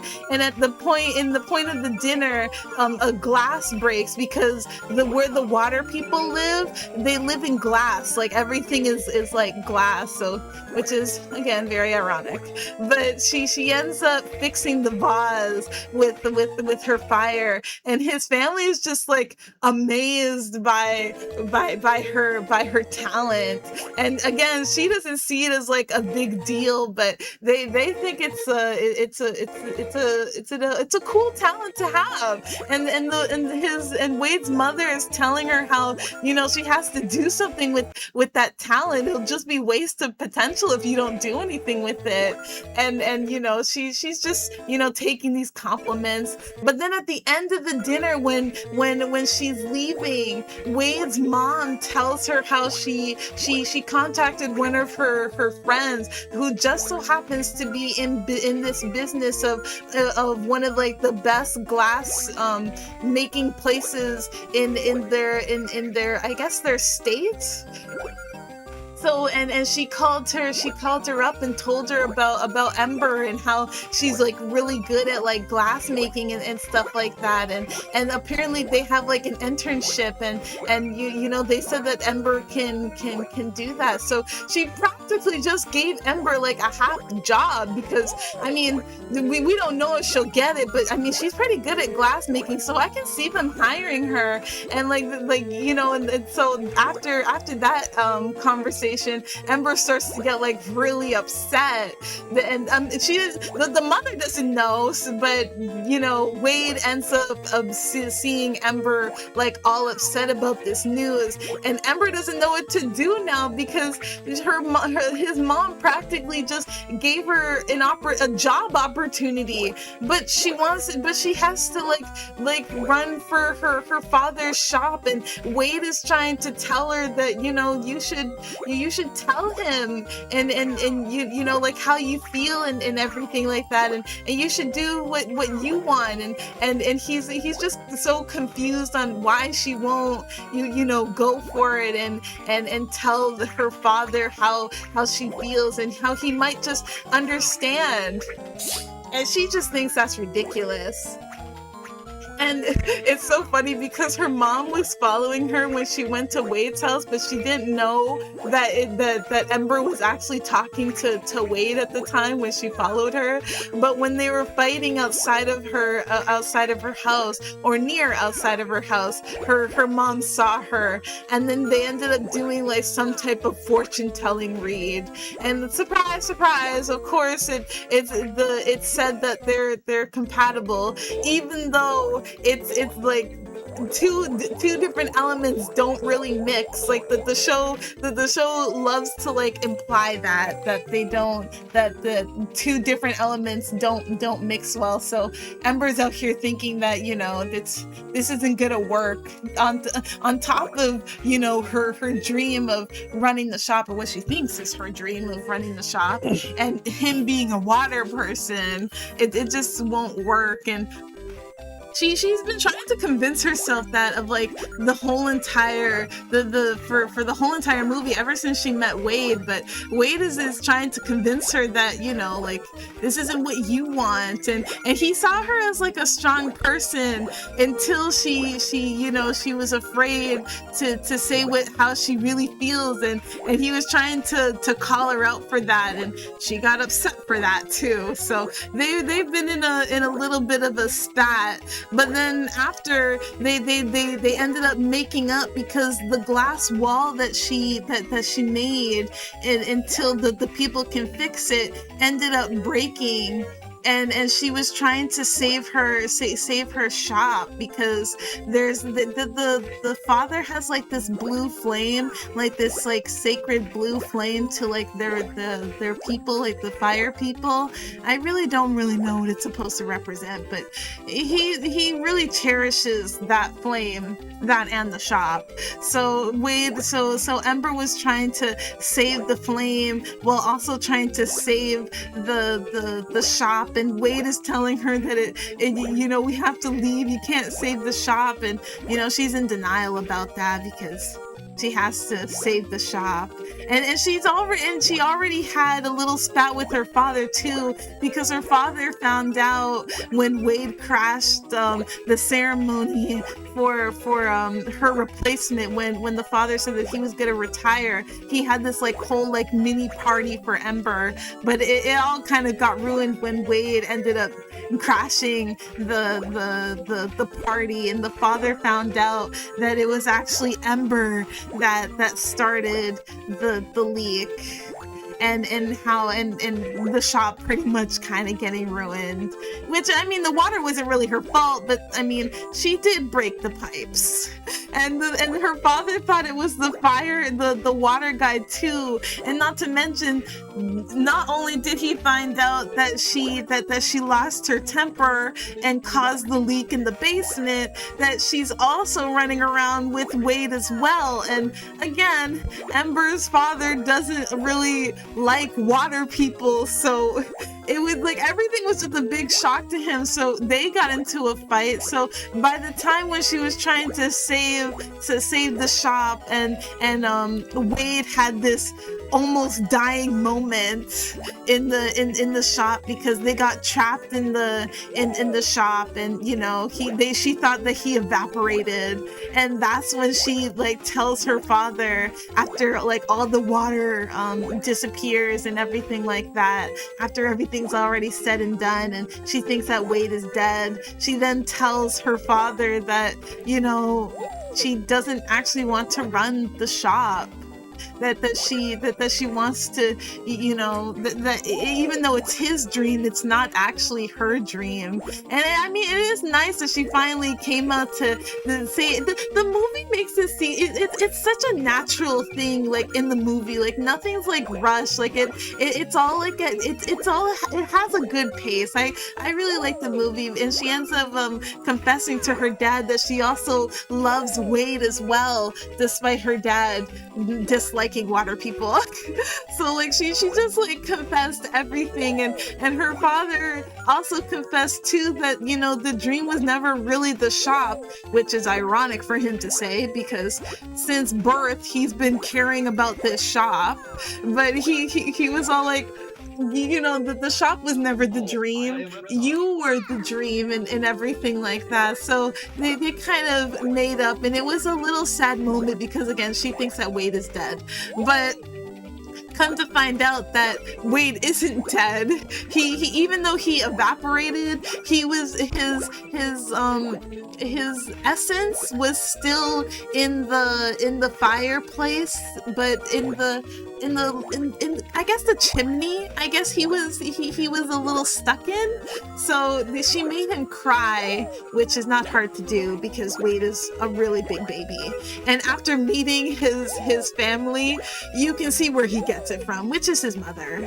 And he lost his father too, and he didn't really have the opportunity. Like he's always talking about it, how he didn't really have the opportunity to tell his father like who he is and like what he wants to do. So, you know, he kind of has some regret there because his father passed and he never got to say what he wanted to say, and he's trying to tell Ember and force her to say what she wants to say to her father because, you know, he never got a chance to say what he wanted to say to his father. So it was really nice. Like Wade at this point didn't even really care about their relationship. He really just wanted to help Ember and her situation and pretty much, you know, see that, you know, she has dreams too, that you just shouldn't abandon them for your family if you want to do something.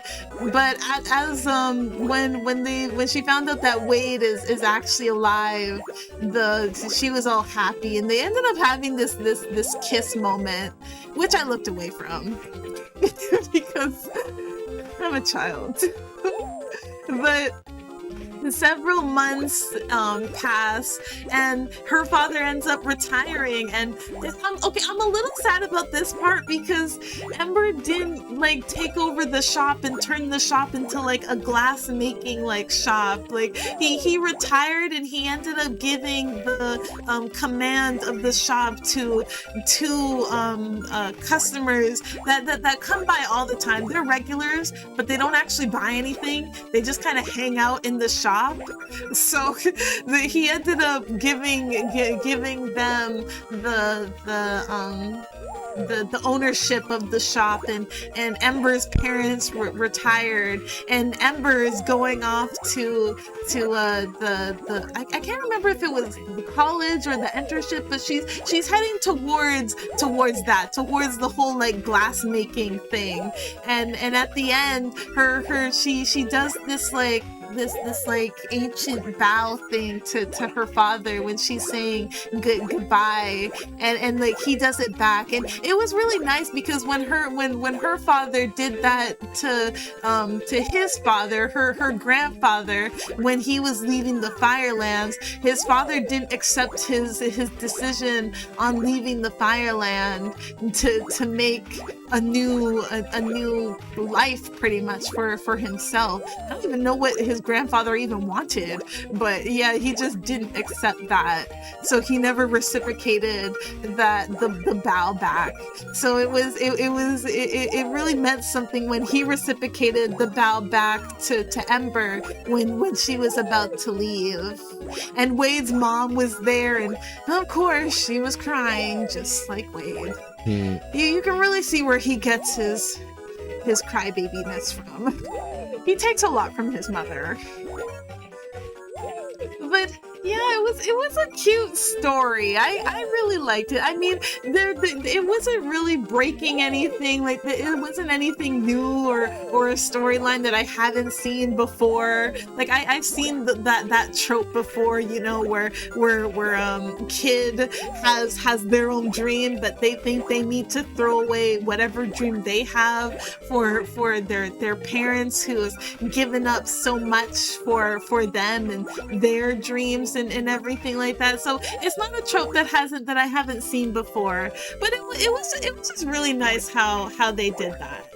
They even had some lesbian couples and a gay couple, and when I tell you that it was subtle, it was just very subtle. At first I didn't even notice it until after the second watch. But yeah, there was a gay couple in the background. And there was a scene. It was a montage. It was for the song. I think it's called "Steal the Show." I really like that song. I ended up downloading it. But in that montage, when Wade and Ember are dancing, and then you know they're about to Wade was about to try to touch her hand to dance with her because all the other couples are dancing. You can see in the background of a gay couple dancing, and it was really sweet. I didn't see anything wrong with that. Not saying that I hate that. I'm just saying that it wasn't thrown in your face like I see other movies do. And even in Wade's family, he has his sister has a girlfriend. So she another subtle lesbian couple, and it wasn't like all in your face either. So they had very subtle things when it came to the LGBT and that stuff. I really don't know what you would call it, but that. And they're inclusive. Yeah. It was a really nice movie. I even like the detail that shows when what element came first when that settled in the town, and I think it was water first. And then it was plants, and then clouds, and then followed by fire. I also really like too because I was questioning to myself. I'm just like, as I'm watching, I'm just like, I'm not really seeing much fire people. I wonder why. And then the movie answered that question. I didn't think the movie was going to answer a question like that, but yeah, the city as a whole was not built with fire people, or the Fire Nation, I should really say, in mind at all. Really, the town really focuses more on water, the water elements and the plant elements, and air is just kind of there.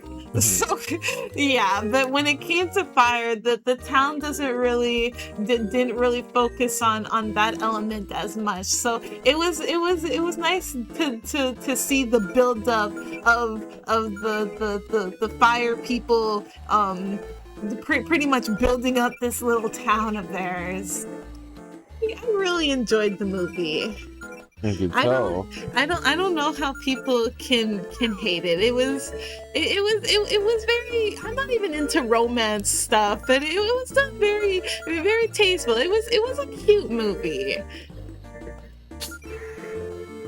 I really support Wade and Ember. Aww.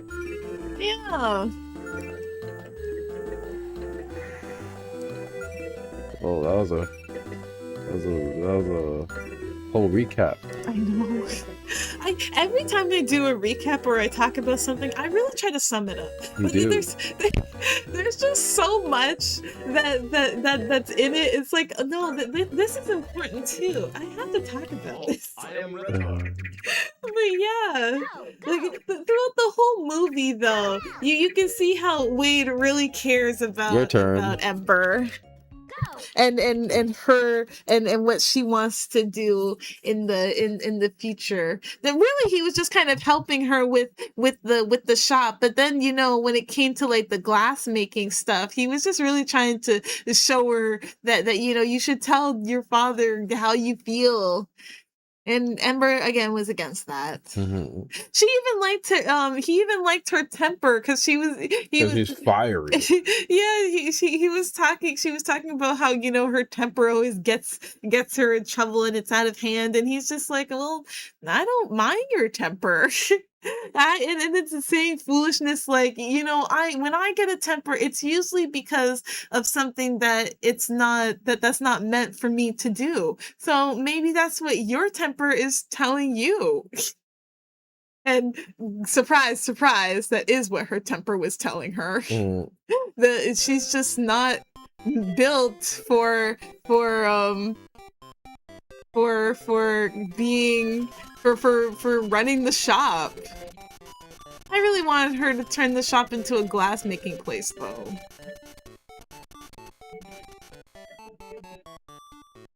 After this is one more game, I'm not even sure if we can get to that. I'm hungry. I'm hungry too. I want some noodles. Maybe a hot dog? Okay. We could watch Digital Circus. Again. Yeah. Whoa! There's a spider on the screen. Mm. Did he talk about everything?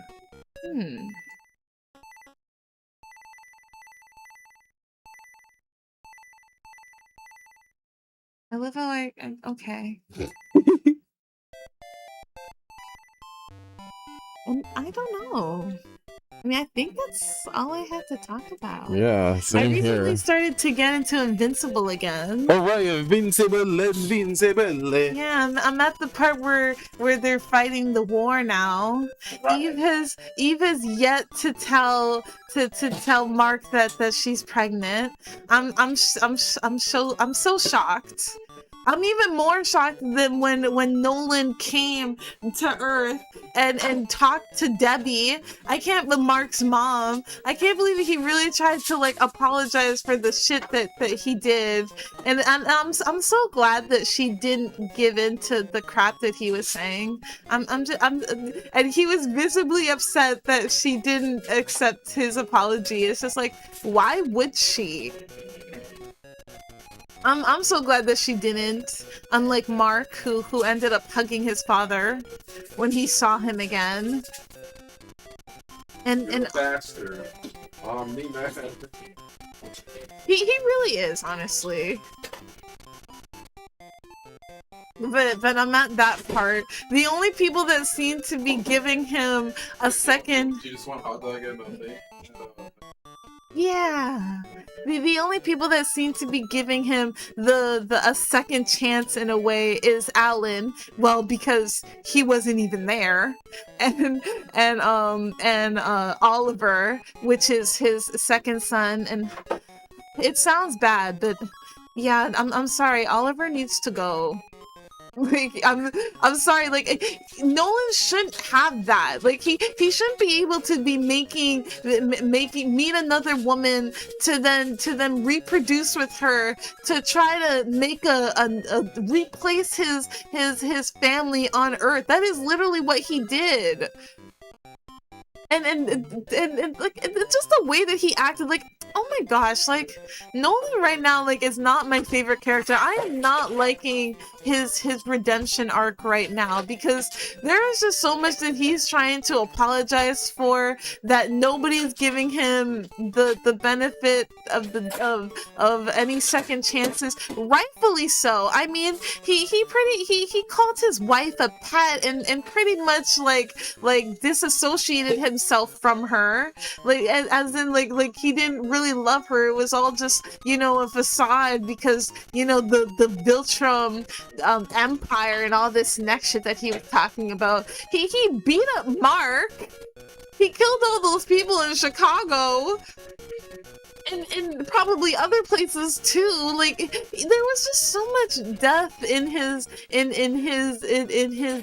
way that he didn't even have to do. He killed the Guardians for like no reason.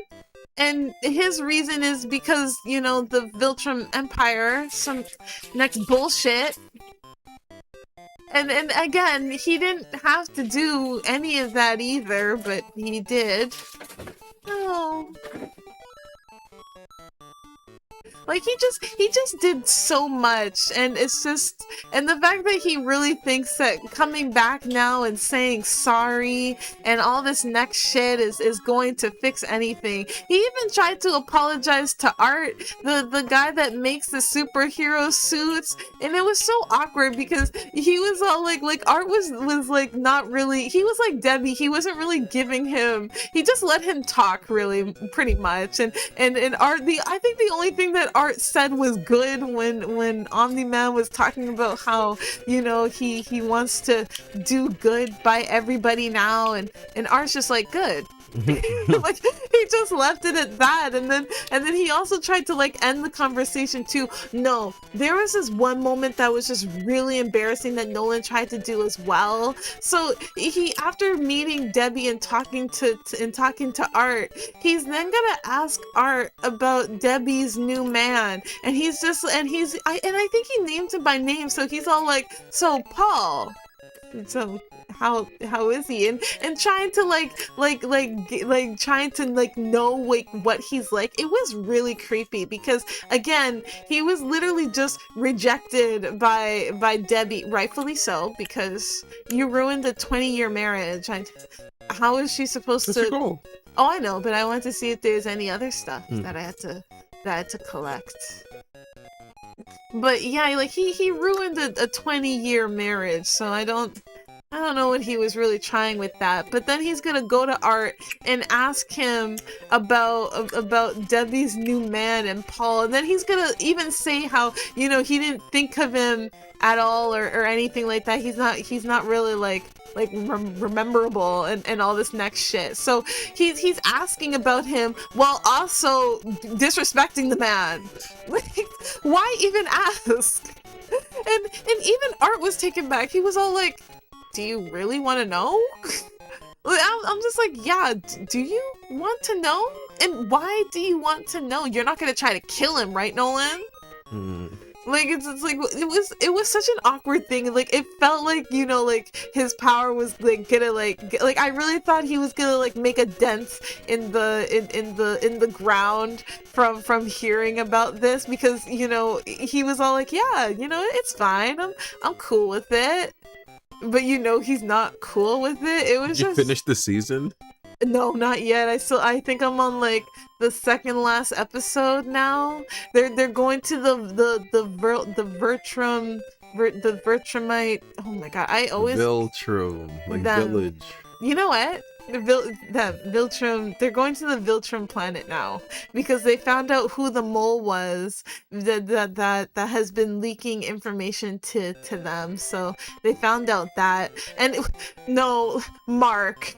This man has just been put through the ringer, man. The show just loves having him get beat up and then come back, because before he leaves, he's gonna tell his mom's gonna tell him to, like, you know, like be careful, and he jokingly said, it's war, mom, like that being careful is like the opposite, and she was all like, just humor me. Like I love her relationship that she has with Mark. And now with Oliver, because she decided to take on Nolan's, yeah, to Nolan's baby that he had with some ant/mantis girl.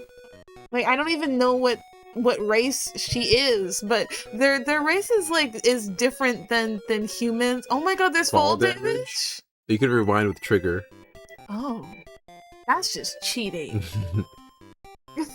But yeah, like the race that the woman is, the ant/mantis creature thing, is their race, like they have a they grow faster than humans. It's pretty quick. I don't even know how long Mark was even on that planet. It wasn't for very long, and like these people are already turning old.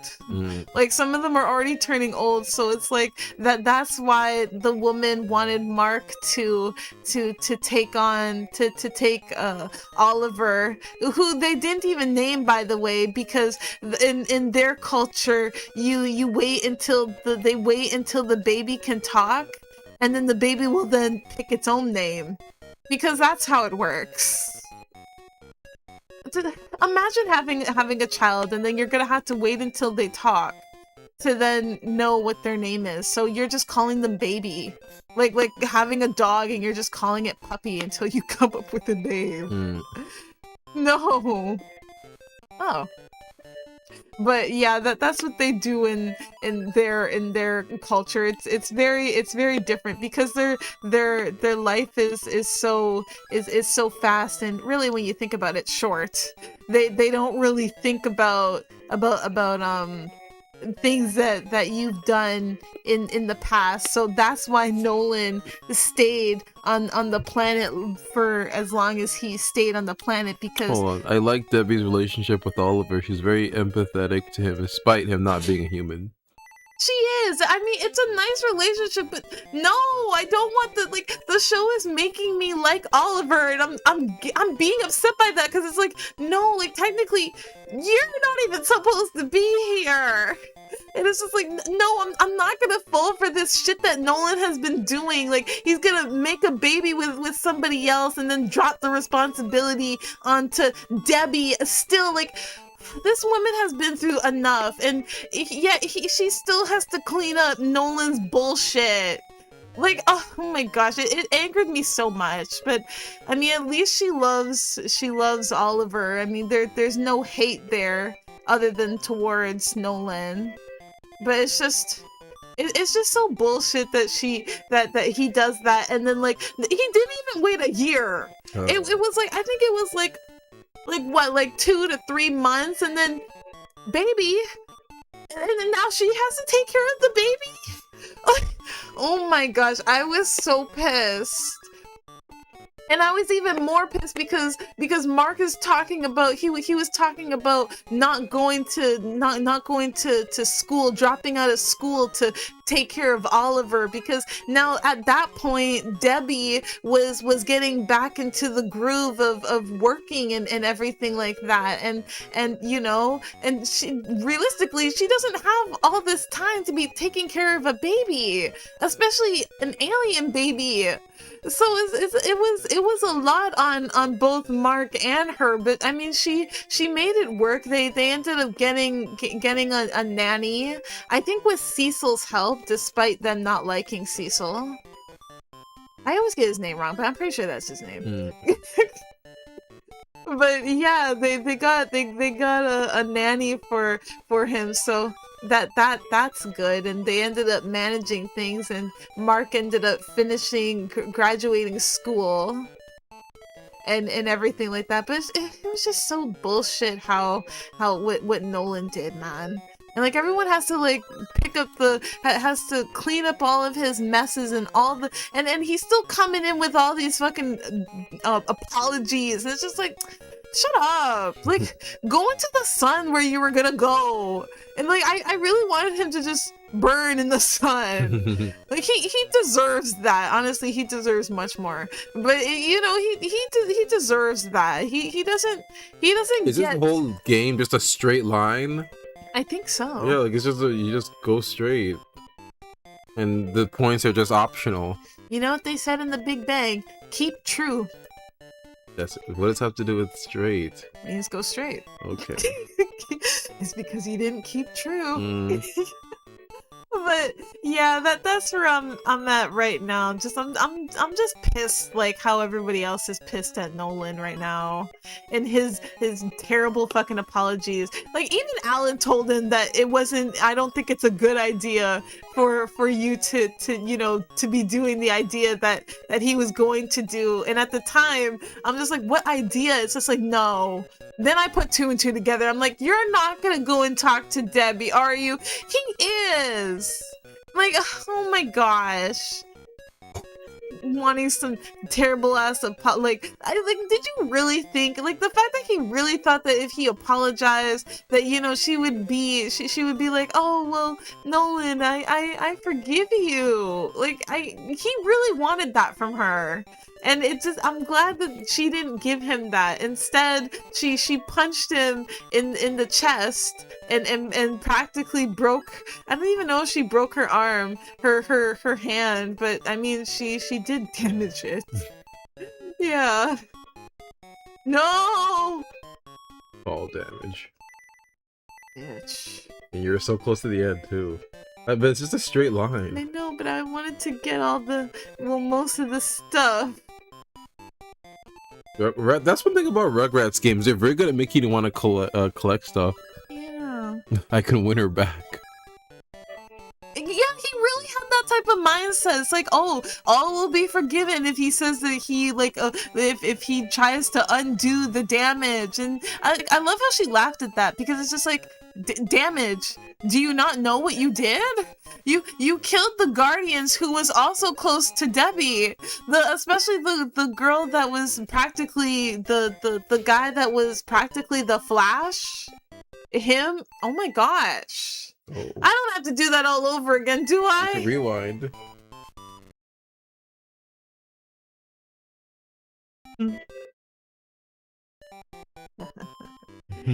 What a bitch move to do. I know. But yeah, like the person that was the Flash, that was part of the Guardians, pretty much the man that can run. Debbie was close to his girlfriend or wife at this point. But yeah, and Nolan went and killed him, plus the other Guardians, except I forgot that one man that didn't die, that is now with Kate. Which is a duplicate. Oh my gosh, it really is. And no, like what she did was such a bitch move too. This whole entire time she's been a duplicate of herself. Like she's actually person zero. So it doesn't just start at one. I'm out here, like, I mean, everybody really thought that she's like the first duplicate, and like when they thought that she died, and like they were all like mourning her death, and especially the guy that was part of the Guardians originally, who then became the leader of the new shitty Guardians. I'm sorry, the new Guardians are ass. Like they're really ass. I'm surprised that they're still alive now. But he was with duplicate and Rex. Poor Rex, man.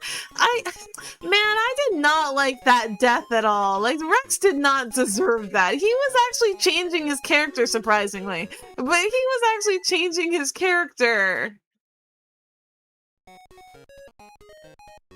But yeah, like duplicate, when she pretended to lie to everybody that she's dead, and it turns out that she wasn't dead.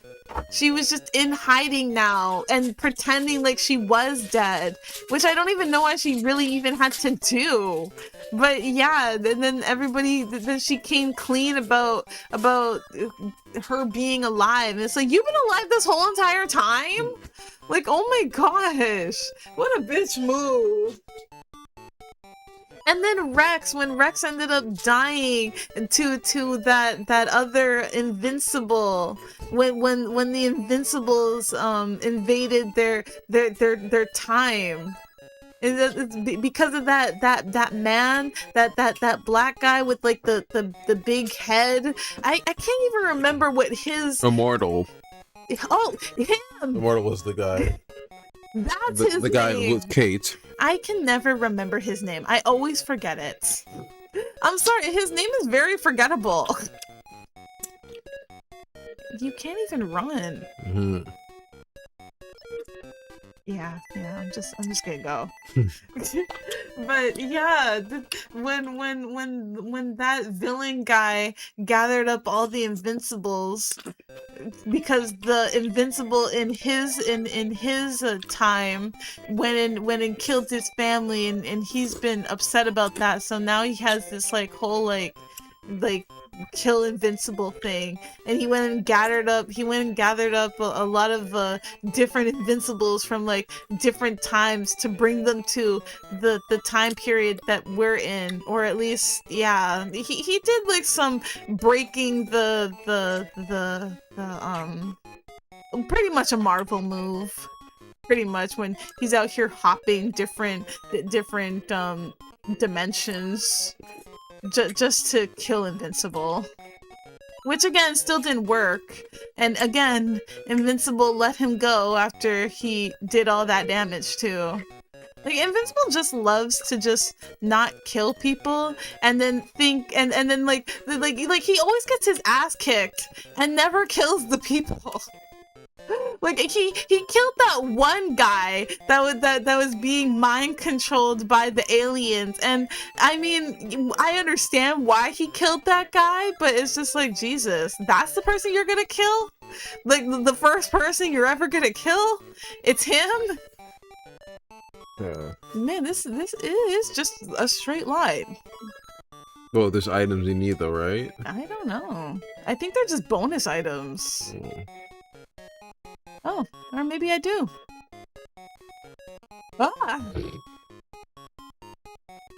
But yeah, now they're fighting a war, and Mark almost died. I mean, he was fighting that guy that Eve was fighting and almost killed. And then the Cecil went and had him put him in some next had him alive somewhere on the base place, and of course he got out and escaped. So he then was able to fight Mark again and almost killed him. You were sleeping too, and I was watching it. Yeah, I took a nap before the stream. Yeah, and I'm just like, he's taking out his intestines. That's all I heard while I'm napping. I'm surprised I didn't have a bad dream because of that. I know. Oh, you need to. Yeah, it's counting down now, so you need to get certain items. Oh, I wonder if I got all the items from the last place. Jesus, no. But yeah, he like took out his intestines while Mark was trying to choke him out, and I'm just like, oh my gosh, Mark just let go. And it's so funny because he told his mother that he would be safe, and that's what that's what they do. He almost nearly died, and then his father's like, Oliver was all like, well, how long is it gonna take? And Nolan's like, I don't know, like months, and Oliver's like, months? I can't be here for months. Like, oh my gosh. Bounce. Can't you bounce on the balloons? Because I remember you jumping pretty high just now. Yeah, I don't know how I did that. Maybe the moment you landed it, you jump? Oh, press and hold, huh? I try to do it when I kind You of land? yeah, Oh, okay. but it's really tricky. Oh, come on, that's a trap right there.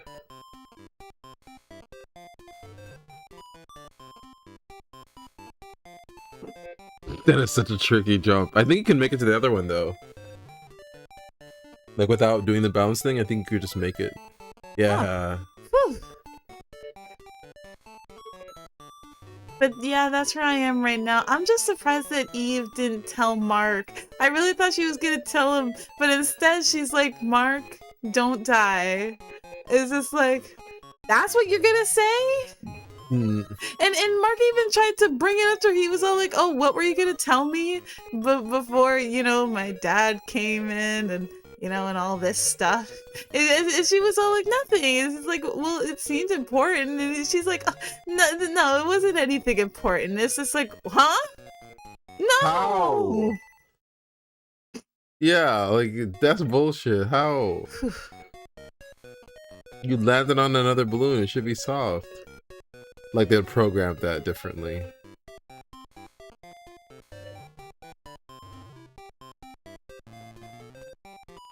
You really go high, jeez.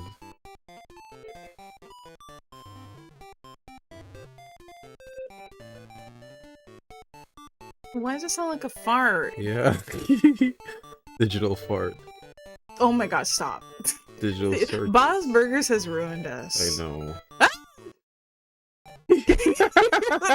I'm not gonna do this again, people.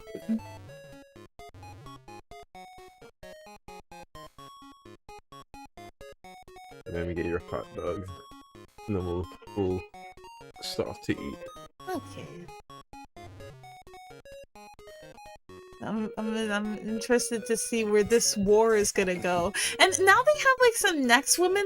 I have no idea who she is. I think her name is Zoe or Zoe. Who even is she? She's like this random character that Alan just recruited onto their team. I have no idea who she is. I don't believe I've ever seen her before. And I'm pretty sure I was paying attention. Pretty sure. You know what? A lot happened. Like when he went to hell. I really don't know what that episode was. There was a lot of, I feel like a lot of throwaway episodes. Like when he, I don't know. I never had any hot dogs other than the last two that you gave me. Oh, sorry. But yeah, like that episode when he I think I don't even know if he went to like the future, but he went to like some time where like these brothers like were recruiting, wanted Mark's help. And I don't even know what that episode was even for. And then we found out that Immortal is like in charge of like the Earth now because Mark left him to be in charge of the Earth and he couldn't handle that and made it worse. Like that was such a throwaway episode. I don't know what that was for. And most of these episodes are like an hour long, so it was just a waste of an hour.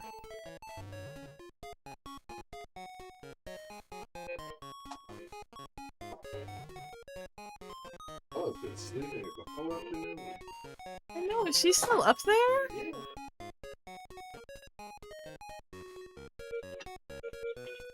I guess those things are really working, I guess. It really tired her out.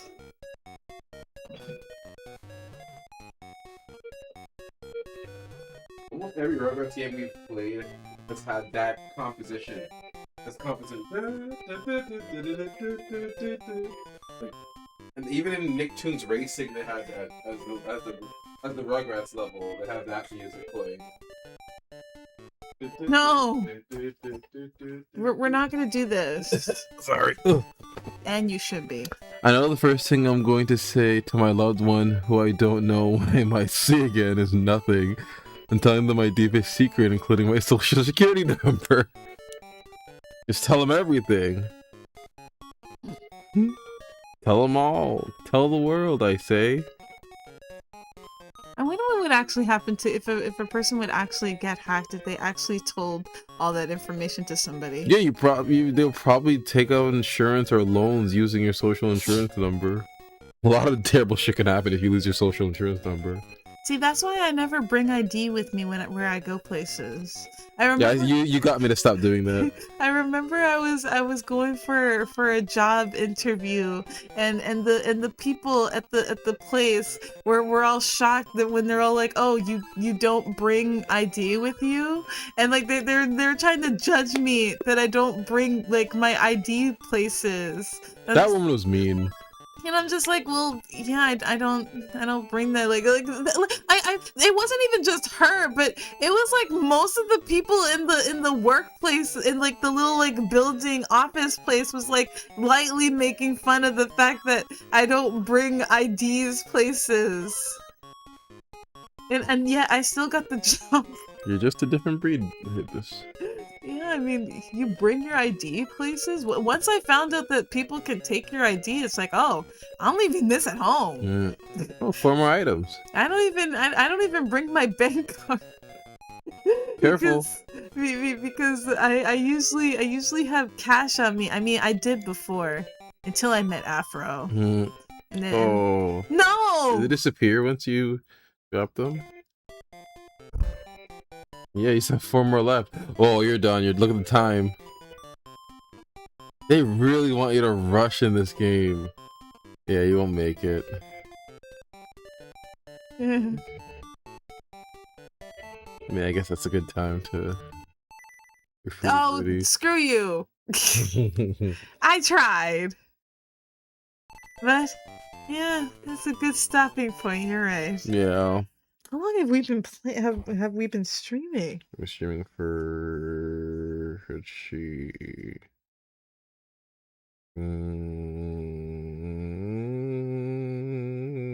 for Oh, 4 hours? yeah, for 5 hours, 5 hours and 9 minutes. Huh. It doesn't even feel like that. I mean, usually we do stream for like four Oh, hours. 5 hours. Thank you. Oh, just one more hour than usual. Yeah. Well, so what'd you think of all these games? Now, this is, you're like the biggest Rugrats fan I know. So to close us out, give us your review on these games, each one. Honestly, all the games were just okay. I mean, the first game that I played, the controls were pretty wonky. Search for Reptar. That one with Angelica, that just really pissed me off. And then the second one, was that the movie one? No, the second one was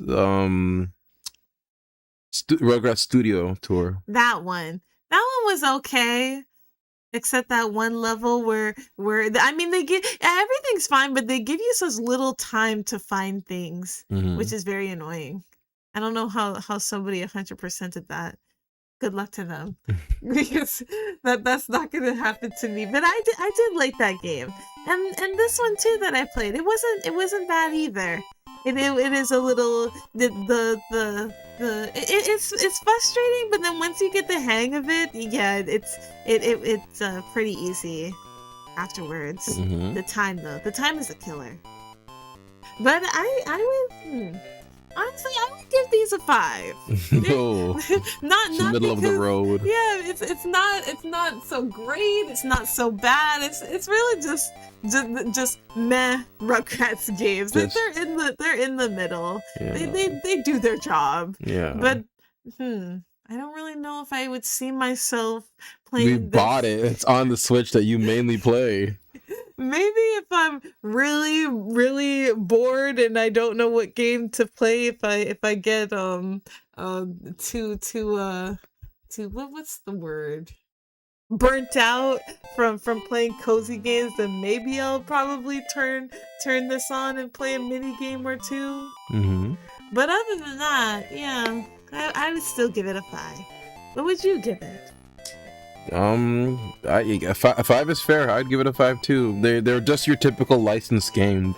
Yeah. They're not reinventing the wheel. I can see why it was priced at the way it was the price that it was priced. Yeah, $25 is anything more would probably be a steal from us. But yeah, that's Rugrats. What are we gonna play next? Simpsons, Hit and Run. Yeah. Next time we're gonna stream. Whatever we do, no promises. It'll be the Simpsons Hit and Run. We'll get back to that space game, but it's just like, it's so story heavy. It's so hard to talk about anything. Yeah, that's exactly why, because it's hard. Like AJ and I are better at playing games where we can just shut our brain off and just talk. Like, good example tonight is that. Yeah, but that space game, you literally have to be paying attention, because then you really won't know what to do. Yeah, it's true. You'll just get lost, and then we'll have to go to Google like Blue Jays. Yeah. That's already embarrassing enough. I know. What? But yeah, I'll call this a stream. Good night, everybody. Later days.